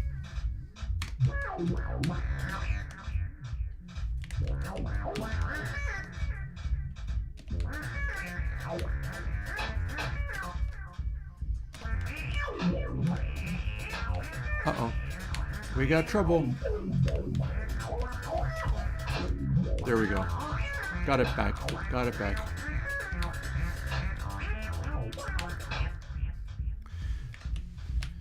with a bit of luck, it will also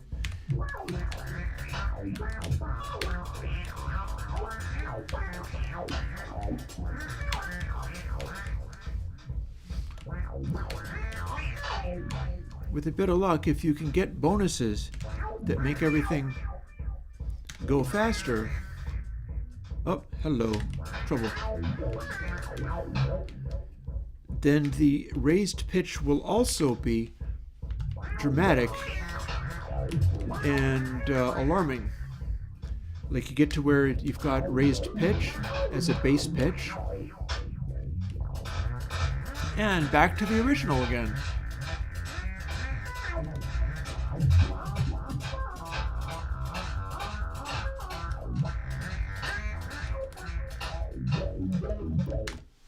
And on that note, I think we're going to call it a day since we wrapped around.